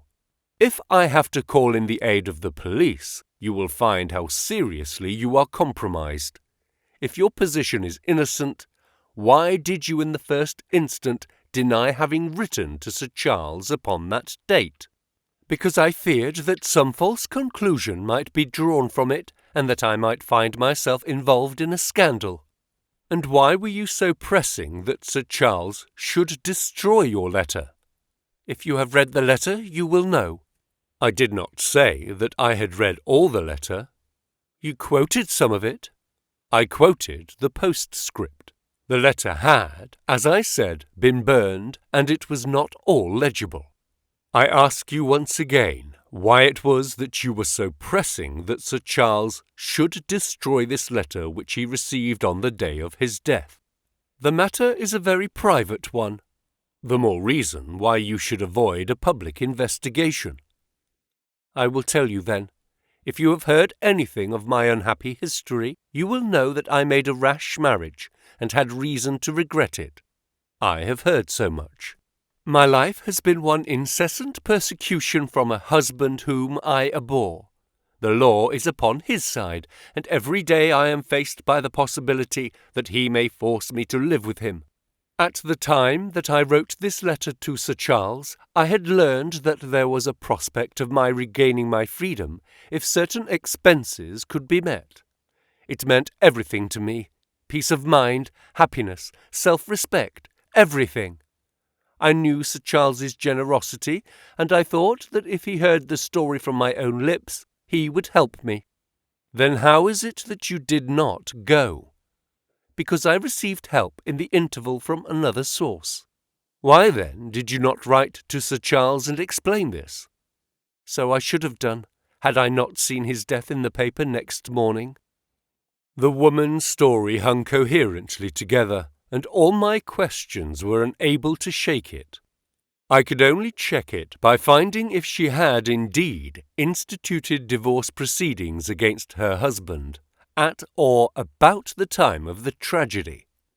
It was unlikely that she would dare to say that she had not been to Baskerville Hall if she really had been, for a trap would be necessary to take her there, and could not have returned to Coombe Tracey until the early hours of the morning. Such an excursion could not be kept secret. The probability was, therefore, that she was telling the truth, or at least a part of the truth. I came away baffled and disheartened. Once again I had reached that dead wall which seemed to be built across every path by which I tried to get at the object of my mission. And yet, the more I thought of the lady's face and of her manner, the more I felt that something was being held back from me. Why should she turn so pale? Why should she fight against every admission until it was forced from her? Why should she have been so reticent at the time of the tragedy? Surely the explanation of all this could not be as innocent as she would have me believe. For the moment I could proceed no farther in that direction, but must turn back to that other clue which was to be sought from among the stone huts upon the moor. And that was a most vague direction. I realized it as I drove back, and noted how hill after hill showed traces of the ancient people. Barrymore's only indication had been that the stranger lived in one of these abandoned huts, and many hundreds of them are scattered throughout the length and breadth of the moor. But I had my own experience for a guide, since it had shown me the man himself standing upon the summit of the Black Tor. That, then, should be the centre of my search. From there I should explore every hut upon the moor until I lighted upon the right one. If this man were inside it, I should find out from his own lips, at the point of my revolver if necessary, who he was and why he had dogged us so long. He might slip away from us in the crowd of Regent Street, but it would puzzle him to do so upon the lonely moor. On the other hand, if I should find the hut and its tenant should not be within it, I must remain there, however long the vigil, until he returned. Holmes had missed him in London. It would indeed be a triumph for me if I could run him to earth where my master had failed. Luck had been against us again and again in this inquiry, but now at last it came to my aid, and the messenger of good fortune was none other than Mr. Frankland, who was standing, grey-whiskered and red-faced, outside the gate of his garden, which opened onto the high road along which I travelled. "Good day, Mr. Watson," cried he, with unwonted good humour. "You must really give your horses a rest, and come in to have a glass of wine, and to congratulate me." My feelings towards him were very far from being friendly after what I had heard of his treatment of his daughter, but I was anxious to send Perkins and the wagonette home, and the opportunity was a good one. I alighted, and sent a message to Sir Henry that I should walk over in time for dinner. Then I followed Frankland into his dining-room. "It is a great day for me, sir, one of the red-letter days of my life," he cried with many chuckles. "I have brought off a double event. I mean to teach them in these parts that law is law, and that there is a man here who does not fear to invoke it. I have established a right-of-way through the centre of Old Middleton's Park, slap across it, sir, within 100 yards of his own front door. What do you think of that? We'll teach these magnates that they cannot ride roughshod over the rights of the commoners. Confound them! And I've closed the wood where the Fernworthy folk used to picnic. These infernal people seem to think that there are no rights of property and that they can swarm where they like with their papers and their bottles. Both cases decided, Mr. Watson, and both in my favour. I haven't had such a day since I had Sir John Morland for trespass, because he shot in his own warren. How on earth did you do that? Look it up in the book, sir. It will repay reading. Frankland v. Morland, Court of Queen's Bench. It cost me £200, but I got my verdict. Did it do you any good? None, sir, none. I am proud to say that I had no interest in the matter. I act entirely from a sense of public duty. I have no doubt, for example, that the Thurnworthy people will burn me in effigy tonight. I told the police last time they did it that they should stop these disgraceful exhibitions. The county constabulary is in a scandalous state, sir, and it has not afforded me the protection to which I am entitled. The case of Frankland versus Regina will bring the matter before the attention of the public. I told them that they would have occasion to regret their treatment of me, and already my words have come true. How so? I asked. The old man put on a very knowing expression. Because I could tell them what they are dying to know, but nothing would induce me to help the rascals in any way. I had been casting round for some excuse which I could get away from his gossip, but now I began to wish to hear more of it. I had seen enough of the contrary nature of the old sinner to understand that any strong sign of interest would be the surest way to stop his confidences.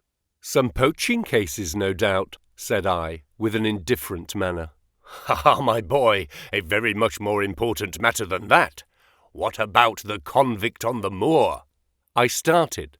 You don't mean that you know where he is, said I. I may not know exactly where he is, but I'm quite sure that I could help the police to lay their hands on him. Has it never struck you that the way to catch that man was to find out where he got his food and so trace it to him? He certainly seemed to be getting uncomfortably near the truth. No doubt, said I. But how do you know that he is anywhere upon the moor? I know it because I have seen with my own eyes the messenger who takes him his food. My heart sank for Barrymore. It was a serious thing to be in the power of this spiteful old busybody. But his next remark took a weight from my mind. You'll be surprised to hear that his food is taken to him by a child. I see him every day through my telescope upon the roof. He passes along the same path at the same hour, and to whom should he be going except to the convict? Here was luck indeed, and yet I suppressed all appearance of interest. A child! Barrymore had said that our unknown was supplied by a boy.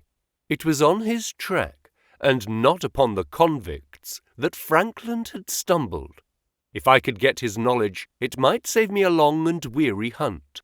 But incredulity and indifference were evidently my strongest cards. I should say that it was much more likely that it was the son of one of the moorland shepherds taking out his father's dinner. The least appearance of opposition struck fire out of the old autocrat. His eyes looked malignantly at me, and his grey whiskers bristled like those of an angry cat. "Indeed, sir," said he, pointing out over the wide-stretching moor. "Do you see that black tor over yonder? Well, do you see the low hill beyond, with the thorn bush upon it? It is the stoniest part of the whole moor. Is that a place where a shepherd would be likely to take his station? Your suggestion, sir, is a most absurd one." I meekly answered that I had spoken without knowing all the facts. My submission pleased him, and led him to further confidences. "You may be sure, sir, that I have very good grounds before I come to an opinion. I have seen the boy again and again with his bundle. Every day, and sometimes twice a day, I have been able. But wait a moment, Dr. Watson. Do my eyes deceive me? Or is there at the present moment something moving upon that hillside?" It was several miles off, but I could distinctly see a small dark dot against the dull green-grey.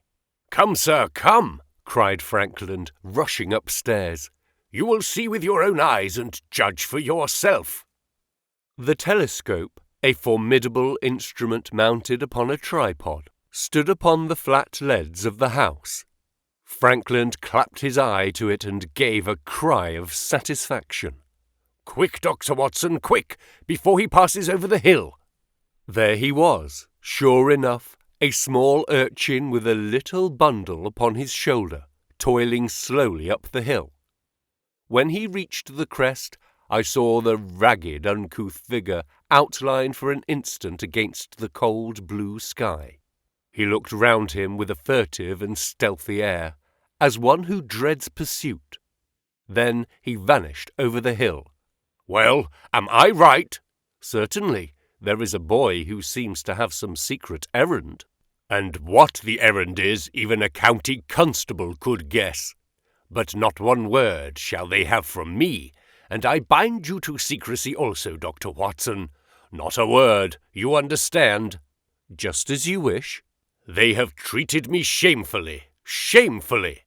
When the facts come out in Frankland versus Regina, I venture to think that a thrill of indignation will run through the country. Nothing would induce me to help the police in any way. For all they cared, it might have been me instead of my effigy, which these rascals burned at the stake. Surely you are not going? You will help me to empty the decanter in honour of this great occasion?"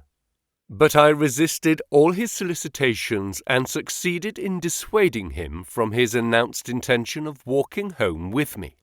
I kept the road as long as his eye was on me, and then I struck off across the moor and made for the stony hill over which the boy had disappeared. Everything was working in my favour, and I swore that it should not be through lack of energy or perseverance that I should miss the chance which fortune had thrown in my way. The sun was already sinking when I reached the summit of the hill, and the long slopes beneath me were all golden green on one side and grey shadow on the other. A haze lay low upon the farthest skyline, out of which jutted the fantastic shapes of Belliver and Vixen Tor. Over the wide expanse there was no sound and no movement. One great grey bird, a gull or curlew, soared aloft in the blue heaven. He and I seemed to be the only living things between the huge arc of the sky and the desert beneath it. The barren scene, the sense of loneliness, and the mystery and urgency of my task all struck a chill into my heart. The boy was nowhere to be seen, but down beneath me in a cleft of the hills there was a circle of the old stone huts, and in the middle of them there was one which retained sufficient roof to act as a screen against the weather. My heart leaped within me as I saw it. This must be the burrow where the stranger lurked. At last my foot was on the threshold of his hiding place. His secret was within my grasp. As I approached the hut, walking as warily as Stapleton would do, when with poised net he drew near a settled butterfly, I satisfied myself that the place had indeed been used as a habitation. A vague pathway among the boulders led to the dilapidated opening which served as a door. All was silent within. The unknown might be lurking there, or he might be prowling on the moor. My nerves tingled with the sense of adventure. Throwing aside my cigarette, I closed my hand upon the butt of my revolver, and walking swiftly up to the door, I looked in. The place was empty. But there were ample signs that I had not come upon a false scent. This was certainly where the man lived. Some blankets, rolled in a waterproof, lay upon that very stone slab upon which Neolithic man had once slumbered. The ashes of a fire were heaped in a rude grate. Beside it lay some cooking utensils and a bucket half full of water. A litter of empty tins showed that the place had been occupied for some time, and I saw, as my eyes became accustomed to the checkered light, a pannikin and a half-full bottle of spirits standing in the corner. In the middle of the hut, a flat stone served the purpose of a table, and upon this stood a small cloth bundle, the same, no doubt, which I had seen through the telescope upon the shoulder of the boy. It contained a loaf of bread, a tinned tongue, and 2 tins of preserved peaches. As I set it down again, after having examined it, my heart leaped to see that beneath it there lay a sheet of paper with writing on it. I raised it, and this was what I read, roughly scrawled in pencil. Dr. Watson has gone to Coombe Tracy. For a minute I stood there with the paper in my hands, thinking out the meaning of this curt message. It was I, then, and not Sir Henry, who was being dogged by this secret man. He had not followed me himself, but he had sent an agent, the boy perhaps, upon my track, and this was his report. Possibly I had taken no steps since I had been upon the moor which had not been observed and reported. Always there was this feeling of an unseen force, a fine net drawn round us with infinite skill and delicacy, holding us so lightly that it was only at some supreme moment that one realized that one was indeed entangled in its meshes. If there was one report, there might be others, so I looked round the hut in search of them. There was no trace, however, of anything of the kind, nor could I discover any sign which might indicate the character or intentions of the man who lived in this singular place. Save for that, he must be of Spartan habits and cared little for comforts of life. When I thought of the heavy rains and looked at the gaping roof, I understood how strong and immutable must be the purpose which had kept him in that inhospitable abode. Was he our malignant enemy, or was he by chance our guardian angel? I swore that I would not leave the hut until I knew. Outside, the sun was sinking low, and the west was blazing with scarlet and gold. Its reflection was shot back in ruddy patches by the distant pools, which lay amid the great Grimpen mire. There were the 2 towers of Baskerville Hall, and there was a distant blur of smoke which marked the village of Grimpen. Between the 2, behind the hill, was the house of the Stapletons. All was sweet and mellow and peaceful in the golden evening light, and yet as I looked at them, my soul shared none of the peace of nature, but quivered at the vagueness and the terror of that interview which every instant was bringing nearer. With tingling nerves, but a fixed purpose, I sat in the dark recess of the hut and waited with sombre patience for the coming of its tenant. And then, at last, I heard him. Far away came the sharp clink of a boot striking upon a stone. Then another, and yet another, coming nearer and nearer. I shrank back into the darkest corner and cocked my pistol in my pocket, determined not to discover myself until I had the opportunity of seeing something of the stranger. There was a long pause, which showed that he had stopped. Then once more the footsteps approached. "It is a lovely evening, my dear Watson," said a well-known voice. "I really think that you would be more comfortable outside than in." Chapter 12. Death on the Moor. For a moment or 2 I sat breathless, hardly able to believe my ears. Then my senses and my voice came back to me, while a crushing weight of responsibility seemed in an instant to be lifted from my soul. That cold, incisive, ironical voice could belong to but one man in all the world. "Holmes!" I cried. "Holmes!" "Come out," said he, "and please be careful with the revolver." I stooped under the rude lintel, And there he sat upon a stone outside, his grey eyes dancing with amusement as they fell upon my astonished features. He was thin and worn, but clear and alert, his keen face bronzed by the sun and roughened by the wind. In his tweed suit and cloth cap, he looked like any other tourist upon the moor, and he had contrived, with that cat-like love of personal cleanness, which was one of his characteristics, that his chin should be as smooth and his linen as perfect as if he were in Baker Street. "I never was more glad to see anyone in my life," said I, as I wrung him by the hand. "Or more astonished, eh? Well, I must confess to it.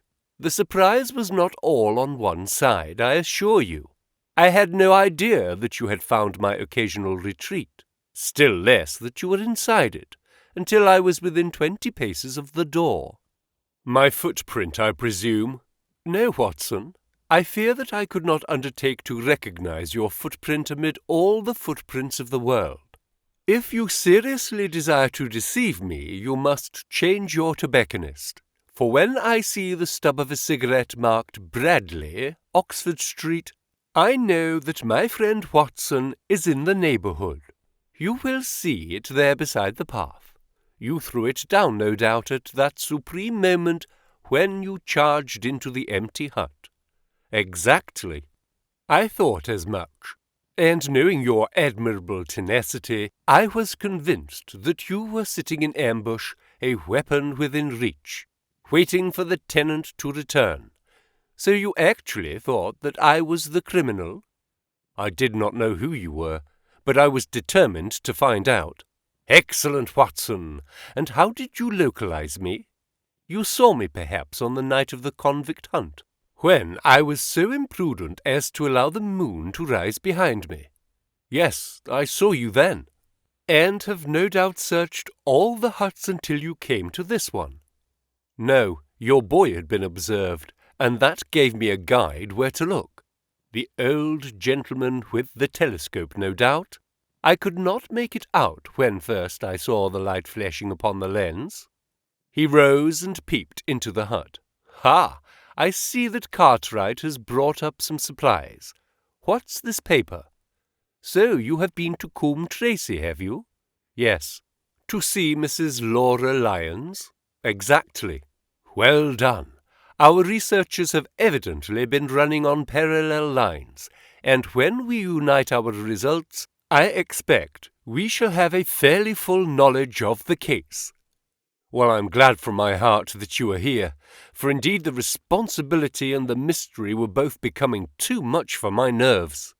But how in the name of wonder did you come here, and what have you been doing? I thought that you were in Baker Street working out that case of blackmailing. That was what I wished you to think. Then you use me, and you do not trust me? I cried with some bitterness. I think that I have deserved better at your hands, Holmes. My dear fellow, you have been invaluable to me in this as in any other case, and I beg you that you will forgive me if I have seemed to play a trick upon you. In truth, it was partly for your own sake that I did it, and it was my appreciation of the danger which you ran which led me to come down and examine the matter for myself. Had I been with Sir Henry and you, it is confident that my point of view would have been the same as yours, and my presence would have warned our very formidable opponents to be on their guard. As it is, I have been able to get about as I could not possibly have done had I been living in the hall, and I remain an unknown factor in the business, ready to throw in all my weight at a critical moment. But why keep me in the dark? For you to know could not have helped us, and might possibly have led to my discovery. You would have wished to tell me something, or in your kindness you would have brought me out some comfort or other, and so an unnecessary risk would be run. I brought Cartwright down with me, you remember the little chap at the express office, and he has seen after my simple wants, a loaf of bread, and a clean collar. What does man want more? He has given me an extra pair of eyes upon a very active pair of feet, and both have been invaluable. Then my reports have all been wasted. My voice trembled as I recalled the pains and the pride with which I had composed them. Holmes took a bundle of papers from his pocket. "Here are your reports, my dear fellow, and very well thumbed, I assure you. I made excellent arrangements, and they are only delayed 1 day upon their way. I must compliment you exceedingly upon the zeal and the intelligence which you have shown over an extraordinarily difficult case." I was still rather raw over the deception which had been practised upon me, but the warmth of Holmes's praise drove my anger from my mind. I felt also in my heart that he was right in what he said, and that it was really best for our purpose that I should not have known that he was upon the moor. "That's better," said he, seeing the shadow rise from my face. "And now, tell me the result of your visit to Mrs. Laura Lyons. It was not difficult for me to guess that it was to see her that you had gone, for I am already aware that she is the one person in Coombe Tracey who might be of service to us in this matter. In fact, had you not gone today, it is exceedingly probable that I should have gone tomorrow."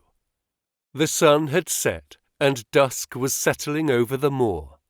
The air had turned chill, and we withdrew into the hut for warmth.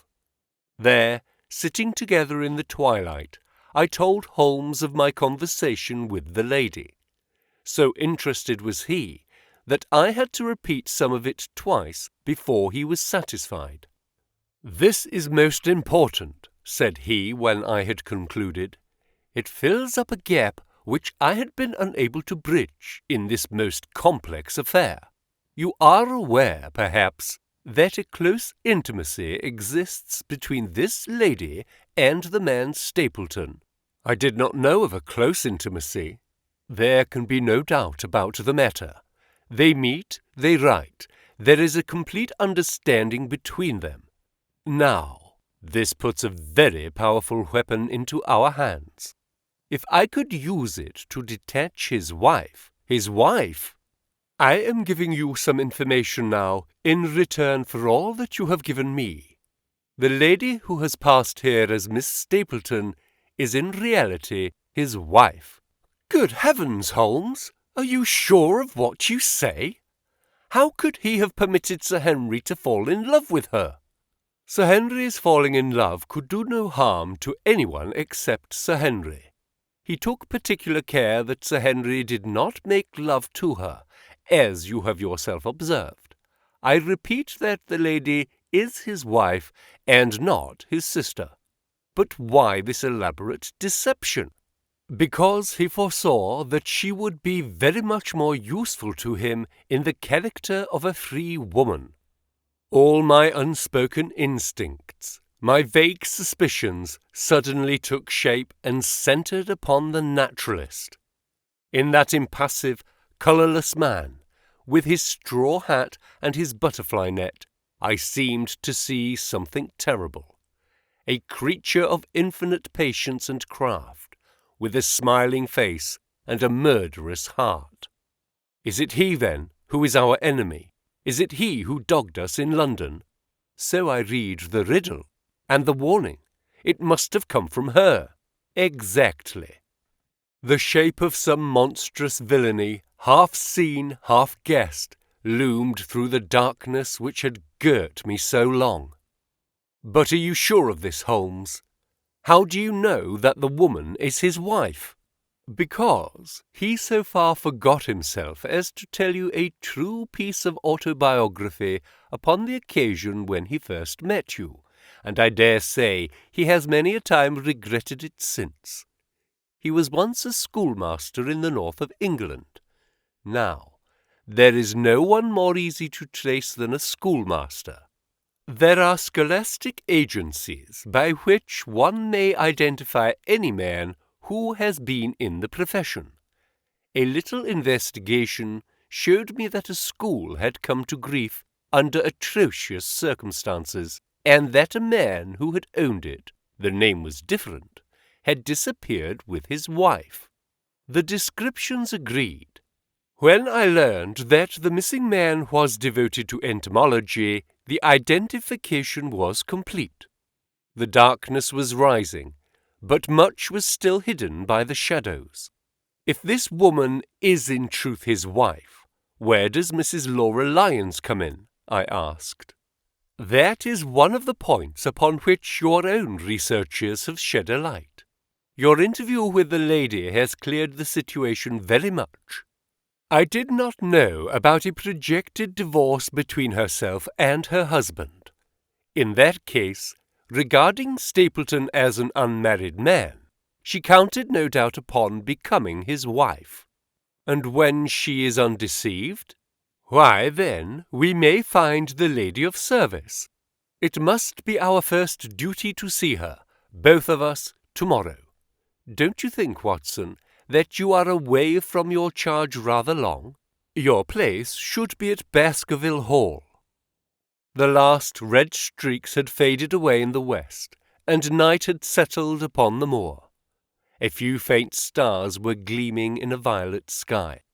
One last question, Holmes, I said as I rose. Surely there is no need of secrecy between you and me. What is the meaning of it all? What is he after? Holmes's voice sank as he answered. It is murder, Watson. Refined, cold-blooded, deliberate murder. Do not ask me for the particulars. My nets are closing upon him, even as his are upon Sir Henry, and with your help he is already almost at my mercy. There is but one danger which can threaten us. It is that he should strike before we are ready to do so. Another day, two at most, and I have my case complete. But until then, guard your charge as closely as ever a fond mother watched her ailing child. Your mission today has justified itself, and yet I could almost wish that you had not left his side. Hark! A terrible scream, a prolonged yell of horror and anguish, burst out of the silence of the moor. That frightful cry turned the blood to ice in my veins. "Oh, my God!" I gasped. "What is it? What does it mean?" Holmes had sprung to his feet, and I saw his dark, athletic outline at the door of the hut, his shoulders stooping, his head thrust forward, his face peering into the darkness. "Hush!" he whispered. "Hush!" The cry had been loud on account of its vehemence, but it had pealed out from somewhere far off on the shadowy plain. Now it burst upon our ears, nearer, louder, more urgent than before. "Where is it?" Holmes whispered, and I knew from the thrill of his voice that he, the man of iron, was shaken to the soul. "Where is it, Watson?" "There, I think." I pointed into the darkness. "No, there." Again the agonized cry swept through the silent night, louder and much nearer than ever. And a new sound mingled with it, a deep, muttered rumble, musical and yet menacing, rising and falling like the low, constant murmur of the sea. "The Hound!" cried Holmes. "Come, Watson, come! Great heavens, if we are too late!" He had started running swiftly over the moor, and I had followed at his heels.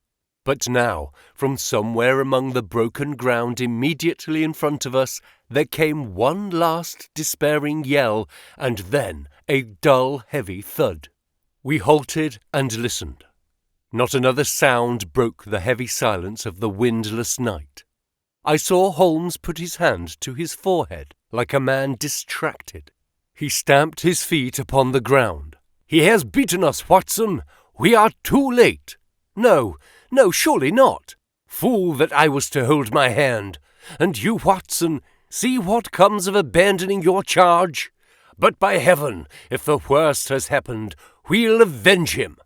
Blindly we ran through the gloom, blundering against boulders, forcing our way through gorse bushes, panting up hills and rushing down slopes, heading always in the direction whence those dreadful sounds had come. At every rise, Holmes looked eagerly round him, but the shadows were thick upon the moor, and nothing moved upon its dreary face. "Can you see anything?" "Nothing." "But hark! What is that?" A low moan had fallen upon our ears. There it was again upon our left. On that side, a ridge of rocks ended in a sheer cliff which overlooked a stone-strewn slope. On its jagged face was spread-eagled some dark, irregular object. As we ran towards it, the vague outline hardened into a definite shape. It was a prostrate man, face downward upon the ground, the head doubled under him at a horrible angle, the shoulders rounded, and the body hunched together as if in the act of throwing a somersault. So grotesque was the attitude that I could not for the instant realize that that moan had been the passing of his soul. Not a whisper, not a rustle rose now from the dark figure over which we stooped. Holmes laid his hand upon him and held it up again with an exclamation of horror.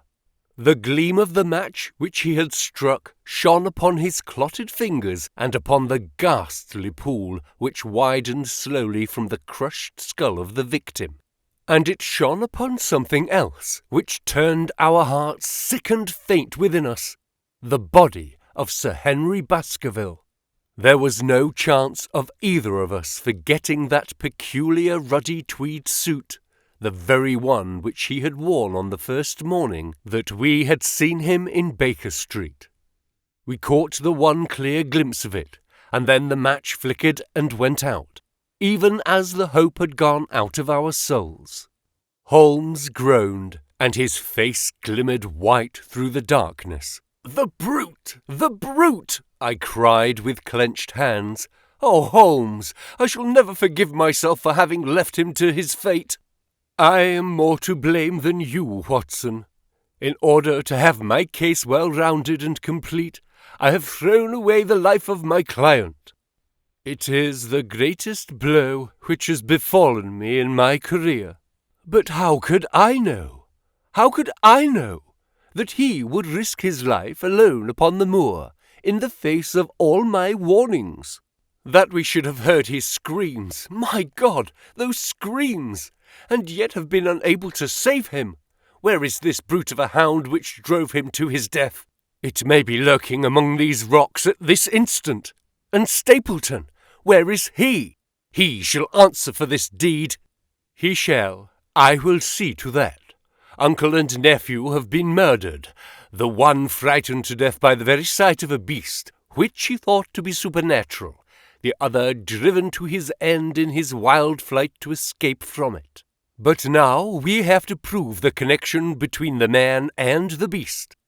Save from what we heard, we cannot swear to the existence of the latter, since Sir Henry has evidently died from the fall. But by heavens, cunning as he is, the fellow shall be in my power before another day is past." We stood with bitter hearts on either side of the mangled body, overwhelmed by this sudden and irrevocable disaster, which had brought all our long and weary labours to so piteous an end.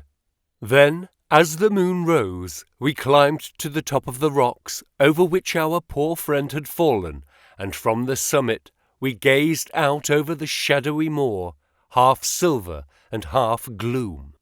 Far away, miles off in the direction of Grimpen, a single steady yellow light was shining. It could only come from the lonely abode of the Stapletons. With a bitter curse, I shook my fist at it as I gazed. Why should we not seize him at once? Our case is not complete. The fellow is wary and cunning to the last degree. It is not what we know, but what we can prove. If we make one false move, the villain may escape us yet. What can we do? There will be plenty for us to do tomorrow. Tonight we can only perform the last offices to our poor friend. Together we made our way down the precipitous slope and approached the body. black and clear against the silvered stones. The agony of those contorted limbs struck me with a spasm of pain and blurred my eyes with tears. "We must send for help, Holmes. We cannot carry him all the way to the hall. Good heavens, are you mad?" He uttered a cry and bent over the body. Now he was dancing and laughing and wringing my hand. Could this be my stern, self-contained friend? These were hidden fires indeed. "A beard! A beard! The man has a beard!" "A beard? It is not the baronet. It is— Why, it is my neighbour, the convict." With feverish haste we had turned the body over, and that dripping beard was pointing up to the cold, clear moon. There could be no doubt about the beetling forehead, the sunken animal eyes. It was indeed the same face which had glared upon me in the light of the candle from over the rock, the face of Selden, the criminal. Then in an instant it was all clear to me. I remembered how the baronet had told me that he had handed his old wardrobe to Barrymore. Barrymore had passed it on in order to help Selden in his escape. Boots, shirt, cap, it was all Sir Henry's. The tragedy was still black enough, but this man had at least deserved death by the laws of his country. I told Holmes how the matter stood, my heart bubbling over with thankfulness and joy. "Then the clothes have been the poor devil's death," said he. "It is clear enough that the Hound had been laid on from some article of Sir Henry's, the boot which was abstracted in the hotel, in all probability, and so ran this man down. There is one very singular thing, however. How came Selden, in the darkness, to know that the Hound was on his trail? He heard him. To hear a hound upon the moor would not work a hard man like this convict into such a paroxysm of terror that he would risk recapture by screaming wildly for help. By his cries he must have run a long way after he knew the animal was on his track. How did he know? A greater mystery to me is why this hound, presuming that all our conjectures are correct, I presume nothing. Well then, why this hound should be loose tonight? I suppose that it does not always run loose upon the moor. Stapleton would not let it go unless he had reason to think that Sir Henry would be there.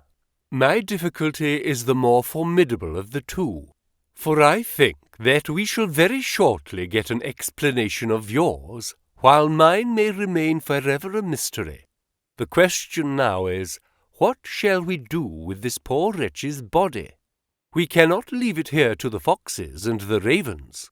I suggest that we put it in one of the huts until we can communicate with the police. Exactly. I have no doubt that you and I could carry it so far. Hello, Watson. What's this? It's the man himself. By all that's wonderful and audacious. Not a word to show your suspicions. Not a word, or my plans crumble to the ground. A figure was approaching us over the moor, and I saw the dull red glow of a cigar. The moon shone upon him, and I could distinguish the dapper shape and the jaunty walk of the naturalist. He stopped when he saw us, and then came on again. "Why, Dr. Watson, that's not you, is it? You are the last man that I should have expected to see out on the moor at this time of night. But dear me, what's this? Somebody hurt? Not. Don't tell me. That is our friend Sir Henry." He hurried past me and stooped over the dead man. I heard a sharp intake of his breath, and the cigar fell from his fingers. Who's this?" he stammered. "It is Selden, the man who escaped from Princetown." Stapleton turned a ghastly face upon us, but by a supreme effort he had overcome his amazement and his disappointment. He looked sharply from Holmes to me. "Dear me, what a very shocking affair! How did he die?" "He appears to have broken his neck by falling over these rocks. My friend and I were strolling on the moor when we heard a cry. I heard a cry also. That was what brought me out. I was uneasy about Sir Henry." "What about Sir Henry in particular?" I could not help asking. "Because I had suggested that he should come over. When he did not come, I was surprised, and I naturally became alarmed for his safety when I heard the cries upon the moor. By the way," his eyes darted again from my face to Holmes's, "did you hear anything else besides a cry?" "No," said Holmes. "Did you?" "No." "What do you mean then?" "Oh, you know the stories that the peasants tell about a phantom hound, and so on. It is said to be heard at night upon the moor. I was wondering if there were any evidence of such a sound tonight." "We heard nothing of a kind," said I. "And what is your theory of this poor fellow's death?" "I have no doubt that anxiety and exposure have driven him off his head. He has rushed about the moor in a crazy state, and eventually fallen over here and broken his neck." "That seems the most reasonable theory," said Stapleton, and he gave a sigh which I took to indicate his relief. "What do you think about it, Mr. Sherlock Holmes?" My friend bowed his compliments. "You are quick at identification," said he. "We have been expecting you in these parts since Dr. Watson came down. You are in time to see a tragedy." "Yes, indeed. I have no doubt that my friend's explanation will cover the facts. I will take an unpleasant remembrance back to London with me tomorrow." "Oh, you return tomorrow?" "That is my intention." "I hope your visit has cast some light upon those occurrences which have puzzled us." Holmes shrugged his shoulders. "One cannot always have the success for which one hopes. An investigator needs facts, and not legends or rumours. It has not been a satisfactory case." My friend spoke in his frankest and most unconcerned manner. Stapleton still looked hard at him. Then he turned to me. "I would suggest carrying this poor fellow to my house, but it would give my sister such a fright that I do not feel justified in doing it. I think that if we put something over his face, he will be safe until morning." And so it was arranged. Resisting Stapleton's offer of hospitality, Holmes and I set off to Baskerville Hall, leaving the naturalist to return alone. Looking back, we saw the figure moving slowly away over the broad moor, and behind him that one black smudge on the silvered slope, which showed where the man was lying, who had come so horribly to his end. Chapter 13. Fixing the Nets. "We're at close grips at last," said Holmes as we walked together across the moor. "What a nerve the fellow has! How he pulled himself together in the face of what must have been a paralyzing shock, when he found that the wrong man had fallen a victim to his plot. I told you in London, Watson, and I tell you now again, that we have never had a foeman more worthy of our steel. I am sorry that he has seen you, and so was I at first, but there was no getting out of it. What effect do you think it will have upon his plans now that he knows you are here? It may cause him to be more cautious, or it may drive him to desperate measures at once. Like most clever criminals, he may be too confident in his own cleverness, and imagine that he has completely deceived us. Why should we not arrest him at once? My dear Watson, you were born to be a man of action. Your instinct is always to do something energetic. But supposing, for argument's sake, that we had him arrested tonight, what on earth the better off should we be for that? We could prove nothing against him. There's the devilish cunning of it. If he were acting through a human agent, we could get some evidence. But if we were to drag this great dog to the light of day, it would not help us in putting a rope round the neck of its master. Surely we have a case? Not a shadow of one, only surmise and conjecture. We should be laughed out of court if we came with such a story and such evidence. There is Sir Charles's death, found dead without a mark upon him. You and I know that he died of sheer fright, and we know also what frightened him. But how are we to get 12 stolid jurymen to know it? What signs are there of a hound? Where are the marks of its fangs?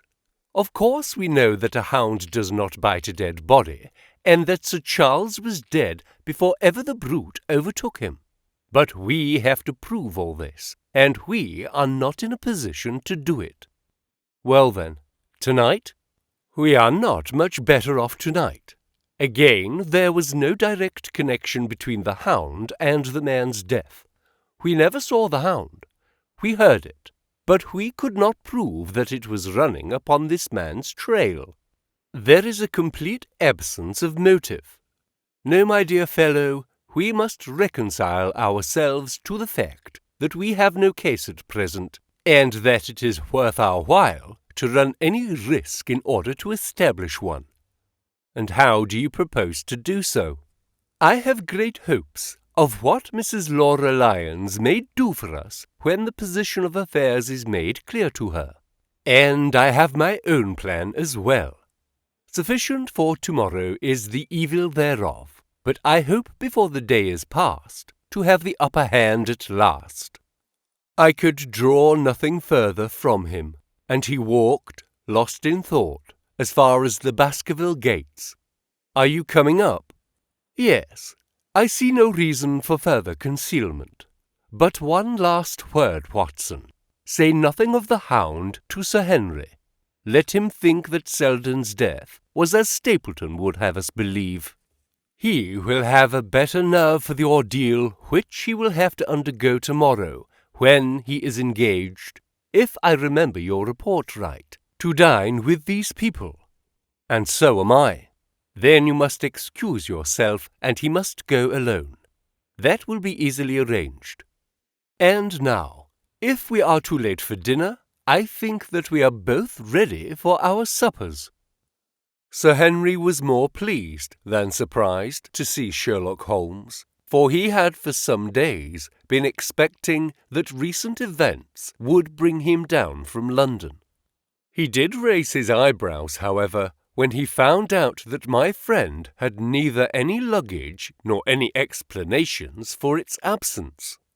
Between us, we soon supplied his wants, and then over a belated supper we explained to the baronet as much of our experience as it seemed desirable that he should know.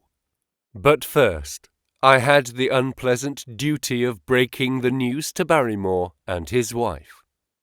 To him it may have been an unmitigated relief, but she wept bitterly into her apron. To all the world he was the man of violence, half animal and half demon, but to her he always remained the little wilful boy of her own girlhood, the child who had clung to her hand. Evil indeed is in the man who has not one woman to mourn him. "I've been moping in the house all day, since Watson went off in the morning," said the baronet. "I guess I should have some credit, for I have kept my promise. If I hadn't sworn not to go about alone, I might have had a more lively evening, for I had a message from Stapleton asking me to go over there." "I have no doubt that you would have had a more lively evening," said Holmes dryly. "By the way, I don't suppose you appreciate that we have been mourning over you as having broken your neck." Sir Henry opened his eyes. "How was that?" "This poor wretch was dressed in your clothes. I fear your servant who gave them to him may get into trouble with the police."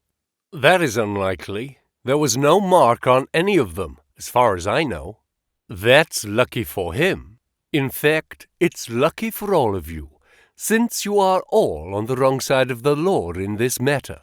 I am not sure that as a conscientious detective, my first duty is not to arrest the whole household. Watson's reports are most incriminating documents. But how about the case? asked the baronet. "Have you made anything out of the tangle? I don't know that Watson and I are much the wiser since we came down." "I think that I shall be in a position to make the situation rather more clear to you before long. It has been an exceedingly difficult and most complicated business. There are several points upon which we still want light, but it is coming all the same. We've had one experience, as Watson has no doubt told you. We heard the hound on the moor, so I can swear that it is not all empty superstition. I had something to do with dogs when I was out west, and I know one when I hear one. If you can muzzle that one and put him on a chain, I'd be ready to swear you are the greatest detective of all time." "I think I will muzzle him and chain him all right if you will give me your help." "Whatever you tell me to do, I will do." "Very good. And I will ask you also to do it blindly, without always asking the reason." "Just as you like." "If you will do this, the chances are that our little problem will soon be solved. I have no doubt." He stopped suddenly and stared fixedly up over my head into the air. The lamp beat upon his face, and so intent was it, and so still, that it might have been that of a clear-cut classical statue, a personification of alertness and expectation. "What is it?" we both cried. I could see as he looked down that he was repressing some internal emotion. His features were still composed, but his eyes shone with amused exultation. "Excuse the admiration of a connoisseur," said he, as he waved his hand towards the line of portraits which covered the opposite wall.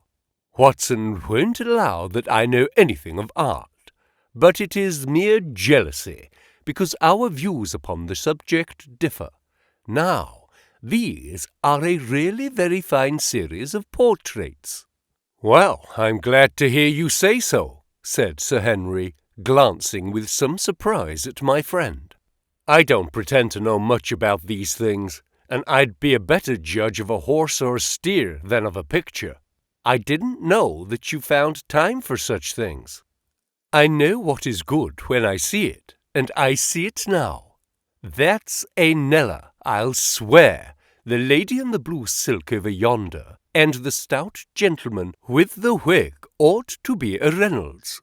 They are all family portraits, I presume?" "Every one." "Do you know the names?" "Barrymore has been coaching me in them, and I think I can say my lessons fairly well." "Who is the gentleman with the telescope?" "Ah, that's Rear Admiral Baskervilles, who served under Rodney in the West Indies. The man with the blue coat and the roll of paper is Sir William Baskerville, who was chairman of committees of the House of Commons under Pitt."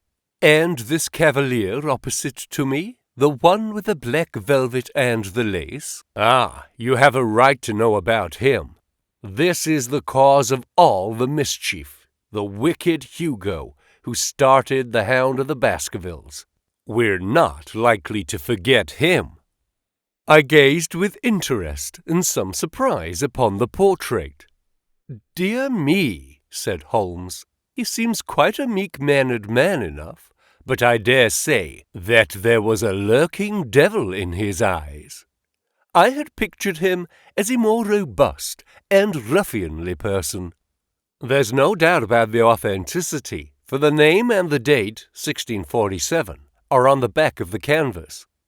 Holmes said little more, but the picture of the old roisterer seemed to have a fascination for him, and his eyes were continually fixed upon it during supper. It was not until later, when Sir Henry had gone to his room, that I was able to follow the trend of his thoughts. He led me back into the banqueting hall, his bedroom candle in his hand, and he held it up against the time-stained portrait on the wall. "Do you see anything there?"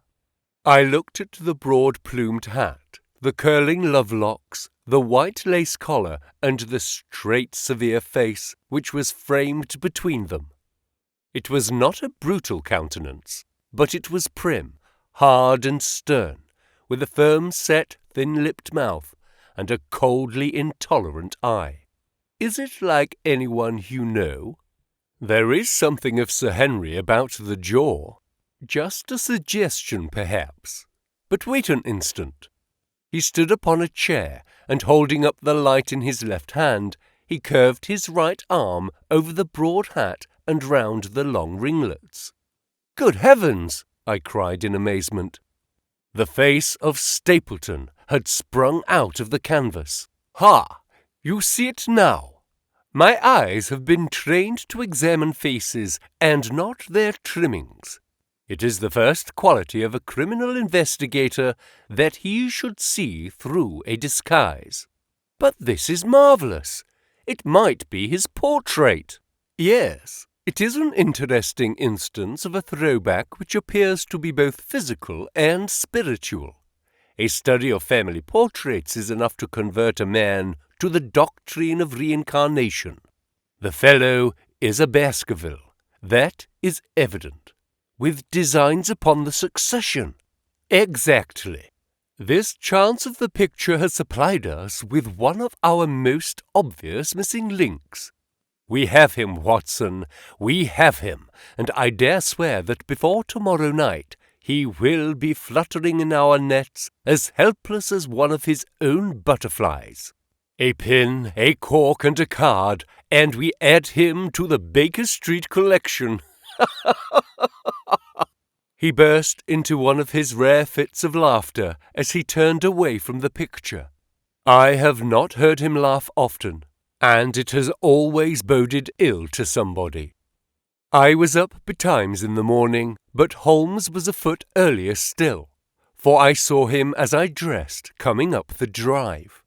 "Yes, we should have a full day today," he remarked, and he rubbed his hands with the joy of action. "The nets are all in place, and the drag is about to begin.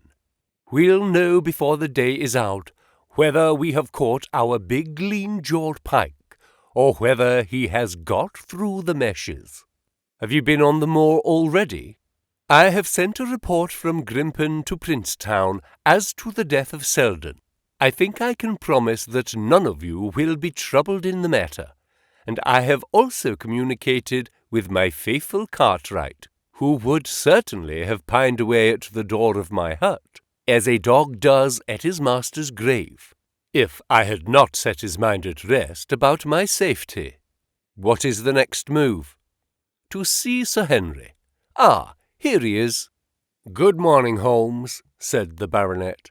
"You look like a general who's planning a battle with his chief of staff." "That is the exact situation. Watson was asking for orders, and so do I." "Very good. You are engaged, as I understand, to dine with our friends the Stapletons tonight. I hope that you will come also. They are very hospitable people, and I am sure that they would be very glad to see you. I fear that Watson and I must go to London." "To London?" "Yes. I think that we should be more useful there at the present juncture." The baronet's face perceptibly lengthened. "I hoped that you were going to see me through this business. The hall and the moor are not very pleasant places when one is alone." "My dear fellow, you must trust me implicitly and do exactly what I tell you. You can tell your friends that we should have been happy to have come with you, but that urgent business required us to be in town. We hope very soon to return to Devonshire. Will you remember to give them that message?" "If you insist upon it." "There is no alternative, I assure you."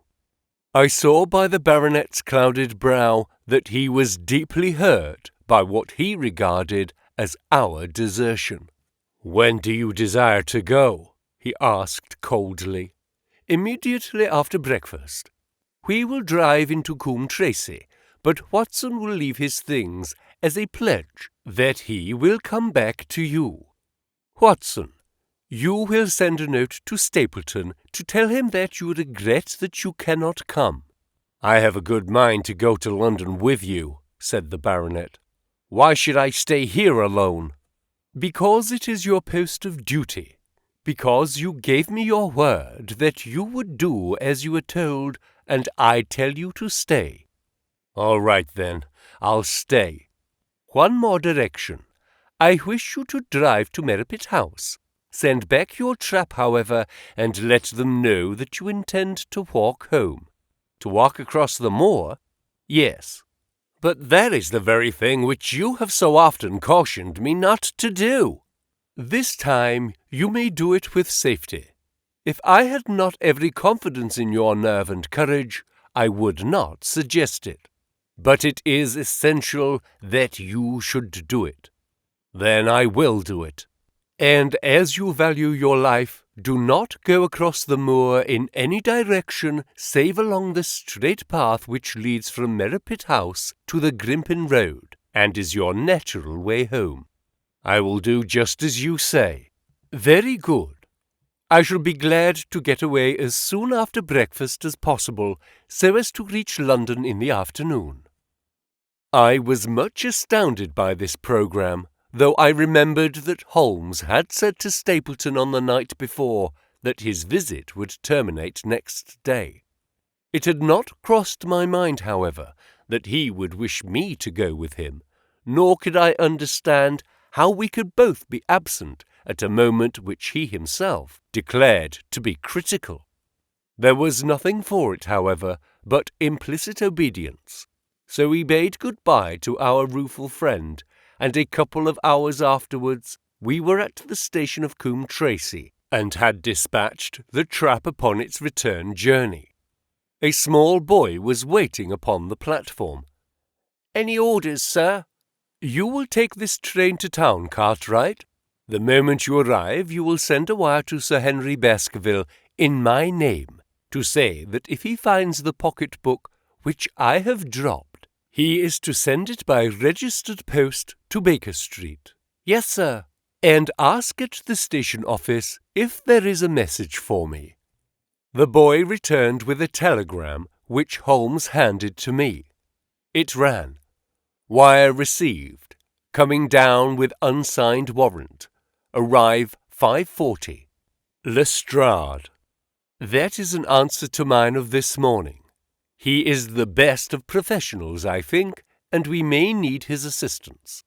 Now, Watson, I think we cannot employ our time better than by calling upon your acquaintance, Mrs. Laura Lyons.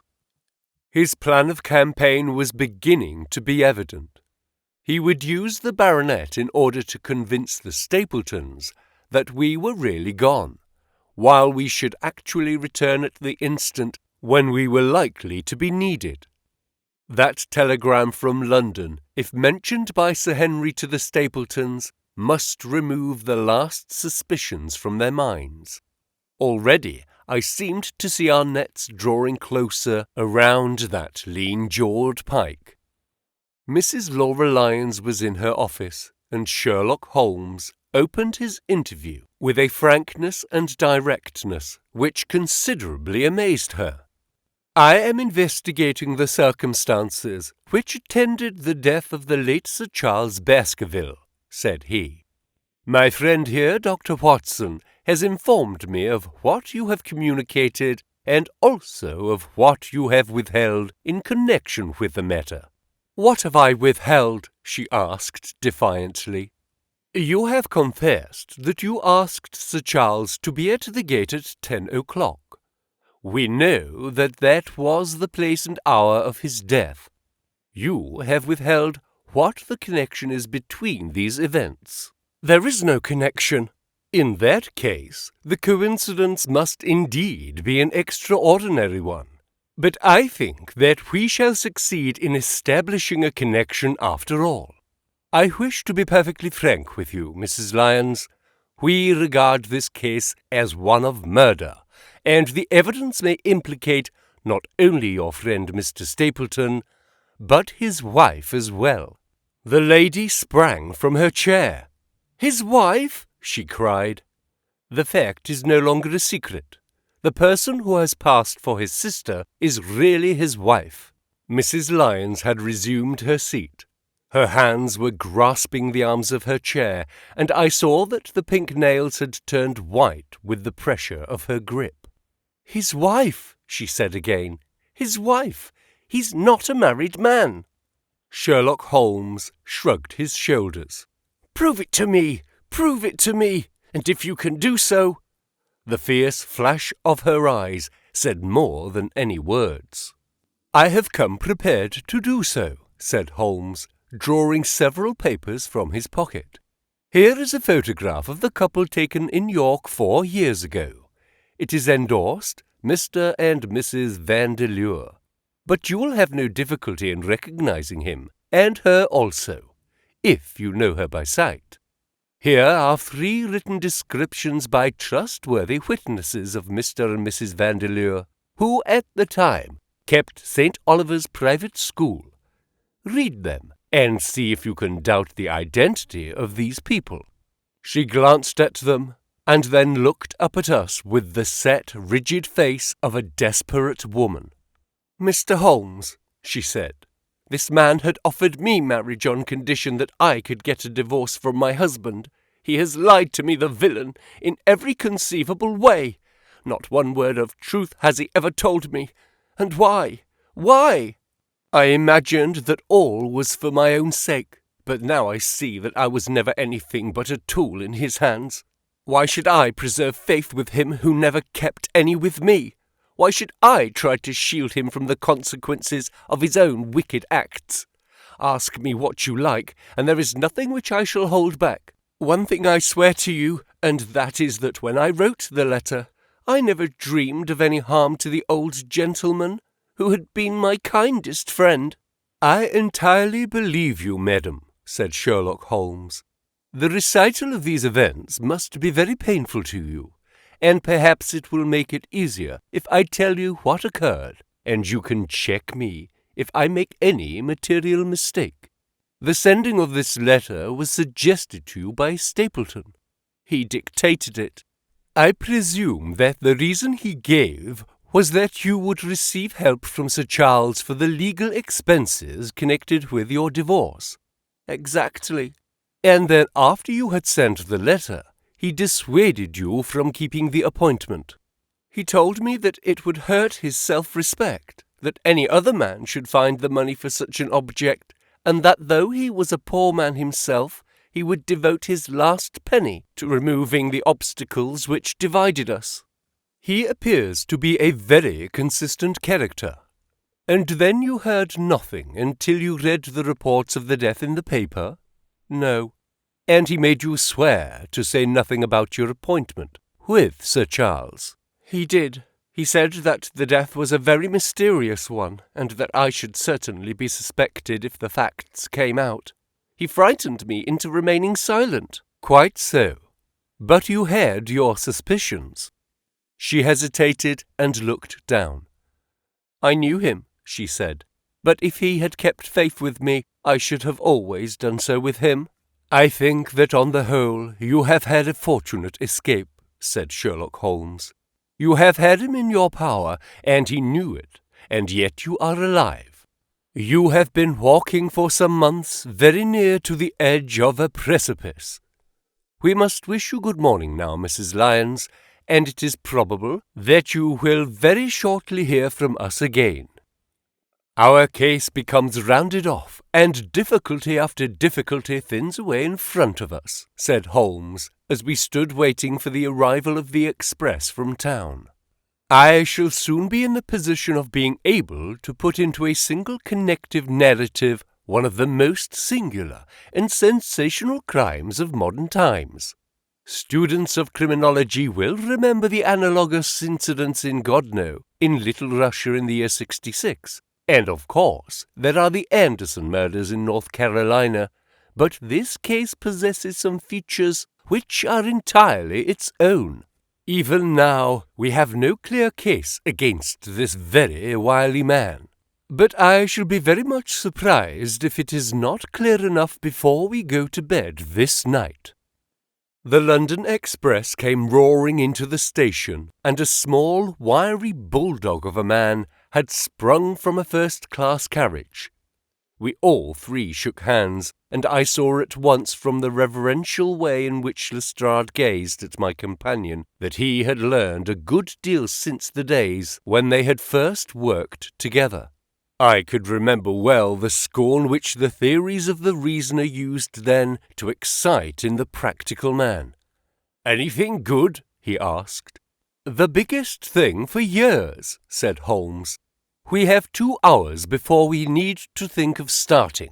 I think we might employ it in getting some dinner, and then, Lestrade, we will take the London fog out of your throat by giving you a breath of the pure night air of Dartmoor.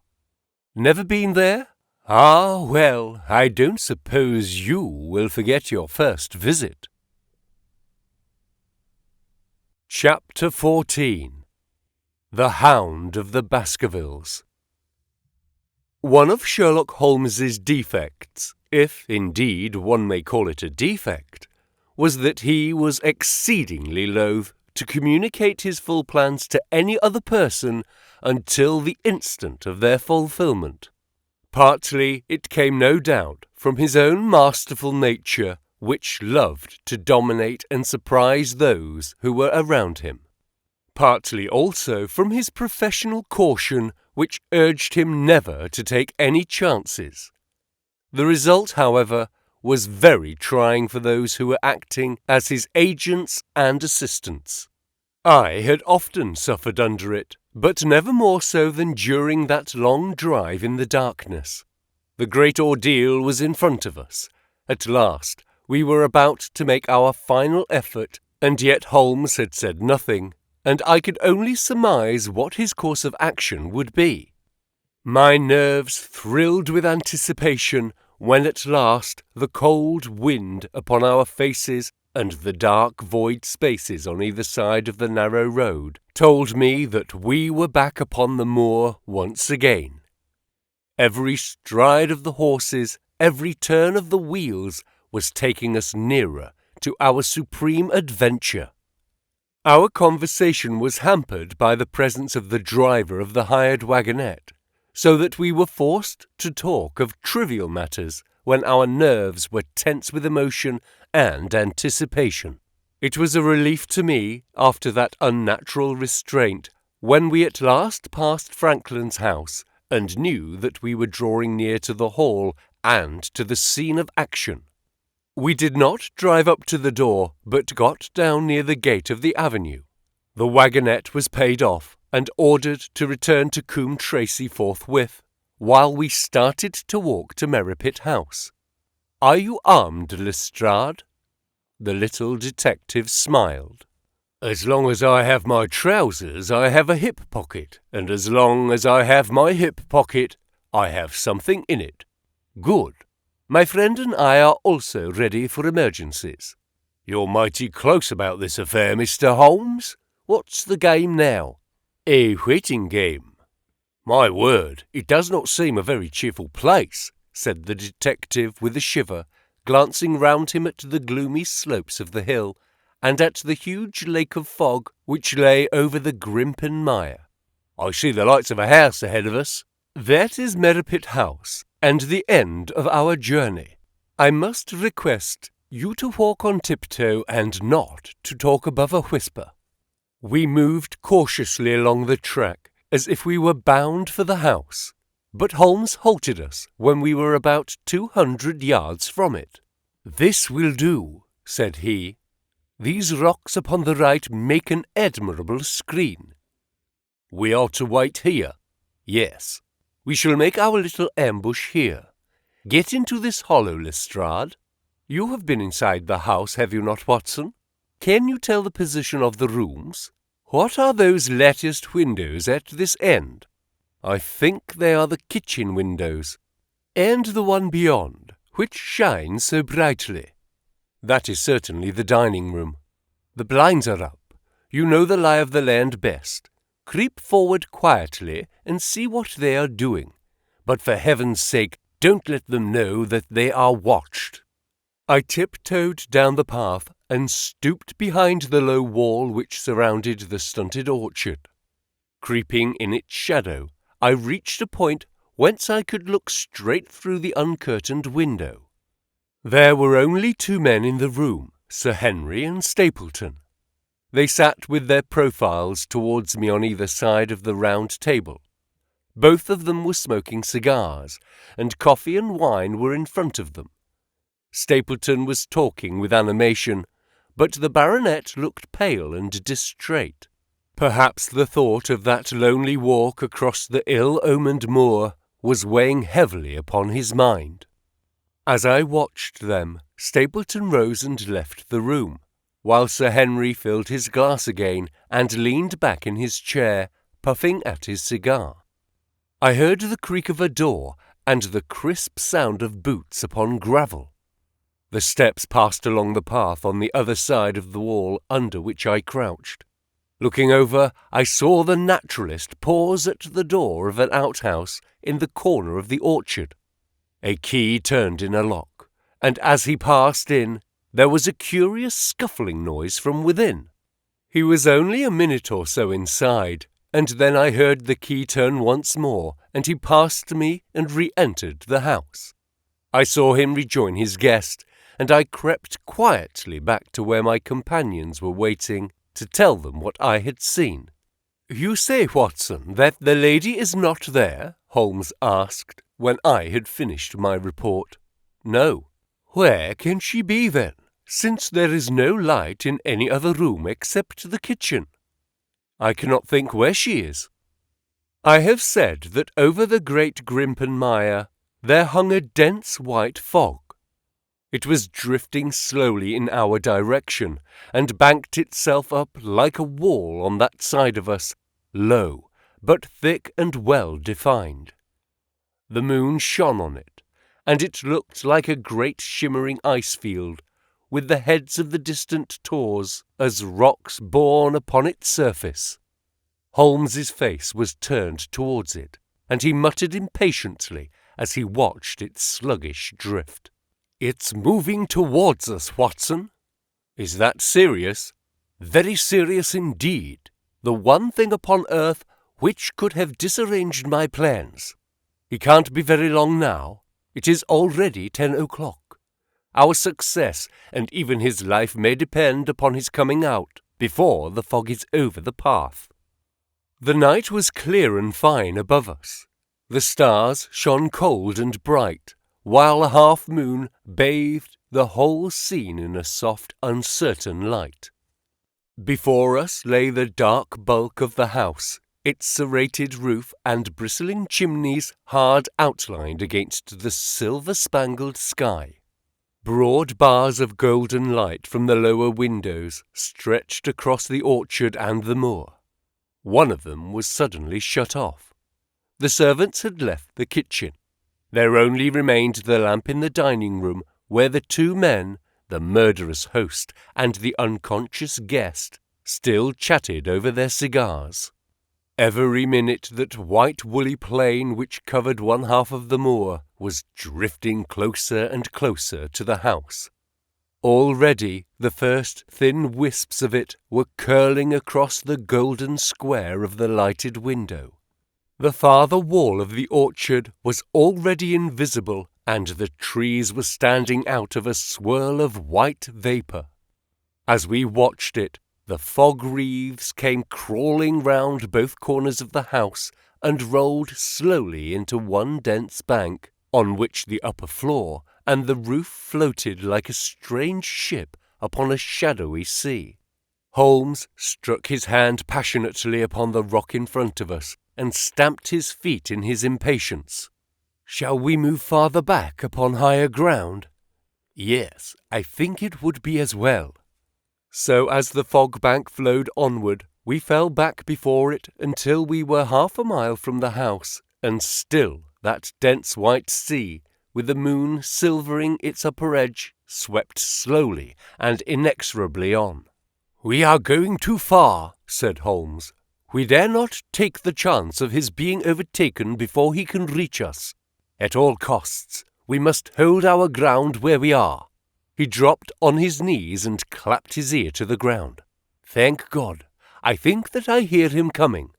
A sound of quick steps broke the silence of the moor. Crouching among the stones, we stared intently at the silver-tipped bank in front of us. The steps grew louder, and through the fog, as through a curtain, there stepped the man whom we were awaiting. He looked round him in surprise as he emerged into the clear, starlit night. Then he came swiftly along the path, passed close to where we lay, and went on up the long slope behind us. As he walked, he glanced continually over either shoulder, like a man who is ill at ease. "Hist!" cried Holmes, and I heard the sharp click of a cocking pistol. "Look out! It's coming!" There was a thin, crisp, continuous patter from somewhere in the heart of that crawling bank. The cloud was within 50 yards of where we lay, and we glared at it, all three, uncertain what horror was about to break from the heart of it.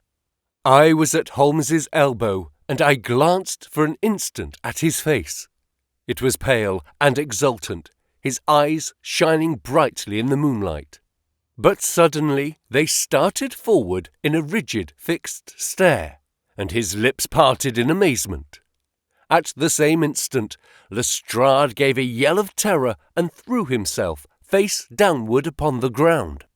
I sprang to my feet, my inert hand grasping my pistol, my mind paralyzed by the dreadful shape which had sprung out upon us from the shadows of the fog.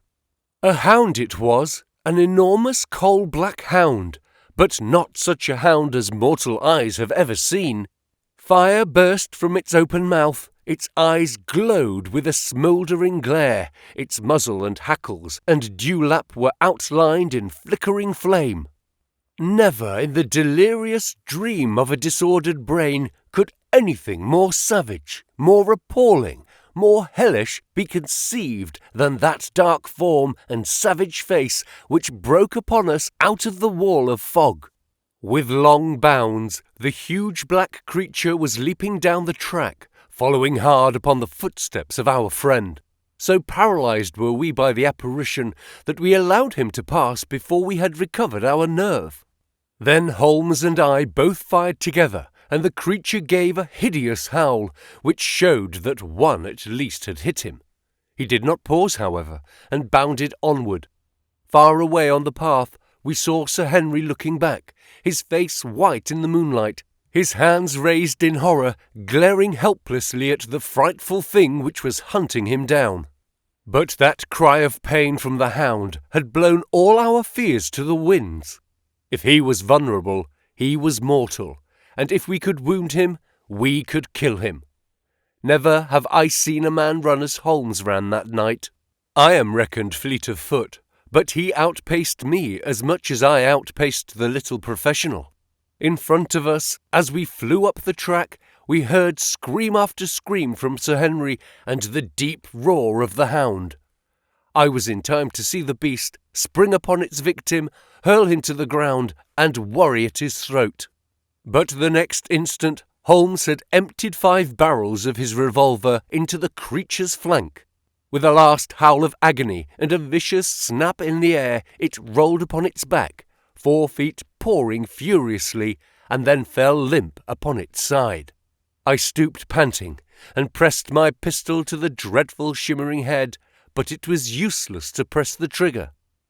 The giant hound was dead. Sir Henry lay insensible where he had fallen.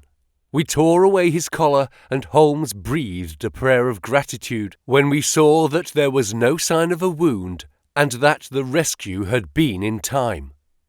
Already our friend's eyelids shivered, and he made a feeble effort to move. Lestrade thrust his brandy flask between the baronet's teeth, and 2 frightened eyes were looking up at us. "My God!" he whispered. "What was it? What in heaven's name was it?" "It's dead, whatever it is," said Holmes. "We've laid the family ghost once and forever."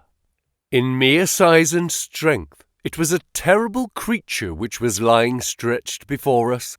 It was not a pure bloodhound, and it was not a pure mastiff, but it appeared to be a combination of the two, gaunt, savage, and as large as a small lioness. Even now, in the stillness of death, the huge jaws seemed to be dripping with a bluish flame, and the small, deep-set, cruel eyes were ringed with fire.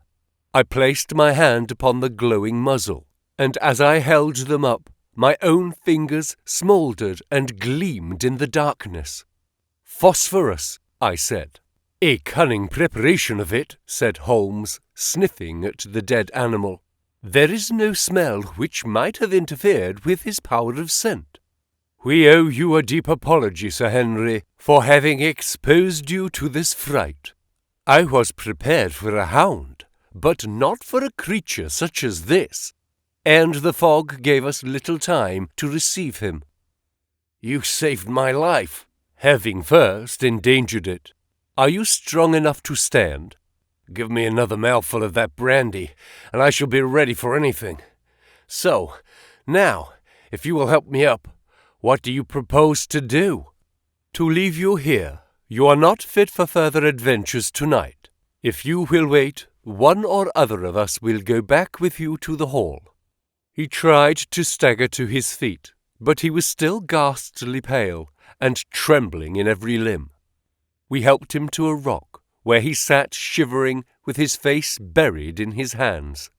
"We must leave you now," said Holmes. "The rest of our work must be done, and every moment is of importance. We have our case, and now we only want our man. It's 1,000 to 1 against our finding him at the house," he continued, as we retraced our steps swiftly down the path. "Those shots must have told him that the game was up. We were some distance off, and this fog may have deadened them. He followed the hound to call him off, of that you may be certain. No, he's gone by this time, but we'll search the house and make sure."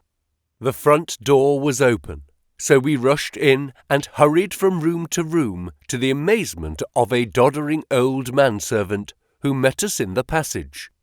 There was no light, save in the dining room, but Holmes caught up the lamp and left no corner of the house unexplored. No sign could we see of the man whom we were chasing. On the upper floor, however, one of the bedroom doors was locked. "There's someone in here," cried Lestrade. "I can hear a movement. Open this door." A faint moaning and rustling came from within. Holmes struck the door just over the lock with the flat of his foot, and it flew open. Pistol in hand, we all three rushed into the room. But there was no sign within it of that desperate and defiant villain whom we expected to see. Instead, we were faced by an object so strange and so unexpected that we stood for a moment staring at it in amazement. The room had been fashioned into a small museum, and the walls were lined by a number of glass-topped cases full of that collection of butterflies and moths, the formation of which had been the relaxation of this complex and dangerous man. In the centre of this room there was an upright beam which had been placed at some period as a support for the old worm-eaten bulk of timber which spanned the roof. To this post a figure was tied, so swathed and muffled in the sheets which had been used to secure it that one could not for the moment tell whether it was that of a man or a woman. One towel passed round the throat and was secured at the back of the pillar.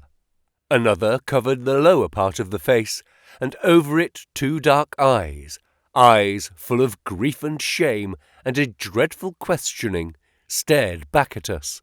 In a minute we had torn off the gag, unswathed the bonds, and Mrs. Stapleton sank upon the floor in front of us. As her beautiful head fell upon her chest, I saw the clear red wheal of a whiplash across her neck. "The brute!" cried Holmes. "Here, Lestrade, your brandy bottle. Put her in the chair. She has fainted from ill usage and exhaustion." She opened her eyes again. "Is he safe?" she asked. "Has he escaped?" "He cannot escape us, madam." No, I did not mean my husband, Sir Henry. Is he safe?" "Yes." "And the hound?" "It is dead." She gave a long sigh of satisfaction. "Thank God!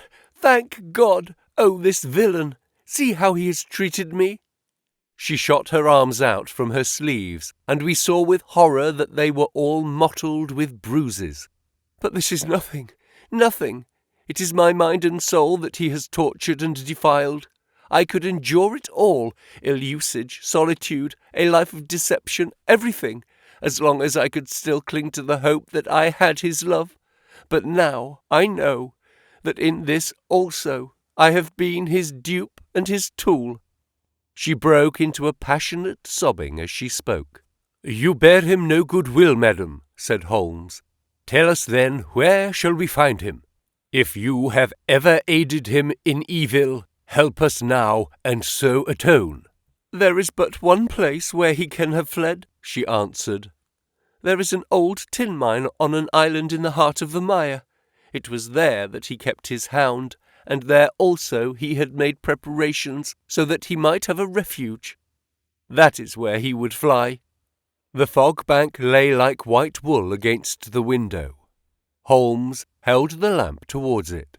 "See," said he, "no one could find his way into the Grimpen mire tonight." She laughed and clapped her hands.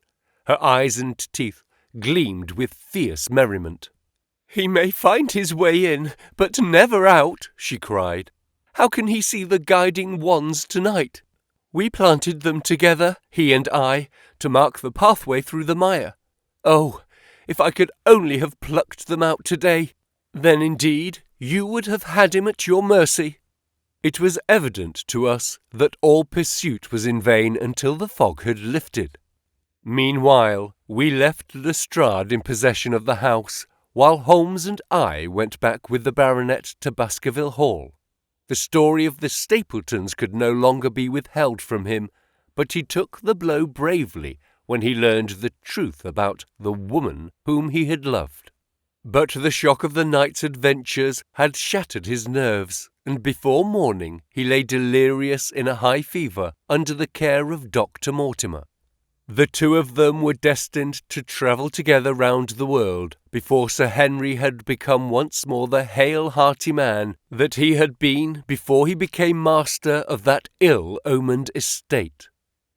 And now I come rapidly to the conclusion of this singular narrative, in which I have tried to make the reader share those dark fears and vague surmises which clouded our lives so long and ended in so tragic a manner.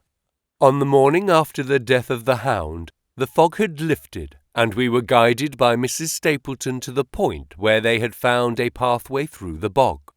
It helped us to realize the horror of this woman's life when we saw the eagerness and joy with which she laid us on her husband's track. We left her standing upon the thin peninsula of firm peaty soil which tapered out into the widespread bog. From the end of it, a small wand planted here and there showed where the path zigzagged from tuft to tuft of rushes among those green scummed pits and foul quagmires which barred the way to the stranger. Rank reeds and lush, slimy water plants sent an odour of decay and a heavy miasmatic vapour onto our faces, while a full step plunged us more than once thigh-deep into the dark, quivering mire, which shook for yards in soft undulations around our feet. Its tenacious grip plucked at our heels as we walked, and when we sank into it, it was as if some malignant hand was tugging us down into those obscene depths. So grim and purposeful was the clutch in which it held us. Once only we saw a trace that someone had passed that perilous way before us. From amid a tuft of cotton grass which bore it up out of the slime, some dark thing was projecting. Holmes sank to his waist as he stepped from the path to seize it, and had we not been there to drag him out, he could never have set his foot upon firm land again. He held an old black boot in the air. Myers Toronto was printed on the leather inside. "It is worth a mud bath," said he. "It is our friend Sir Henry's missing boot, thrown there by Stapleton in his flight. Exactly. He retained it in his hand after using it to set the hound upon the track. He fled when he knew the game was up, still clutching it, and he hurled it away at this point of his flight. We know at least that he came so far in safety. But more than that, we were never destined to know, though there was much which we might surmise. There was no chance of finding footsteps in the mire, for the rising mud oozed swiftly in upon them. But as we at last reached firmer ground beyond the morass, we all looked eagerly for them. But no slightest sign of them ever met our eyes. If the earth told a true story, then Stapleton never reached that island of refuge towards which he struggled through the fog upon that last night. Somewhere in the heart of the great Grimpen mire, down in the foul slime of the huge morass which had sucked him in, this cold and cruel-hearted man is forever buried. Many traces we found of him in the bog-girt island where he had hid his savage ally. A huge driving wheel and a shaft half filled with rubbish showed the position of an abandoned mine. Beside it were the crumbling remains of the cottages of the miners, driven away, no doubt, by the foul reek of the surrounding swamp. In one of these, a staple and chain with a quantity of gnawed bones showed where the animal had been confined. A skeleton, with a tangle of brown hair adhering to it, lay among the debris. "A dog," said Holmes. "By Jove, a curly-haired spaniel. Poor Mortimer will never see his pet again. Well, I do not know that this place contains any secret which we have not already fathomed. He could hide his hound, but he could not hush its voice, and hence came those cries which even in daylight were not pleasant to hear. On an emergency, he could keep the hound in the outhouse at Merripit, but it was always a risk, and it was only on the supreme day, which he regarded as the end of all his efforts, that he dared to do it. This paste in the tin is no doubt the luminous mixture with which the creature was daubed. It was suggested, of course, by the story of the family hellhound, and by the desire to frighten old Sir Charles to death. No wonder the poor devil of a convict ran and screamed, even as our friend did, and as we ourselves might have done, when he saw such a creature bounding through the darkness of the moor upon his track. It was a cunning device, for, apart from the chance of driving your victim to his death, what peasant would venture to inquire too closely into such a creature, should he get sight of it, as many have done upon the moor? I said it in London, Watson, and I say it again now, that never yet have we helped to hunt down a more dangerous man than he who is lying yonder. He swept his long arm towards the huge mottled expanse of green, splotched bog which stretched away until it merged into the russet slopes of the moor. Chapter 15. A Retrospection. It was the end of November, and Holmes and I sat upon a raw and foggy night on either side of a blazing fire in our sitting-room in Baker Street. Since the tragic upshot of our visit to Devonshire, he had been engaged in two affairs of the utmost importance, in the first of which he had exposed the atrocious conduct of Colonel Upward in connection with the famous card scandal. In the second, he had defended the unfortunate Madame Montpensier from the charge of murder which hung over her in connection with the death of her stepdaughter, Mademoiselle Carrerière, the young lady who, as it will be remembered, was found 6 months later alive and married in New York. My friend was in excellent spirits over the success which had attended a succession of difficult and important cases, so that I was able to induce him to discuss the details of the Baskerville mystery. I had waited patiently for the opportunity, for I was aware that he would never permit cases to overlap, and that his clear and logical mind would not be drawn from his present work to dwell upon memories of the past. Sir Henry and Dr. Mortimer were, however, in London, on their way to that long voyage which had been recommended for the restoration of his shattered nerves. They had called upon us that very afternoon, so that it was natural that the subject should come up for discussion. "The whole course of events," said Holmes, "from the point of view of the man who called himself Stapleton, was simple and direct, although to us, who had no means in the beginning of knowing the motives of his actions, and could only learn part of the facts, it all appeared exceedingly complex. I have had the advantage of 2 conversations with Mrs. Stapleton, and the case has now been so entirely cleared up that I am not aware that there is anything which has remained a secret to us. You will find a few notes upon the matter under the heading B in my indexed list of cases. Perhaps you would kindly give me a sketch of the course of events from memory." "Certainly, though I cannot guarantee that I carry all the facts in my mind. Intense mental concentration has a curious way of blotting out what has passed. The barrister who has his case at his finger's end and is able to argue with an expert upon his own subject finds that a week or 2 of the courts will drive it all out of his head once more.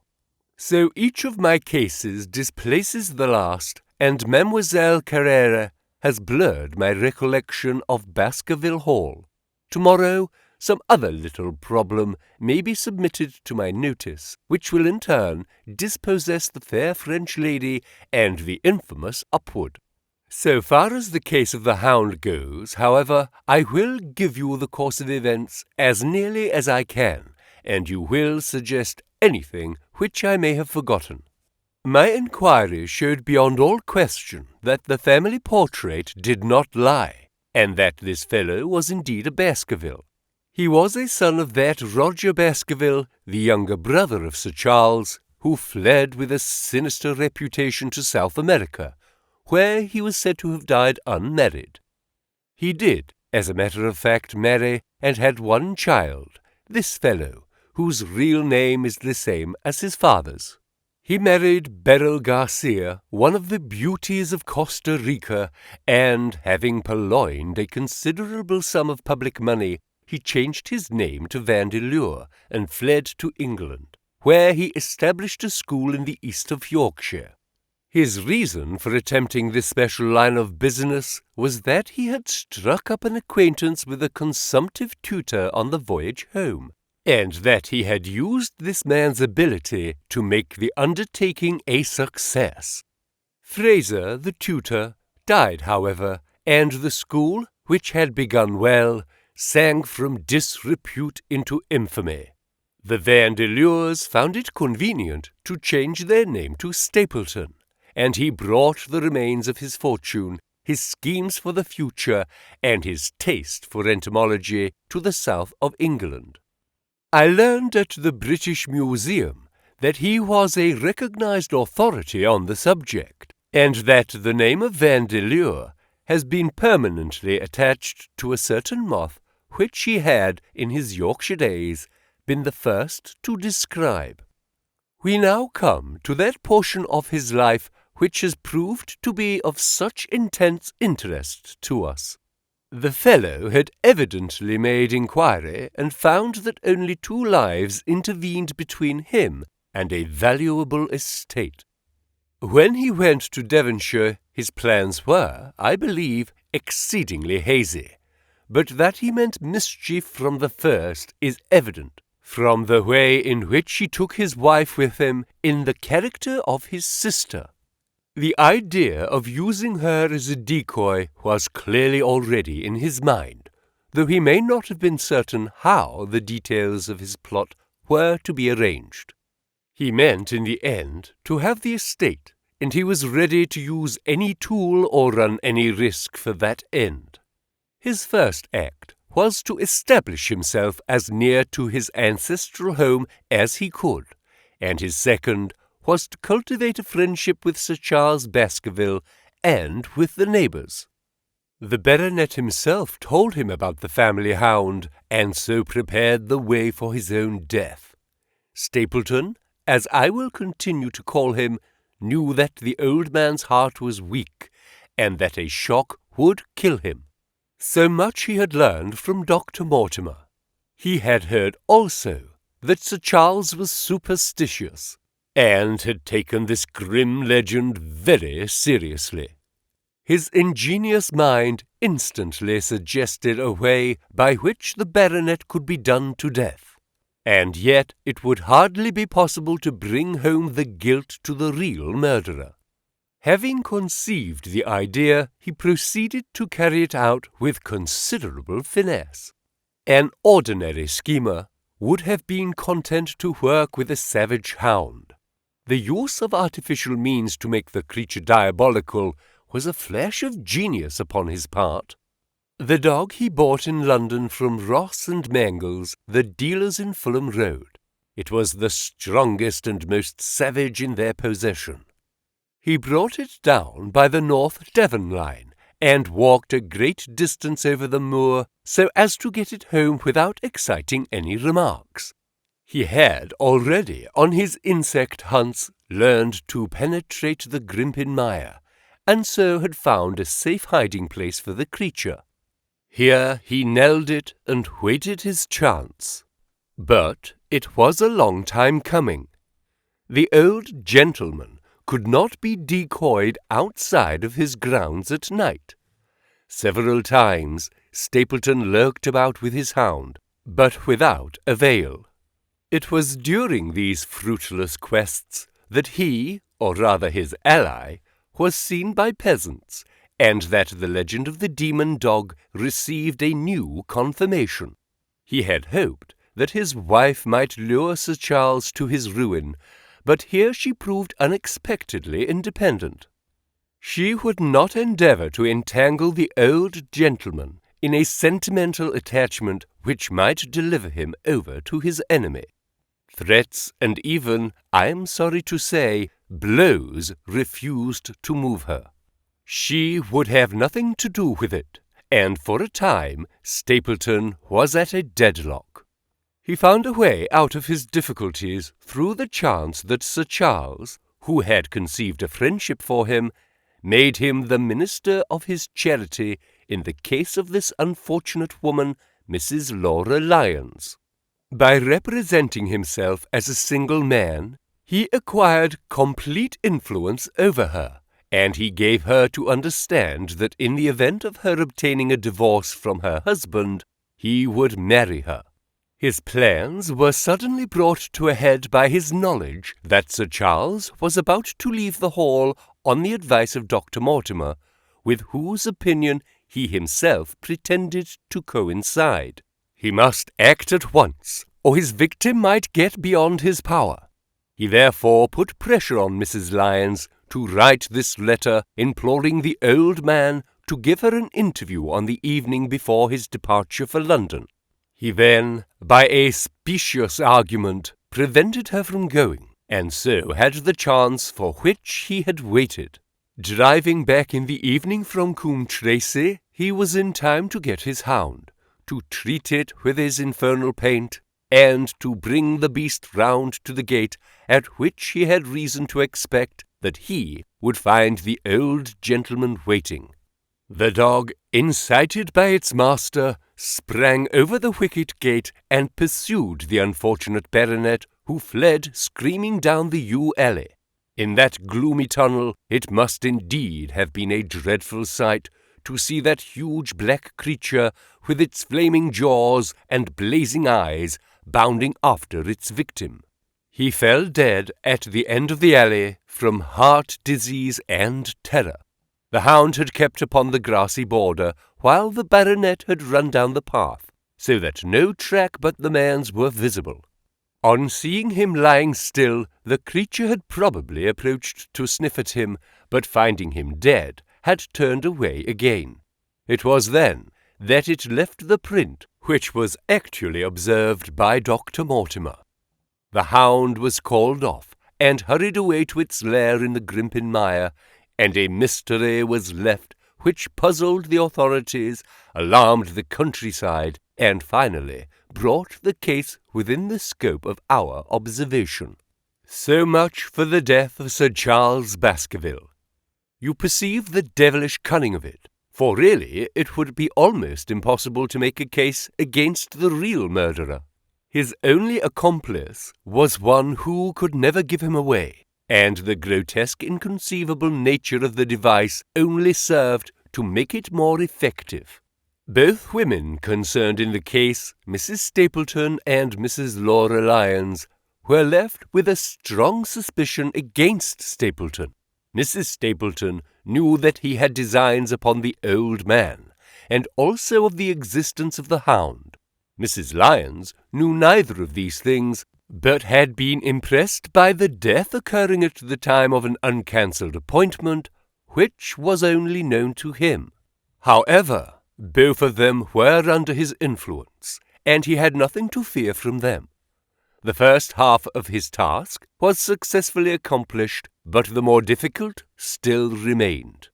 It is possible that Stapleton did not know of the existence of an heir in Canada. In any case, he would very soon learn it from his friend Dr. Mortimer, and he was told by the latter all details about the arrival of Henry Baskerville.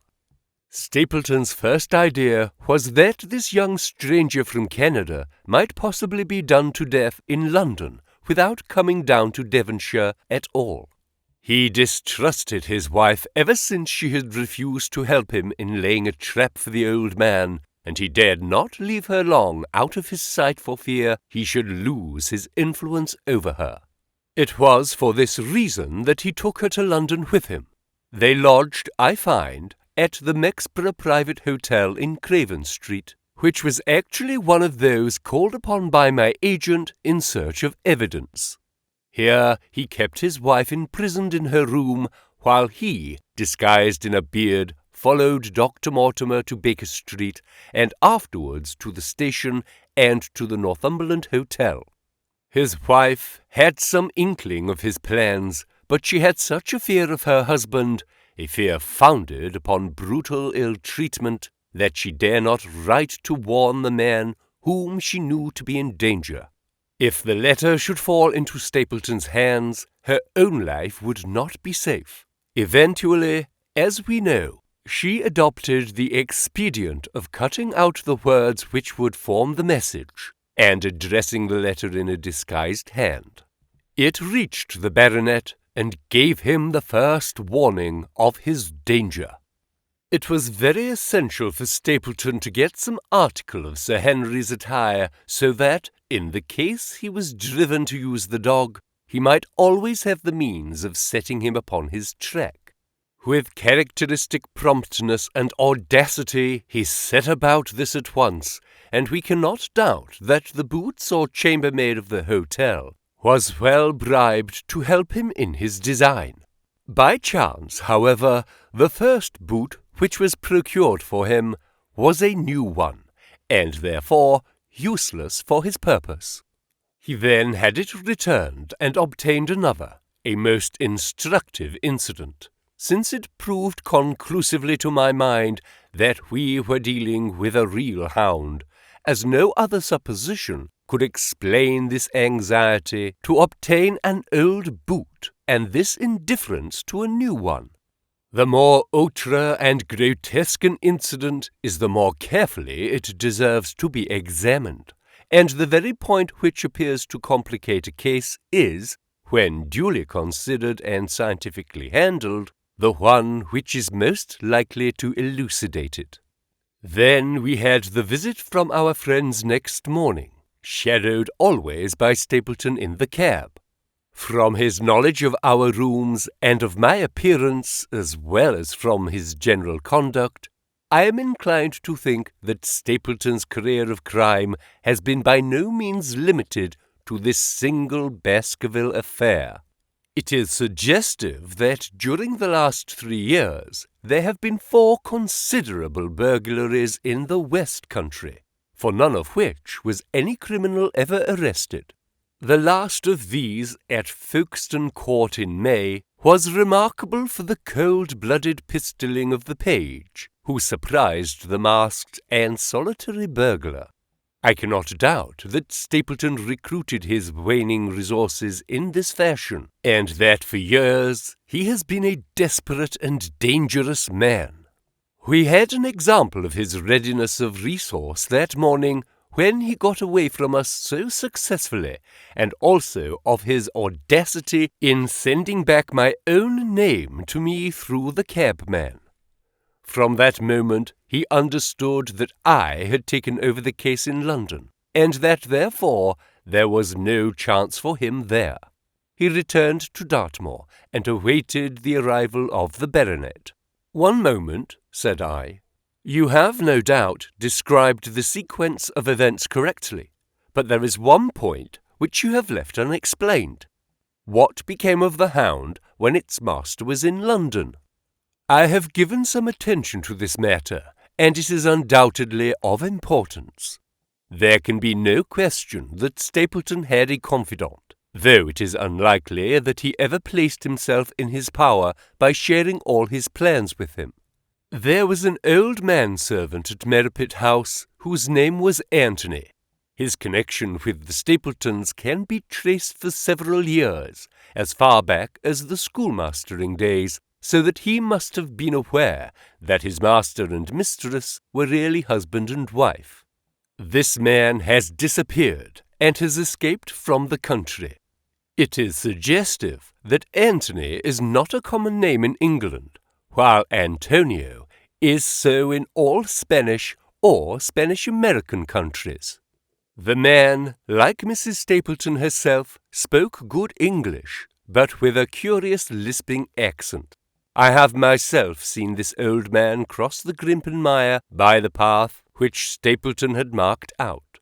It is very probable, therefore, that in the absence of his master, it was he who cared for the hound, though he may never have known the purpose for which the beast was used.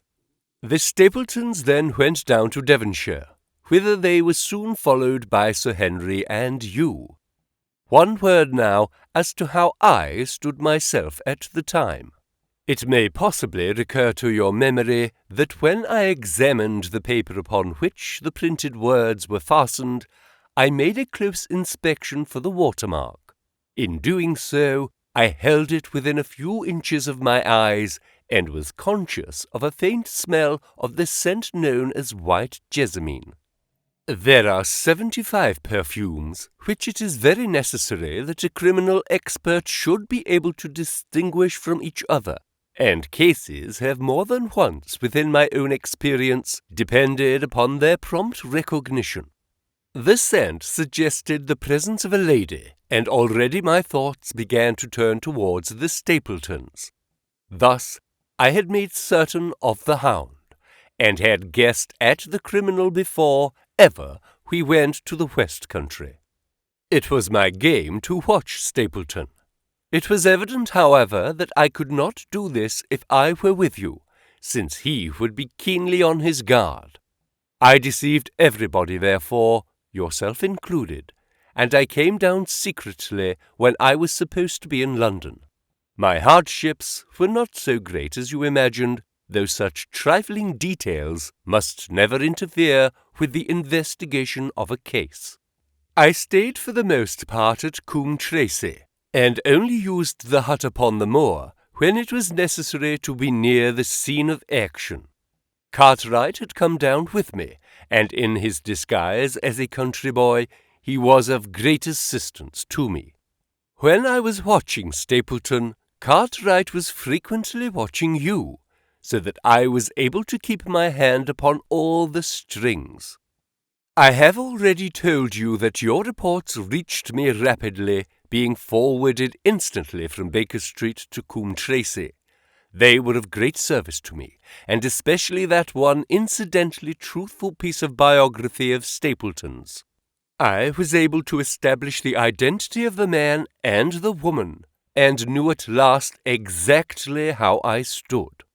The case had been considerably complicated through the incident of the escaped convict and the relations between him and the Barrymores. This also you cleared up in a very effective way, though I had already come to the same conclusions from my own observations. By the time that you discovered me upon the moor, I had complete knowledge of the whole business, but I had not a case which could go to a jury. Even Stapleton's attempt upon Sir Henry that night, which ended in the death of the unfortunate convict, did not help us much in proving murder against our man. There seemed to be no alternative but to catch him red-handed, and to do so we had to use Sir Henry, alone and apparently unprotected, as bait.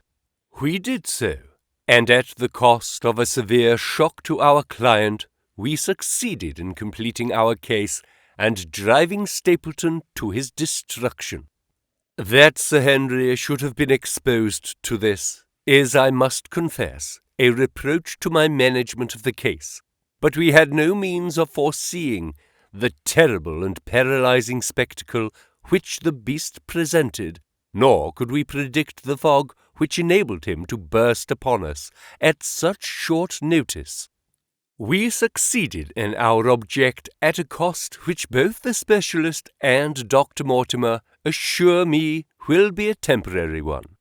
A long journey may enable our friend to recover not only from his shattered nerves, but also from his wounded feelings. His love for the lady was deep and sincere, and to him the saddest part of all of this black business was that he should have been deceived by her. It only remains to indicate the part which she had played throughout. There can be no doubt that Stapleton exercised an influence over her which may have been love or may have been fear, or very possibly both, since they are by no means incompatible emotions. It was at least absolutely effective. At his command she consented to pass as his sister, though he found the limits of his power over her when he endeavored to make her the direct accessory to murder. She was ready to warn Sir Henry so far as she could without implicating her husband, and again she tried to do so. Stapleton himself seems to have been capable of jealousy, and when he saw the baronet paying court to the lady, even though it was part of his own plan, still he could not help interrupting with a passionate outburst which revealed the fiery soul which his self-contained manner so cleverly concealed. By encouraging the intimacy, he made it certain that Sir Henry would frequently come to Merripit House, and that he would, sooner or later, get the opportunity which he desired. On the day of the crisis, however, his wife turned suddenly against him. She had learned something of the death of the convict, and she knew that the Hound was being kept in the outhouse on the evening that Sir Henry was coming to dinner. She taxed her husband with his intended crime, and a furious scene followed, in which he showed her for the first time that she had a rival in his love. Her fidelity turned in an instant to bitter hatred, and he saw that she would betray him. He tied her up, therefore, that she might have no chance of warning Sir Henry, and he hoped, no doubt, that when the whole countryside put down the baronet's death to the curse of his family, as they certainly would do, he could win his wife back to accept an accomplished fact and to keep silent upon what she knew. In this I fancy that in any case he made a miscalculation, and that, if we had not been there, his doom would none the less have been sealed. A woman of Spanish blood does not condone such an injury so lightly. And now, my dear Watson, without referring to my notes, I cannot give you a more detailed account of this curious case. I do not know that anything essential has been left unexplained. He could not hope to frighten Sir Henry to death, as he had done the old uncle with his bogey hound. The beast was savage and half-starved. If its appearance did not frighten its victim to death, at least it would paralyze the resistance which might be offered. No doubt. There only remains one difficulty. If Stapleton came into the succession, how could he explain the fact that he, the heir, had been living unannounced under another name so close to the property. How could he claim it without causing suspicion and inquiry? It is a formidable difficulty, and I fear that you ask too much when you expect me to solve it. The past and the present are within the field of my inquiry, but what a man may do in the future is a hard question to answer. Mrs. Stapleton has heard her husband discuss the problem on several occasions. There were 3 possible courses. He might claim the property from South America, establish his identity before the British authorities there, and so obtain the fortune without ever coming to England at all. Or he might adopt an elaborate disguise during the short time that he needed to be in London, or again he might furnish an accomplice with the proofs and papers, putting him in as heir and retaining a claim upon some proportion of his income.